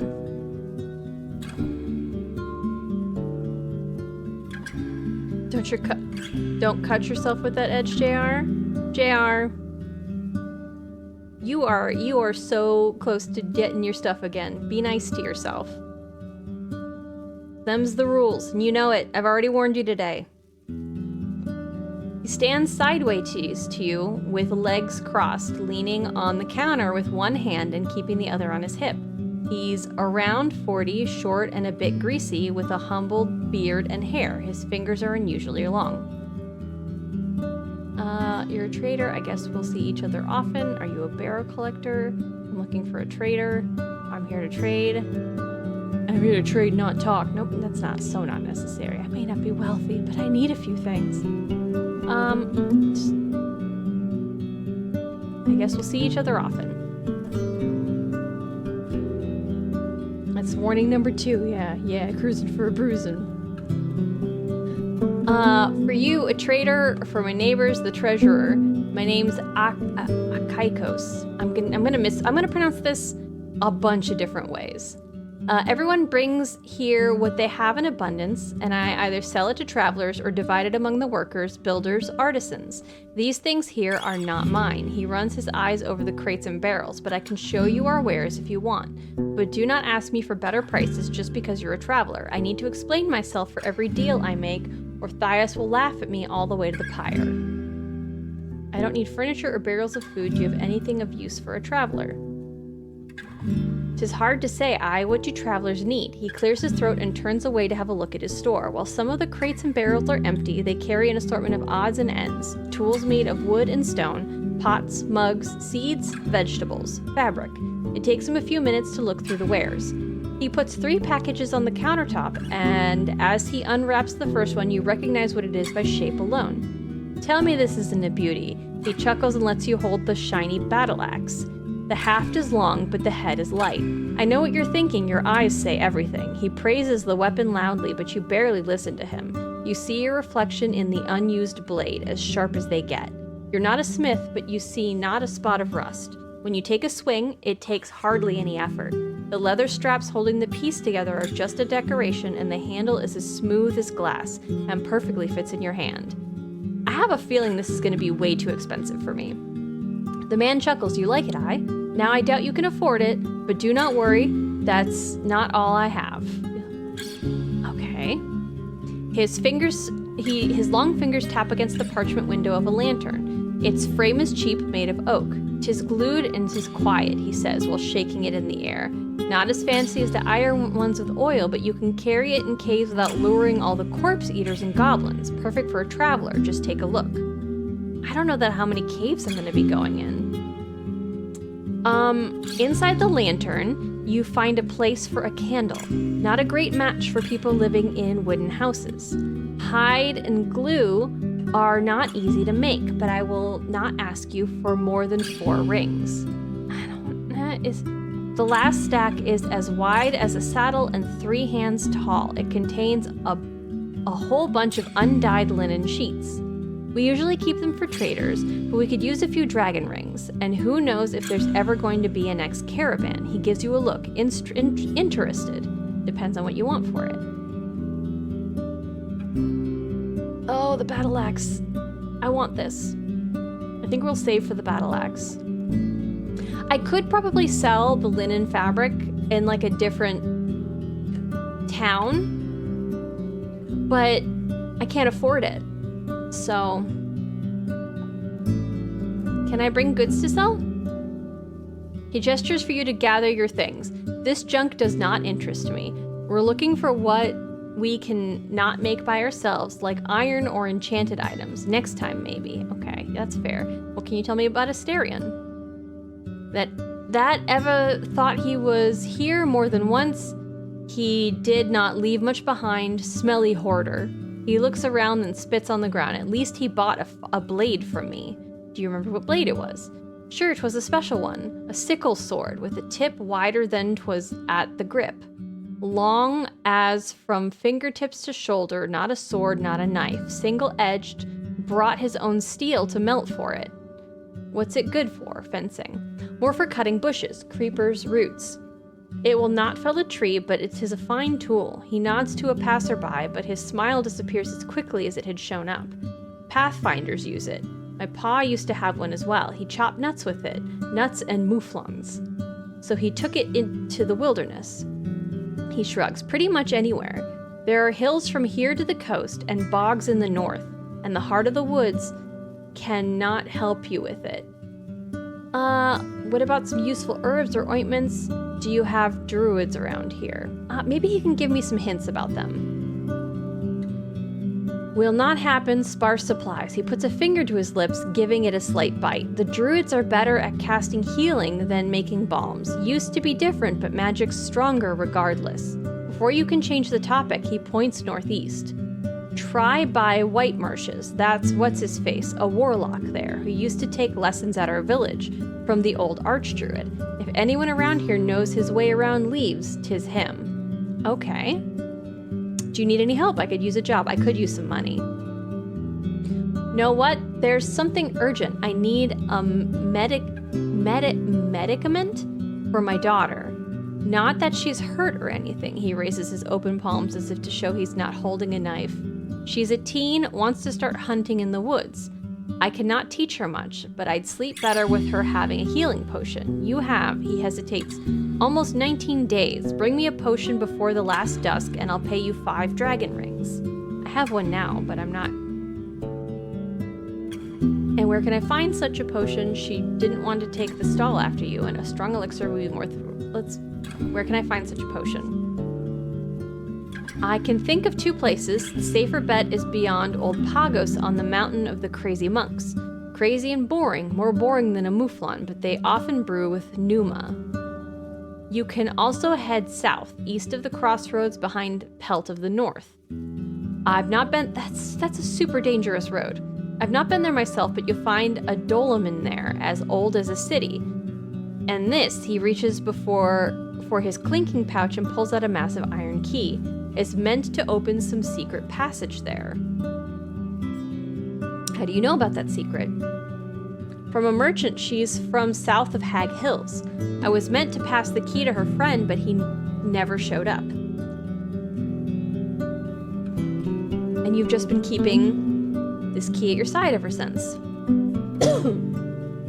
I kept it with my trinkets and coins. Oh, it's Finn. Hi, buddy. Hi, hungry boy. You guys, when I pet him yesterday while he was doing his big stretch, he had his tummy on the bottom of his little habitat area, and his little leggies were like up off the ground, like he was doing like the Superman stretch, and his back was all flat, and he was so relaxed. It was so cute. It was so cute. He's such a good boy. He's chomping. I kept it with my trinkets and coins, that's all. We were planning to go there for years, but 'tis one of those things that you talk about and not do it. His brief laugh turns into a cough. A strong elixir would be worth more than 5 coins. Well now, 'tis all I can pay. He spreads his arm. I do not sculpt, you stupid. The dragons I get here belong to the village. 5 is fair pay, and I'll mention to all the neighbors how helpful you were. He takes a deep breath and adjusts his robe, still sweating. Fine, I'll look for it. Is he gonna give me the key?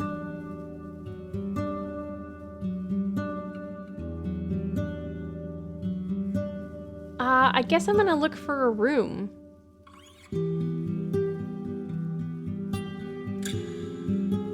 Oh, okay.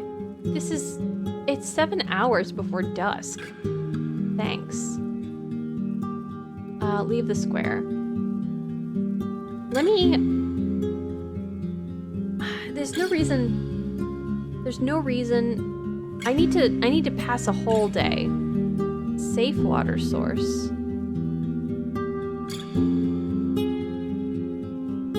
A large tree, travel time 30 minutes.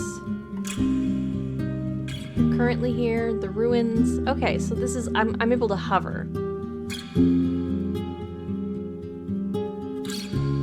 Takes me 2 hours and 3 hours. Okay. North is the marshes, right? Let's just take a look here. The road is beaten and free of litter. You notice paths between the fruit-bearing trees on your right, and soon after that you ride along vast fields of broad beans, almost ready for the second harvest of the summer. Then there are green hemp plants taller than you, waiting for a scythe or a sickle. I kind of want to use my, like, berry picker, but, you know. I refuse to believe the cuteness until it's on video. It sounds too cute to be true. Well, I wish my phone does not record well in the dark, and he just does not. He does not. He does get up and eat. Like, the lights are on right now, and he gets up and eats, but he doesn't, like, get up and do his big stretchies until it's dark. Because, you know, he's not ready to hang out for the night. Speaking of stretching, thank you. Thanks, Lady Miss Dragon. I will stretch.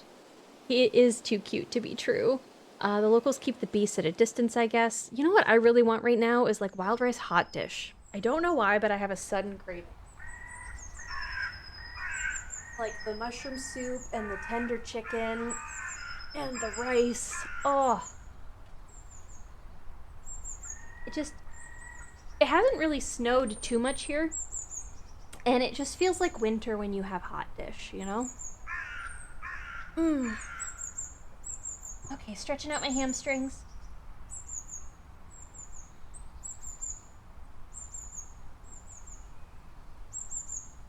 Oh, that feels good. Touching toes.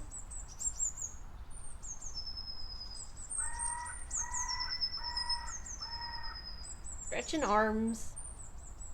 Doing little hip circles. I feel silly. I'm glad you guys can't see this. But it's like good for you or whatever. So, I look like I'm hula hooping an invisible hula hoop. Okay. Thank you. Thank you, Lady Miss Dragon. Oh, you have a JR mood? Okay. Hope's hooves thump loudly on the beaten track. The green bushes, shrubs, and trees prove that the soil here is fertile, yet the plants don't overgrow the road. These crossroads must be busy at times, maybe even patrolled. In the distant west, you see mountain peaks dividing the lowlands from the ocean. The road east leads toward the hills, behind which there are unusually tall, dark trees. There's a dense forest in the north, from which you hear the croaking of toads. The last path is already known to you. You're surrounded by 4 signposts, all of which seem to be made from the same type of wood, now covered in moss and fungi, yet the pictures and letters that cover the nailed boards are nothing alike. I don't remember where I'm supposed to go north from here. Let's check the northern signpost. It's attached with nails made of pointy, carved bones and divided into 3 sections covered with small engravings. The part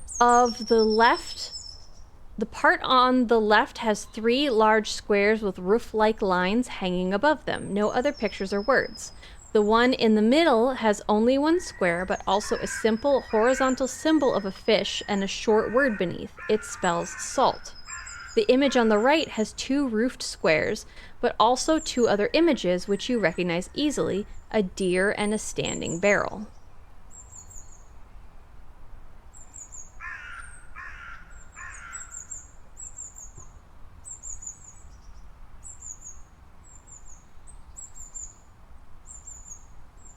So, I don't need to look at these signposts. I go to travel, right? Okay. I guess north. Some parts of the road lead uphill, some downhill. The forests are ooh, the birds got... Okay. More bugs, too. The forests are lush, but not too dark. The few foraging deer and boars keep their distance, and the birds are disinterested in your presence, singing cheerfully and preening their feathers. Sounds of an ongoing hunt reach you from the east, but none of the nearby creatures seem bothered. Once you get farther north, the colorful meadow reveals tall hills on the other side of the stream, but the road leads through a valley. There's a gentle plume of smoke coming from one of the mountains in the west. It doesn't look like a place on fire. Maybe there's a settlement in the mountains.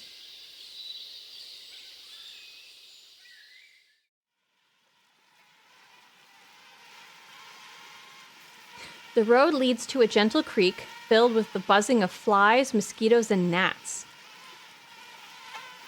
You don't spot any critters among the tall meadows, tree branches, or rocky slopes. Seeing the shapeless, dark vortex of wings, Hope snorts. Oh, the wings would be the gnats and stuff. With access to an alchemy table, I can make a protective ointment against their bites. I ride forward with a blazing torch. I will take some time, but I'll wrap myself with every piece of clothing I own. I don't care. I just hurry. Hope. Look for a different route.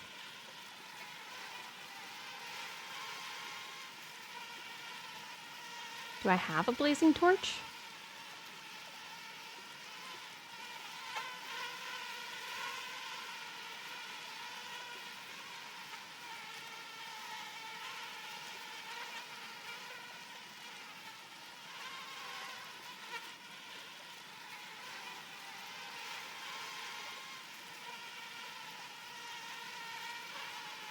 Let's try the torch.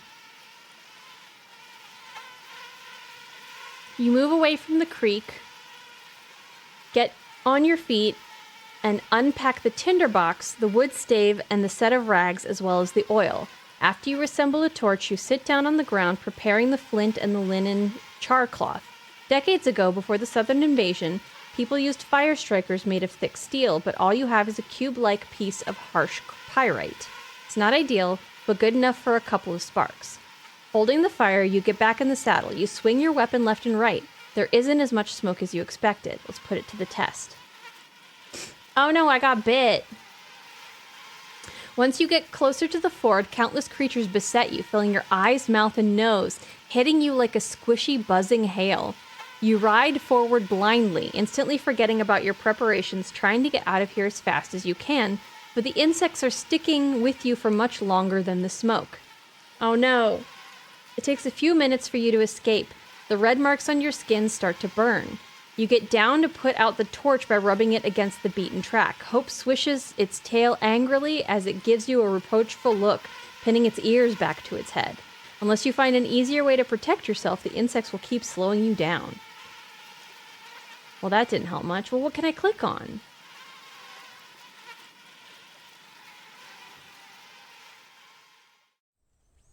That sucked.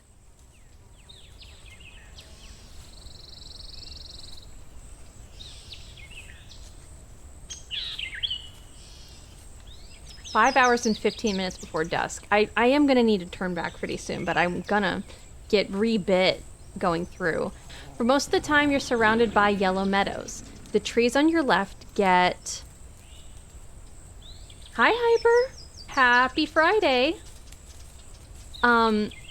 Get sparser, while the few lonely birches on your right still bear the signs of tapping, marked with knife cuts tied with cords. Okay, so there's a settlement nearby.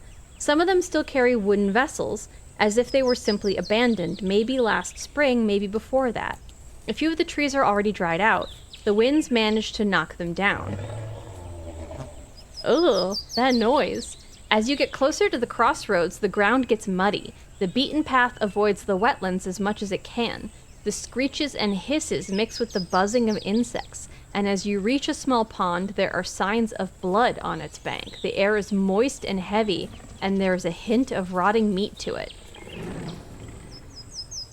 It may still be early, but it's better to avoid the bogs when nighttime approaches. Such places rarely have fine roads. I agree.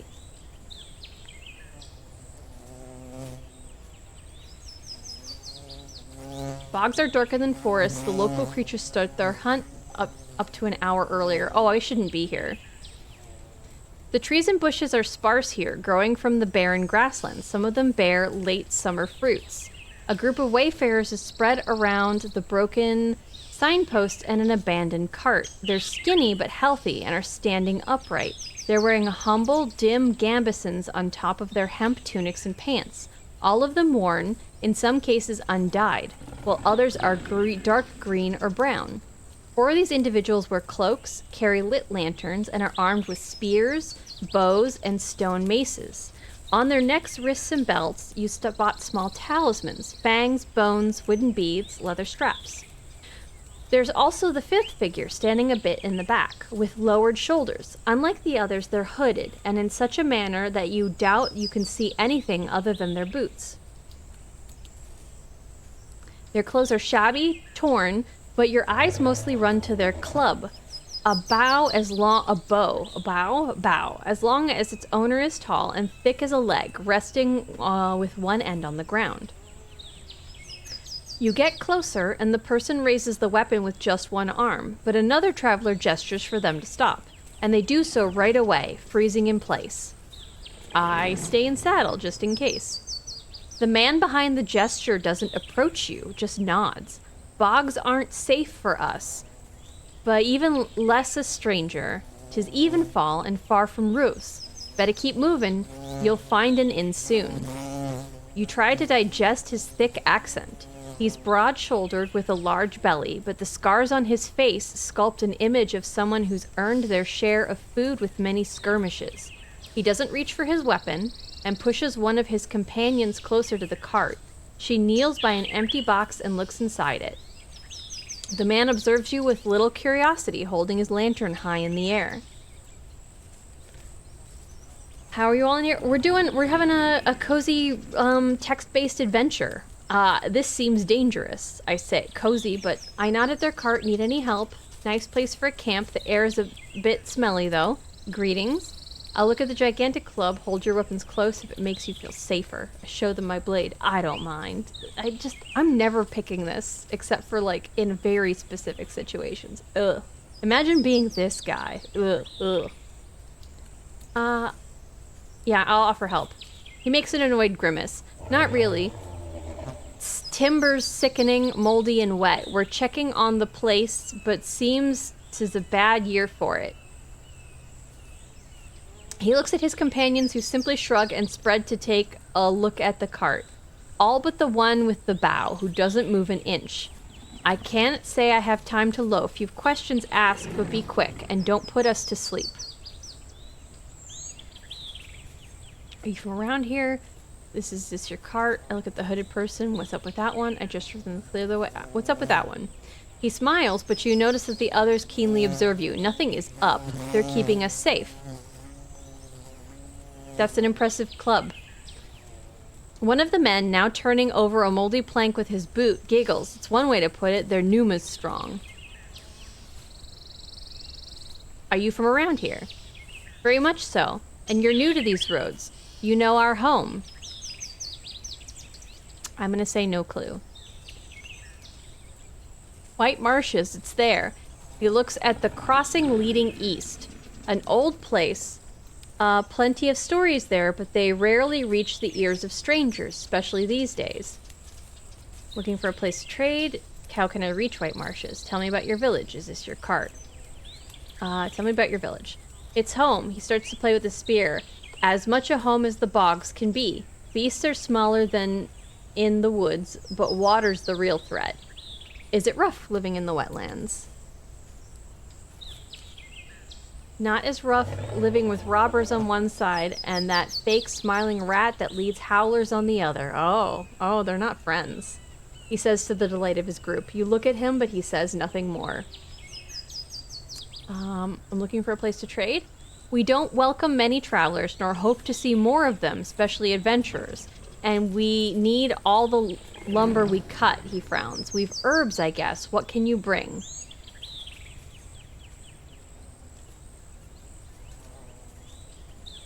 How about animal trophies, furs, tusks? You think we've nothing to catch in the bogs, he scoffs. We've most of what we need other than iron, steel, and bronze. Bring those, we will welcome you. He then stretches out and gets closer to the signpost using his spear as a walking stick. Well, stay safe, stranger. He raises his voice and addresses his companions. We wasted too much time on this froth. It's time to get back. Oh, I should have asked him how to get to the thing. The others prepare their own weapons and join their guide. The one with the bow stays silent until a gesture commands them to follow. They keep up with the rest of the group, dragging the club behind themselves with remarkable strength. I feel like that's a zombie.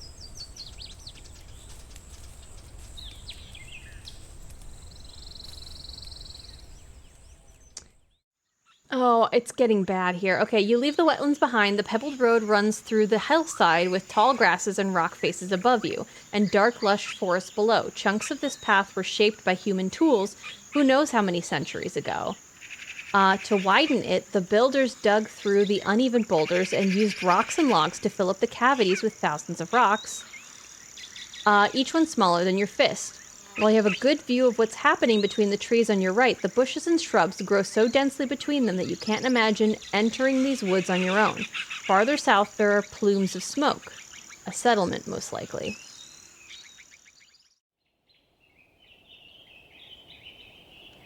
At the top of the hill, you reach a stone wall, a quiet place with no smoke coming from behind it. You look inside and see the glimpse of a peaceful ruin.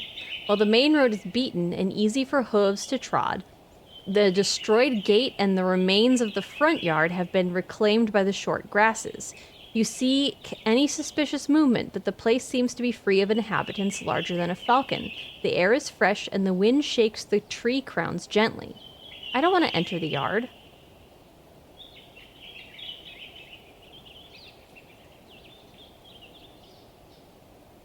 How long does it take to get back to Howler's Den? 3 hours. And I have 4 hours before dusk. Well, I don't want to chance it. We got to get back there. Whew. 1 hour before dusk. You ride through the open gate, then swiftly dismount. There's too many people around to let Hope run among them. I head to the stables. You spend a few minutes with Hope, but before you reach the square, someone clears their throats. You turn towards a man in his 50s with large hands, an elegant beard, and no hair. The stable master. He both introduces himself and answers an unspoken question. You frown, then realize you indeed saw him before, and your palfrey was nicely taken care of during your first visit to the village. Or rather, I'm one when 'tis necessary, but I'd rather grind flour, he says with annoyance. You do not think your beast waters itself, brings itself fodder from a storehouse, and cleans its own shit, no? Takes time and hay. If 'tis, he points at your companion, is not going to work for it, you better have a pouch at hand. You look behind you. The stables are not much more than an open shed with piles of planks, 2 donkeys, and a bunch of napping chickens. Oh, I left and came back, and now it costs me another dragon bone. Dang it. What time is it in the game? It's not time for dilly-dallying, that's for sure. Maybe a little dilly, just a little dilly, maybe a dally too? Your friend won $22,000 at the casino? Dang, okay.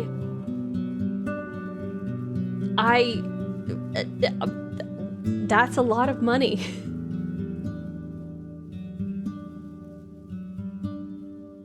I've only ever lost $20 at a casino, and I went, I'm good.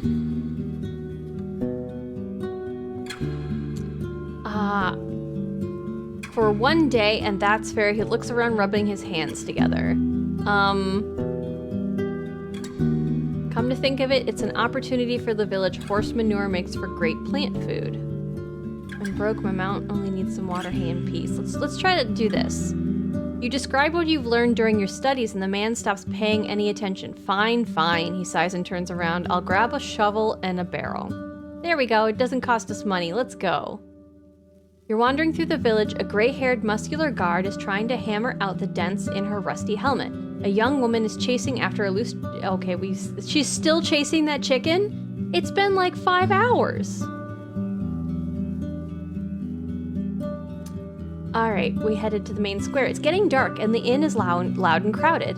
The innkeeper lights up the rush lights, the workers drink, and the guards are preparing for the night watch. If it wasn't for the presence of the creek and the uncanny lack of beggars, this place would feel like Havlevan's, I hate that name, marketplace.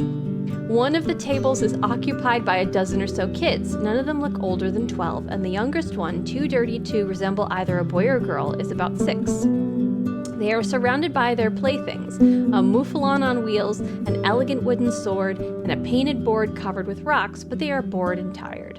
Even though you only get a glimpse of them, the oldest girl notices your attention. She springs up on her feet and approaches you with a few skips. She's already pretty tall, dressed in a worn, subdued tunic so long that it looks like a sack. These are her kids, and she dresses them in sack clothes while she has a crazy fancy dress. It would be rude to ignore her. I smile and ask what she needs. I don't want to deal with shit. No, we're fine. What do you need, kiddo? She puts her hands together and puts on a grimace of playful misery. Master Roadwarden. Hearing such an antiquated salutation makes it difficult for you to hide your smirk. We here, she points at the group, bored, oh so bored. She puts the back of her hand on her forehead, letting out a deep sigh. Please, master, tell us a story or two, for each traveler sees with different eyes. It's nice that when I show up at places at different times, different stuff happens. So like, I bet it's all entirely scripted in a way. Like there's different things happen at specific times. If I'm at a road at a specific time of day, I will have different encounters. But that adds to the feeling of like things being really random. I'm kind of enjoying the way that this is programmed together, and that's just a supposition on my part. Obviously, it's not proven. It's the first whatever, but like, I think that must be a pretty fun mechanic to program in, right? I looked it up. It's AI generated at random. For real?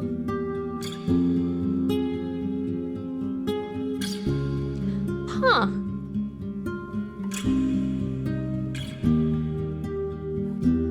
That doesn't seem possible.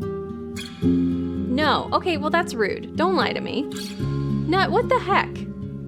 No, what the heck? I want the next message to be an answer to what the heck. What the heck, man?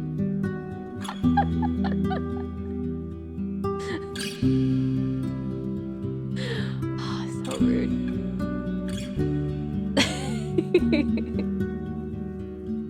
By the way, are you going to be LooseNut 2025 next year, or is it going to be your year?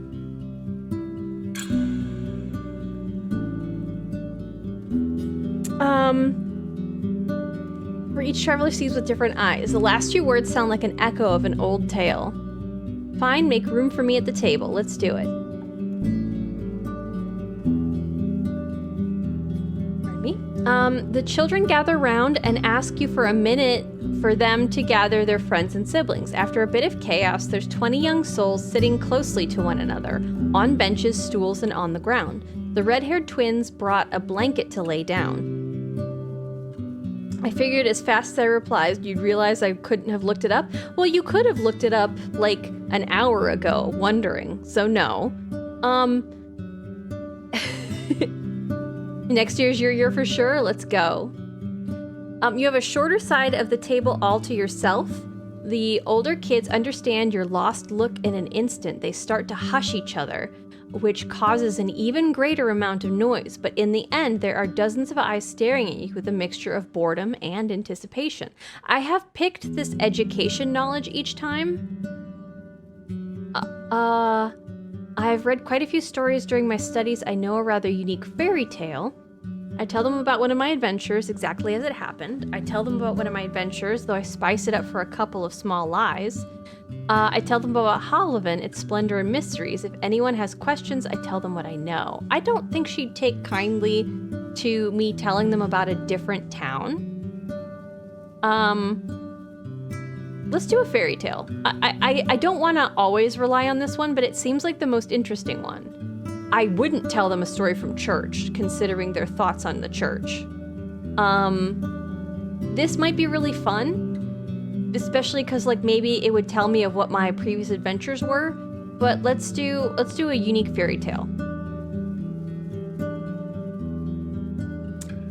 The weirdest thing is if several people have asked me if I'm getting born next year. That is interesting. I assume that's one of those things where like they must think before doing the math. I've never done that. I've never spoken before thinking. So yeah.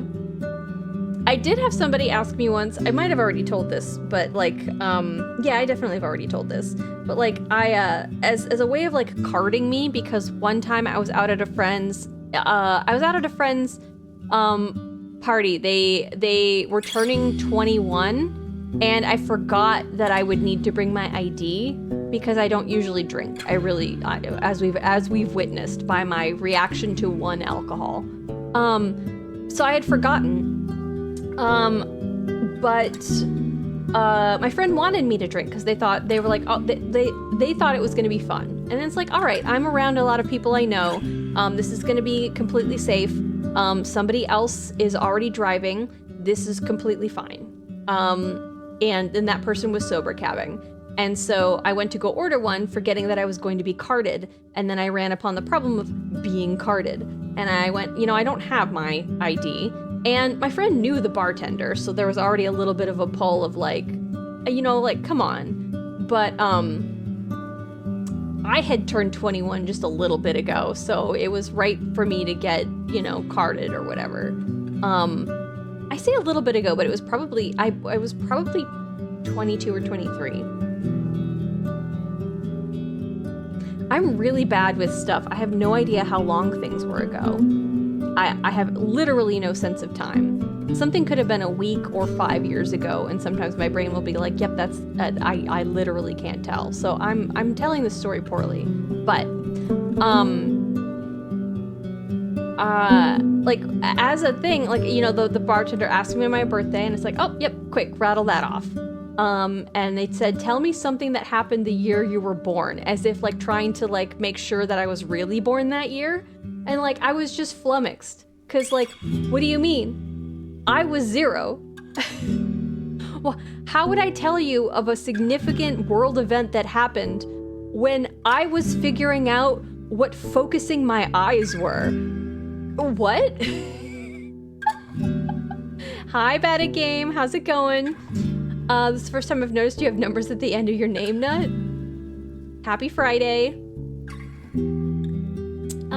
How's your new computer? Did you finally get that up and running? I didn't see pictures yet, so I assume we're on the home stretch still. JR got his laptop running, so it's the time of working computers.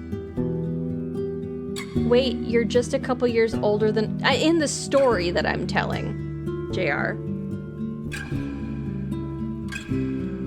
But again, I'm basically time blind, so I have a very difficult time. It could have been the year I turned 21, or it could have been up to 3 years later.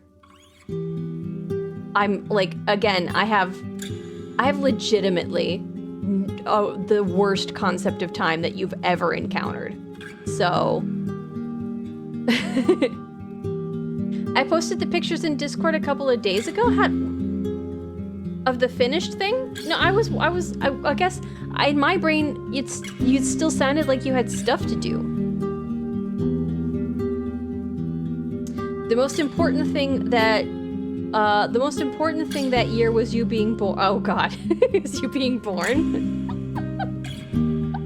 So same as me. It's a thing about if you have ADHD, it's a very common thing with ADHD because in your brain, it has to do with. I've been told that there's the way that your brain separates concepts, and it's either now or not now. And so stuff that happened in the past is just in a bucket of not now. And so it's really difficult for me to it happened before. It happened before this very moment. That's as helpful as I can be. Okay, the finished thing. I thought I had a wiring issue, but it's just okay. All right, that's what I still thought there was one other step for some reason. Well, congratulations. Have you booted it up? Have you run something on it? It's a bucket of not now, right? That's exactly how it is. It's either now or not now. It's also very difficult to plan for things in the future because it's I understand that it's not now, but it's not now. And trying to remember to stay aware of how far away now is from that specific not now. If I don't have work or something else structured in the morning and I have an appointment at 3 p.m. and that appointment at 3 p.m. is the first structured thing in my day, I can't do anything with the beginning part of my day because I will just lose myself in time. It sucks. It's whatever. But yeah, that's why I'm bad at telling this story. I just know I was legal to drink. That's all I remember of it. So it was after I was 21. And my friend is a little bit younger than me, but I don't remember how much younger. So, because obviously she's younger than me because I was 21 at the time of her 21st birthday. So like, that's as helpful as I am in this story. Listen, I'm not the expert. I'm just saying words. I've been playing Hades primarily, but I booted up Cyberpunk. Oh, so something to actually stress test it. Cranked the graphics to ultra with ray tracing and everything, and good lord was it pretty. For the people who have like really beefy setups, who are streaming that, it looks crazy. Having a hobby that can only happen on certain days really helped me make time matter. Like having stream days helps me realize the week is going by, weirdly. It's short and sweet, though at one point it gets a bit cruel. The youngest kid covers their eyes, which doesn't block their hearing in any way. As you get to the end, the tension disappears. I was kind of hoping I would hear this fairy tale and it would actually apply to something, like maybe we'd hear about the sorceress who's actually over in the east or something, but as you get to the end, the tension disappears. The older kids clap for a bit, keeping their dignity intact, while the younger ones start to laugh and argue loudly about the best part of your tale. Two girls start to wrestle, pretending to be characters that you just portrayed. Seeing this, the adults decide to intervene. Oh no, I've caused a ruckus. Now the druids will never talk to me. You stand up, and the children do the same to show their respect. The girl that had previously talked to you thanks you for your time. I nod to her and walk away silently. It's my pleasure. I return to my tasks. I will approach the innkeeper. Eric's also approaches the counter, welcoming you with a wide smile. I could use a room, please. Sure thing, he nods. My kids keep it cleaner than you'd find in the city. Just tell me when you're ready.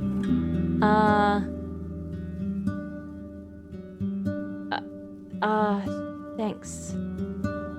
I want to sleep. Can I sleep? Okay. Oh no. Oh, this is how I increase my appearance. It's gonna be 2 things. I get a heart. I get, oh, this sucks. Okay. There's a lot sleeping on a mouflon pelt. There's a lot of noise outside, and you can sense a heavy, unpleasant smell coming from the cauldron. At least the fur is fluffy, and you can cover yourself with a blanket. Or I can get my own room with a comfy bed, a locked door, and a lot of space. You'll also get a large breakfast, a wash tub with water and soap, and cleaning for your shoes and underwear. Why can't I just get a bath? All right. Can I be honest? We can pay for this tomorrow. It'll be fine. We'll be fine. We're roughing it. Hey, apparently our appearance can't go below 1. Let's go. Ooh, is this a dream?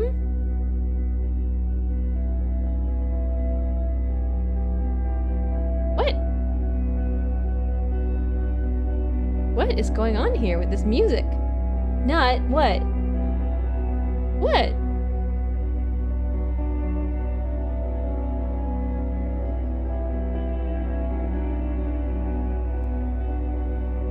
Cyberpunk looks so cool, but one review I watched noticed everyone is annoying or rude, and I can't unsee it. Yeah, everybody treats each other really disrespectfully. Everybody's constantly cussing, and I see this as someone who likes cussing. You guys know that I don't do it very often, I suppose, but like, I'm not opposed to it. But it's extremely superfluous. It's like a way to make the environment feel more gritty without making it more gritty. Do you know what I mean? Like, it feels false. And so, like, I hear all these voice actors being like, fuck, damn it. And it's like, I don't believe you. I don't believe you. You don't mean that with your chest. Say fuck with your chest. You know what I mean? Like, mean it when you say it. It's whatever. All I want is a bath, and then I pass on a bath. Maybe it'll be better tomorrow. Listen, if they won't let me have just the bath. I want just the bath. I want a free bath. It's really what's going on. I only have 8 money to my name, and it costs 2 money. That's a quarter of my riches. And it gives me a food, and my health is full already. Like, that's so it's not efficient. That's all. I've not noticed anything you guys are saying. I'm not saying you're wrong. I'm just starting to question my grip on reality. I don't know what you mean. Like, oh, you talk about cyberpunk? Or are you saying the text adventure?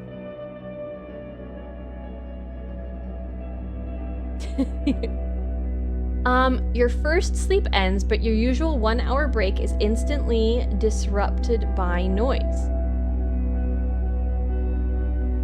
First sleep, okay. You stand up, walk to the window, and see the reason for the commotion. A group of workers is just outside the inn drinking and laughing. Eric's the innkeeper is also among them. You could join them, but if you do so, you won't get a good sleep tonight, and after such a long day, you may end up exhausted. It's an opportunity to show that I'm not an no, we want to sleep. We want to sleep. I'm tired.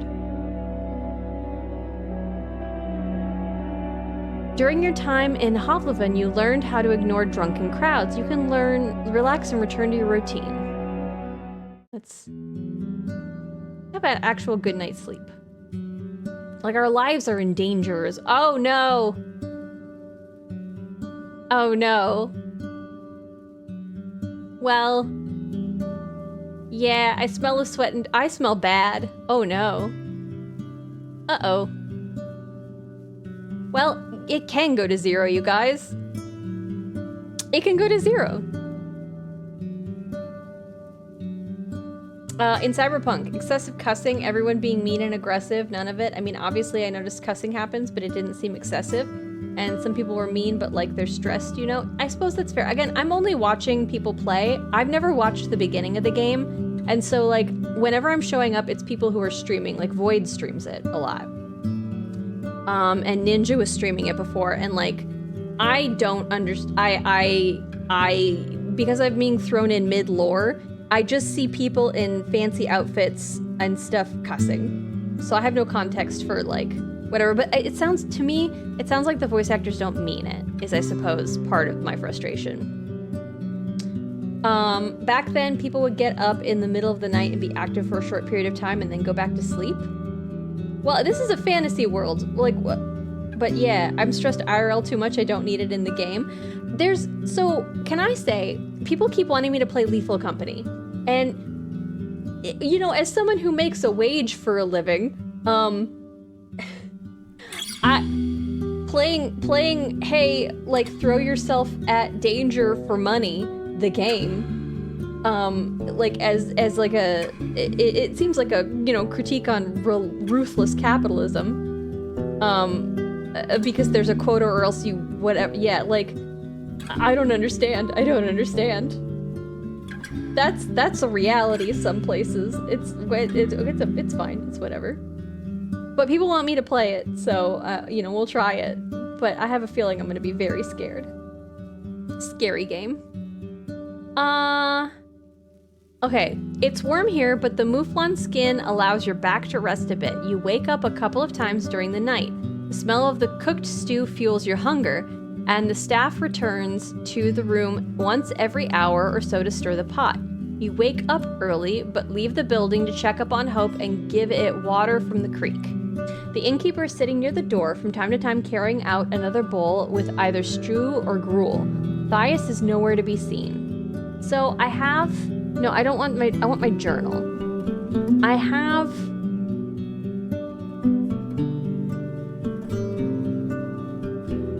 Where's the guy? Is it under my quests? Escort the scavenger.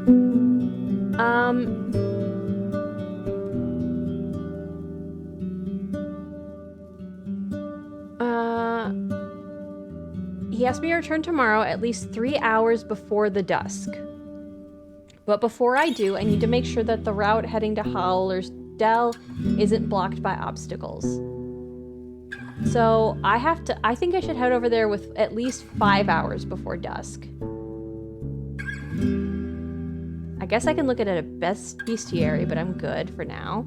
And how many hours? 14 hours. And I'm giving myself at least 5. That's my ADHD planning, because you have to give yourself crazy amounts of extra time. in my brain. Because time sucks. Are we talking cussing? I heard Ginger blast chat. We had a good party. Fuck, indeed.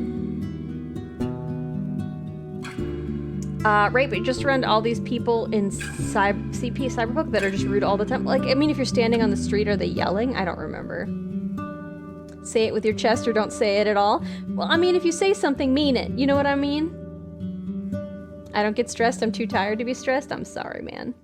I hope you get some rest soon. Do you have some, like, free time coming up? I mean, aside from your computer building, but, like, did you take some time in, like, January or something to, like, chill? I'm bad at spelling. It's fine, I am too. I think my social ineptitude is showing because I never really noticed that, or if they were rude, it seemed reasonable for the most part.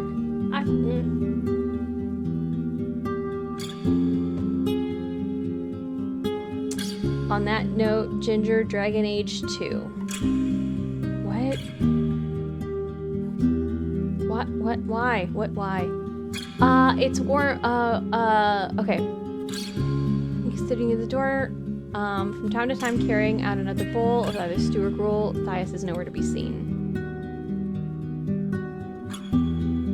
I don't need the mayor. I leave the square.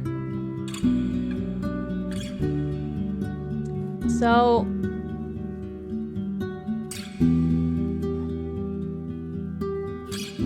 I want to explore this area.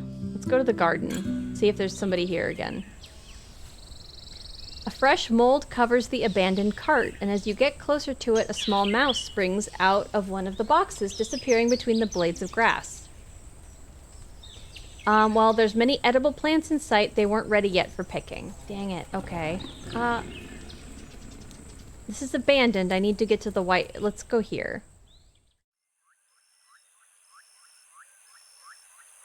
You're not used to the scents of the bogs, but you weren't expecting them to be so gentle. The humid air... I love that I can go through the mosquito place and not get the check anymore. The humid air makes you think of smoked meat, and even though you ride by a few rotting carcasses and animal droppings, just as often you cross tiny meadows of pink, yellow, and red flowers. The noises tell stories of never-ending wars between the swarms of insects, frogs in their hideouts, snakes lurking among the purple grasses, birds patrolling both the water and the sky, and the saurians preparing to strike from beneath the surface. You can't separate the sounds of the living from those of the dying, if they're even different at all.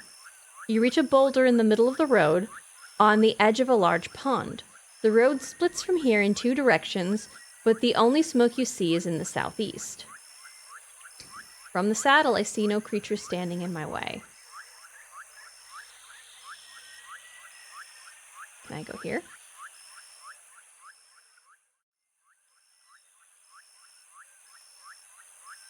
I should have asked them how to get to the thing. The leafless plants resemble tree roots rather than creepers, even though they're dark green and sway from side to side slightly. Hope stops without a command, unwilling to approach the nightmarish gate. There's no other path in sight.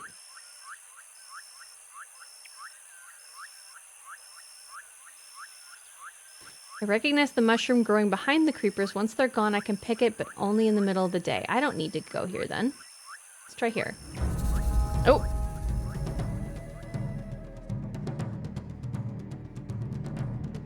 Oh, we have an encounter. The road takes you to the edge of the woods. A few trees have found lucky scraps of soil towering above the water, while others, shorter and not as lush, have roots sunk in the pond. Some of the plants were felled with tools, so the route itself isn't so dark, while the few sunbeams getting through the weaker branches on your left are surrounded by darkness and swarms of insects. Help me, help! Sudden cry, as well as screams of pain, reaches you from between the trees. A woman or a child. I think about my goal, wait here, hope someone needs me. I dismount and grab my axe. I try to spot anyone. It may be a trap, and even if it's not, I can't help them. It may be a trap, but I'm gonna try to spot someone.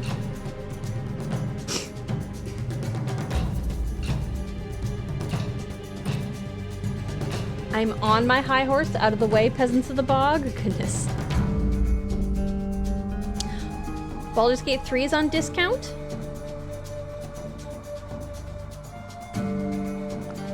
You would think, I mean, I guess for Game of the Year, if it's on discount suddenly, it's even more of a draw from the people who wouldn't have already purchased it by now, right? Among the green and red leaves, you don't see any unusual colors. Come to think of it, there's but a few creatures in sight, other than the flies and mosquitoes. The dark-winged birds are quiet. The sparse toads let out sporadic, tense croaks. I don't trust this.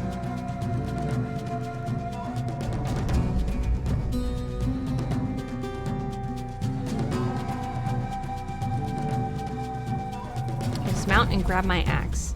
You lean toward the pond. It's cleaner than in the other parts of the bog, allowing you to see the bottom. Parts of it are still more than knee-deep, and the sulfuric odor makes you step away with a frown.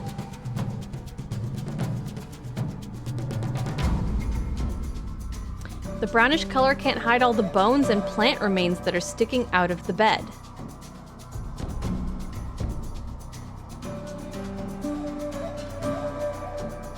I don't want to...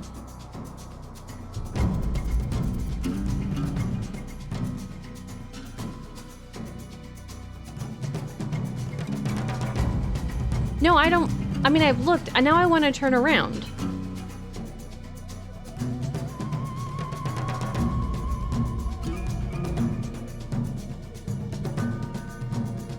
It won't let me go here. Okay. This feels like a trap. I just wanted to inspect, and now I can't back out of this.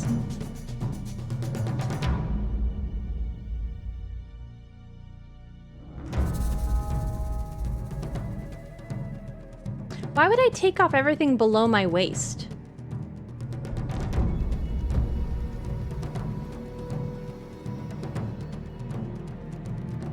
Well, we might die here.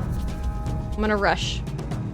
Oh no, my appearance. Oh no, my wonderful appearance. Oh, that's why I had to be careful of my precious clothes. Okay. You get slower with every step as your pants and boots are soaked in mud, water, and mud. The cold water makes you shiver, and the sulfuric odor makes you glance at the animal bones sticking out of the pond bed. The voice doesn't stop.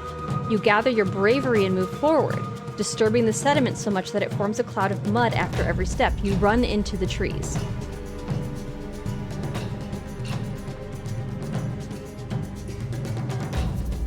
I'm gonna look around.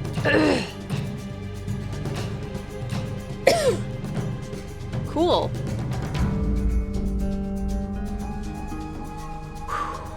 I should have looked up at the trees. Your clothes turn every step into a struggle as you walk among the trunks and No, I didn't. I wanted to stop and look around. You see no large creatures. The water in the distance is static, with no small fish snacking on lily pads and chasing one another. Something lands on your back and you plunge into the water, getting pinned down to the mud by massive paws. You're choking, hearing only splashes. Let's get out of the water. Nope. Well.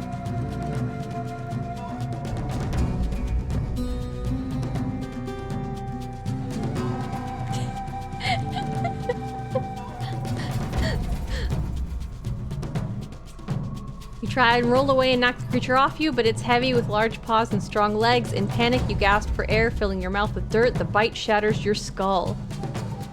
And you're dead.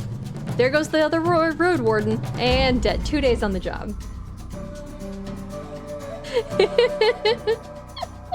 Let's try it. Let me replay. Oh, I can do this. Okay.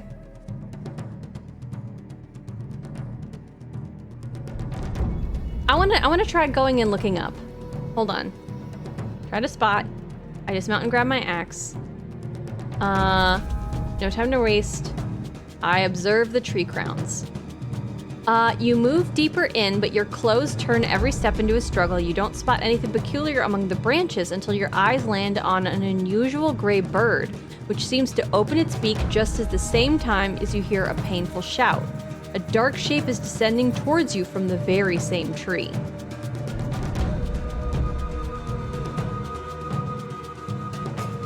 Let's strike it. The axe you brought north almost doesn't land, but your quick reaction overcomes the blade's shortcomings. It hits the beast, cutting the skin on its shoulder slightly, but also pushing it with a powerful blow. You step away, avoiding the pounce. The dark creature plunges into the water. I turn around and take a look at it. The cat's legs are bent, ready to jump, wide and muscular. Its eyes, staring at you without a blink, are round and yellow with pitch black irises in the center. It's waist high, with its chin hanging just above the water and a jaw that could bite off your limb in a heartbeat. I bet that jaw could crush skulls. I'm just guessing. It has short hair and whiskers and a nose as big as your hand. Even without the dirt, it's almost black, with glimpses of yellow that form a rose-like pattern on its sides and dots on its head. You can't see the creature's paws through the now clouded water. The cat lets out a growl, like a saw cutting a log. The slight wound to its shoulder doesn't seem to bother it. The human voices the bird. I'm not going to focus on the bird.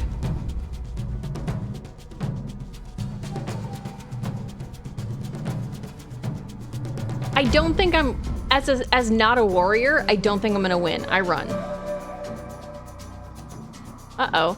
Right after your foot hits one of the roots hidden beneath this floating sludge, you realize that crossing the water is going to take some time, a luxury you don't have. When you hear the flapping of wings, it's already too late. Bird talons sink into your shoulder, and once you get distracted, the cat darts forward, reaching for your thighs. You evade its first strike, but it then pushes your back with its huge paw, cutting through the armor. Before you can reach it with your blade, it's already out of your range. Your gambeson keeps you in one piece. The gray bird also flies away, now circling around you, gracefully avoiding the tree trunks and branches. It has a red tail and a short, curved, vulture-like beak. It growls just like the cat did a moment ago, and you notice that the human screams have disappeared. Yeah, it's the bird, so it's 2 against 1.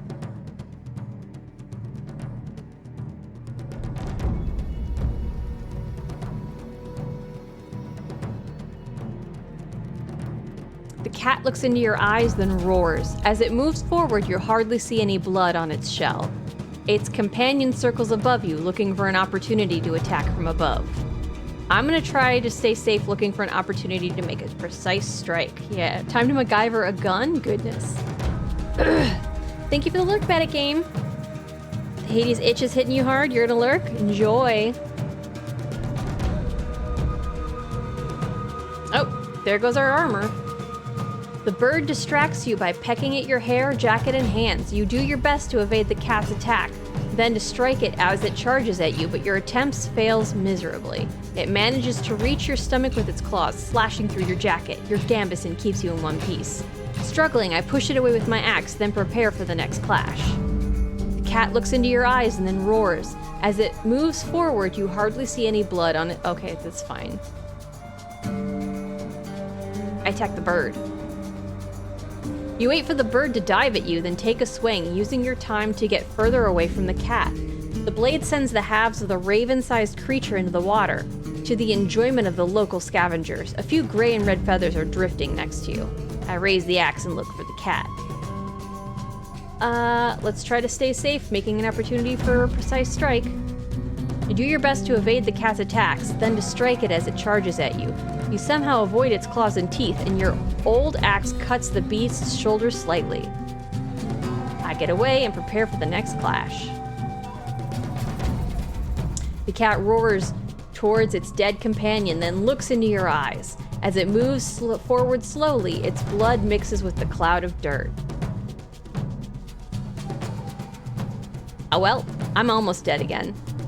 You do your best to evade the cat's attack, then to strike it as it charges at you, but your attempt fails miserably.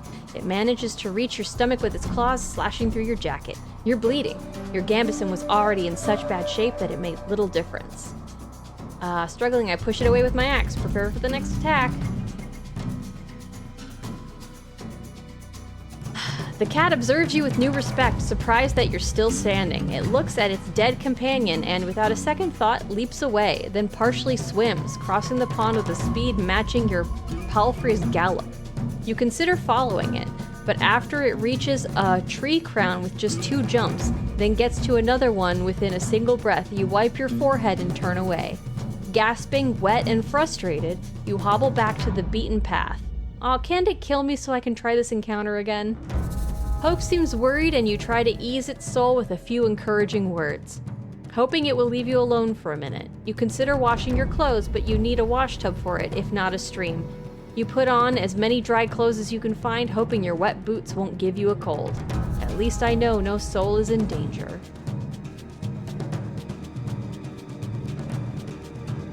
That sucked.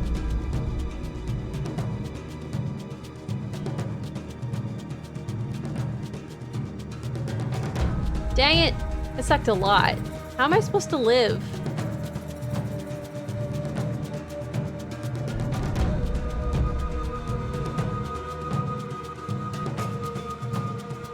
I'm gonna have to go get my armor repaired, and it's gonna be like...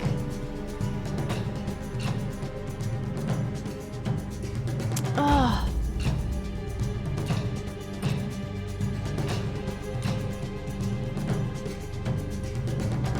I gotta go. Have a good rest of the stream, everyone. Have a good night, Song and Storm.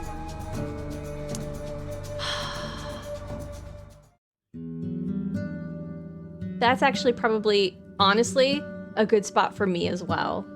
Because, like, that sucked. I did a bad job here. This is quite hard.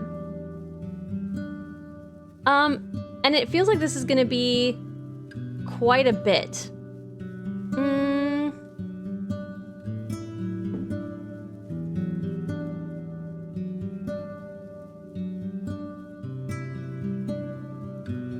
See if anybody else is playing this. Nope. There are 17 viewers for this game, and wouldn't you believe it, you're all here.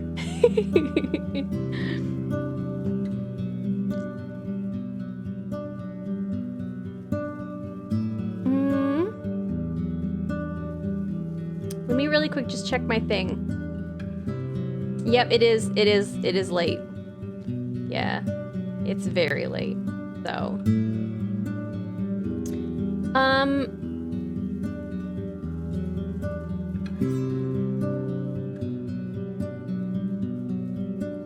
You know what? I know this is a little bit strange. No, yeah, we've won the category. We're number 1. We're number 1 at Roadwardening. Like I said, this game has a free demo. I don't know how far that goes, but it does look pretty, like, even if you watch this, it looks like you can pick your own kind of adventure and have one that was wildly different than what I already did. So, it looks pretty neat. This looks fun.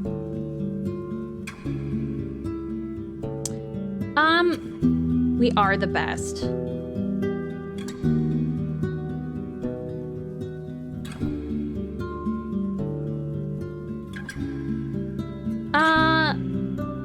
I'm just trying to see what's the most like Roadwarden in my list of folks that are doing stuff. We've got Elder Scrolls, which I don't understand what's going on there. And Shenmue as some options. Do you guys have a preference? Shenmue 2 or Elder Scrolls?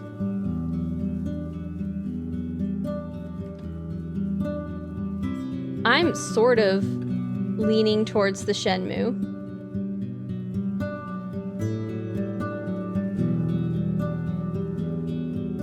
Okay, no, but I won't be able to watch because I'm trying not to get spoiled on the game. So anytime anybody is playing Lethal Company, I have to just straight up lurk. Which is fine, it's just then I would have to raid and run. So. It just feels rude, you know? It'd be like, hi, I can't watch, goodbye. It'd be nice to get to know you.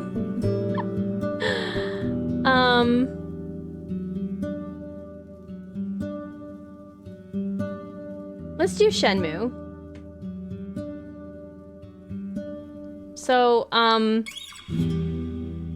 Sukar Baba is playing through their first time playing Shenmue, and it's pretty cute. lots of fun, chill commentary and kind of a light, silly playthrough. So I've been enjoying it. Yeah, if your friend's playing something else that I won't get spoiled to, you know, later, or something that I'm not going to play, I'd be totally open to that. So, you know, I guess poke me at a different time there. But it just feels so rude to be like, hi, goodbye. So, I'm gonna quit here. Yes. All right. Thank you guys. Well, Sunday, I think we're gonna be doing our Thanks for letting me know there's a winter sale, Steam. We're gonna be doing our we're gonna be playing Baldur's Gate.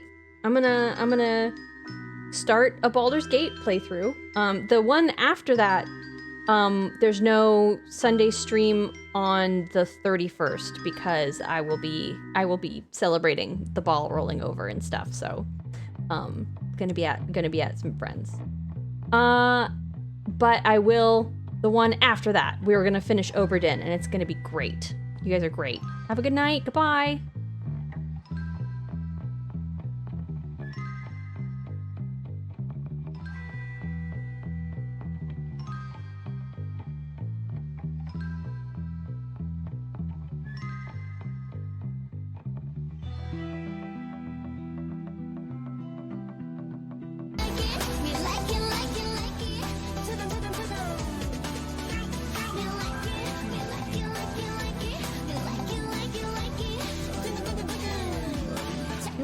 Hi, Gingerly. Wait. I'm so sorry. I'm eating bread. Welcome on in, Raiders. Hi, Gingerly. Thank you so much for the raid. Y'all, anyone on my end, please go check out the iconic variety slay that is Gingerly. Okay, Gingerly is such a vibe, so soothing to watch, very much gamer.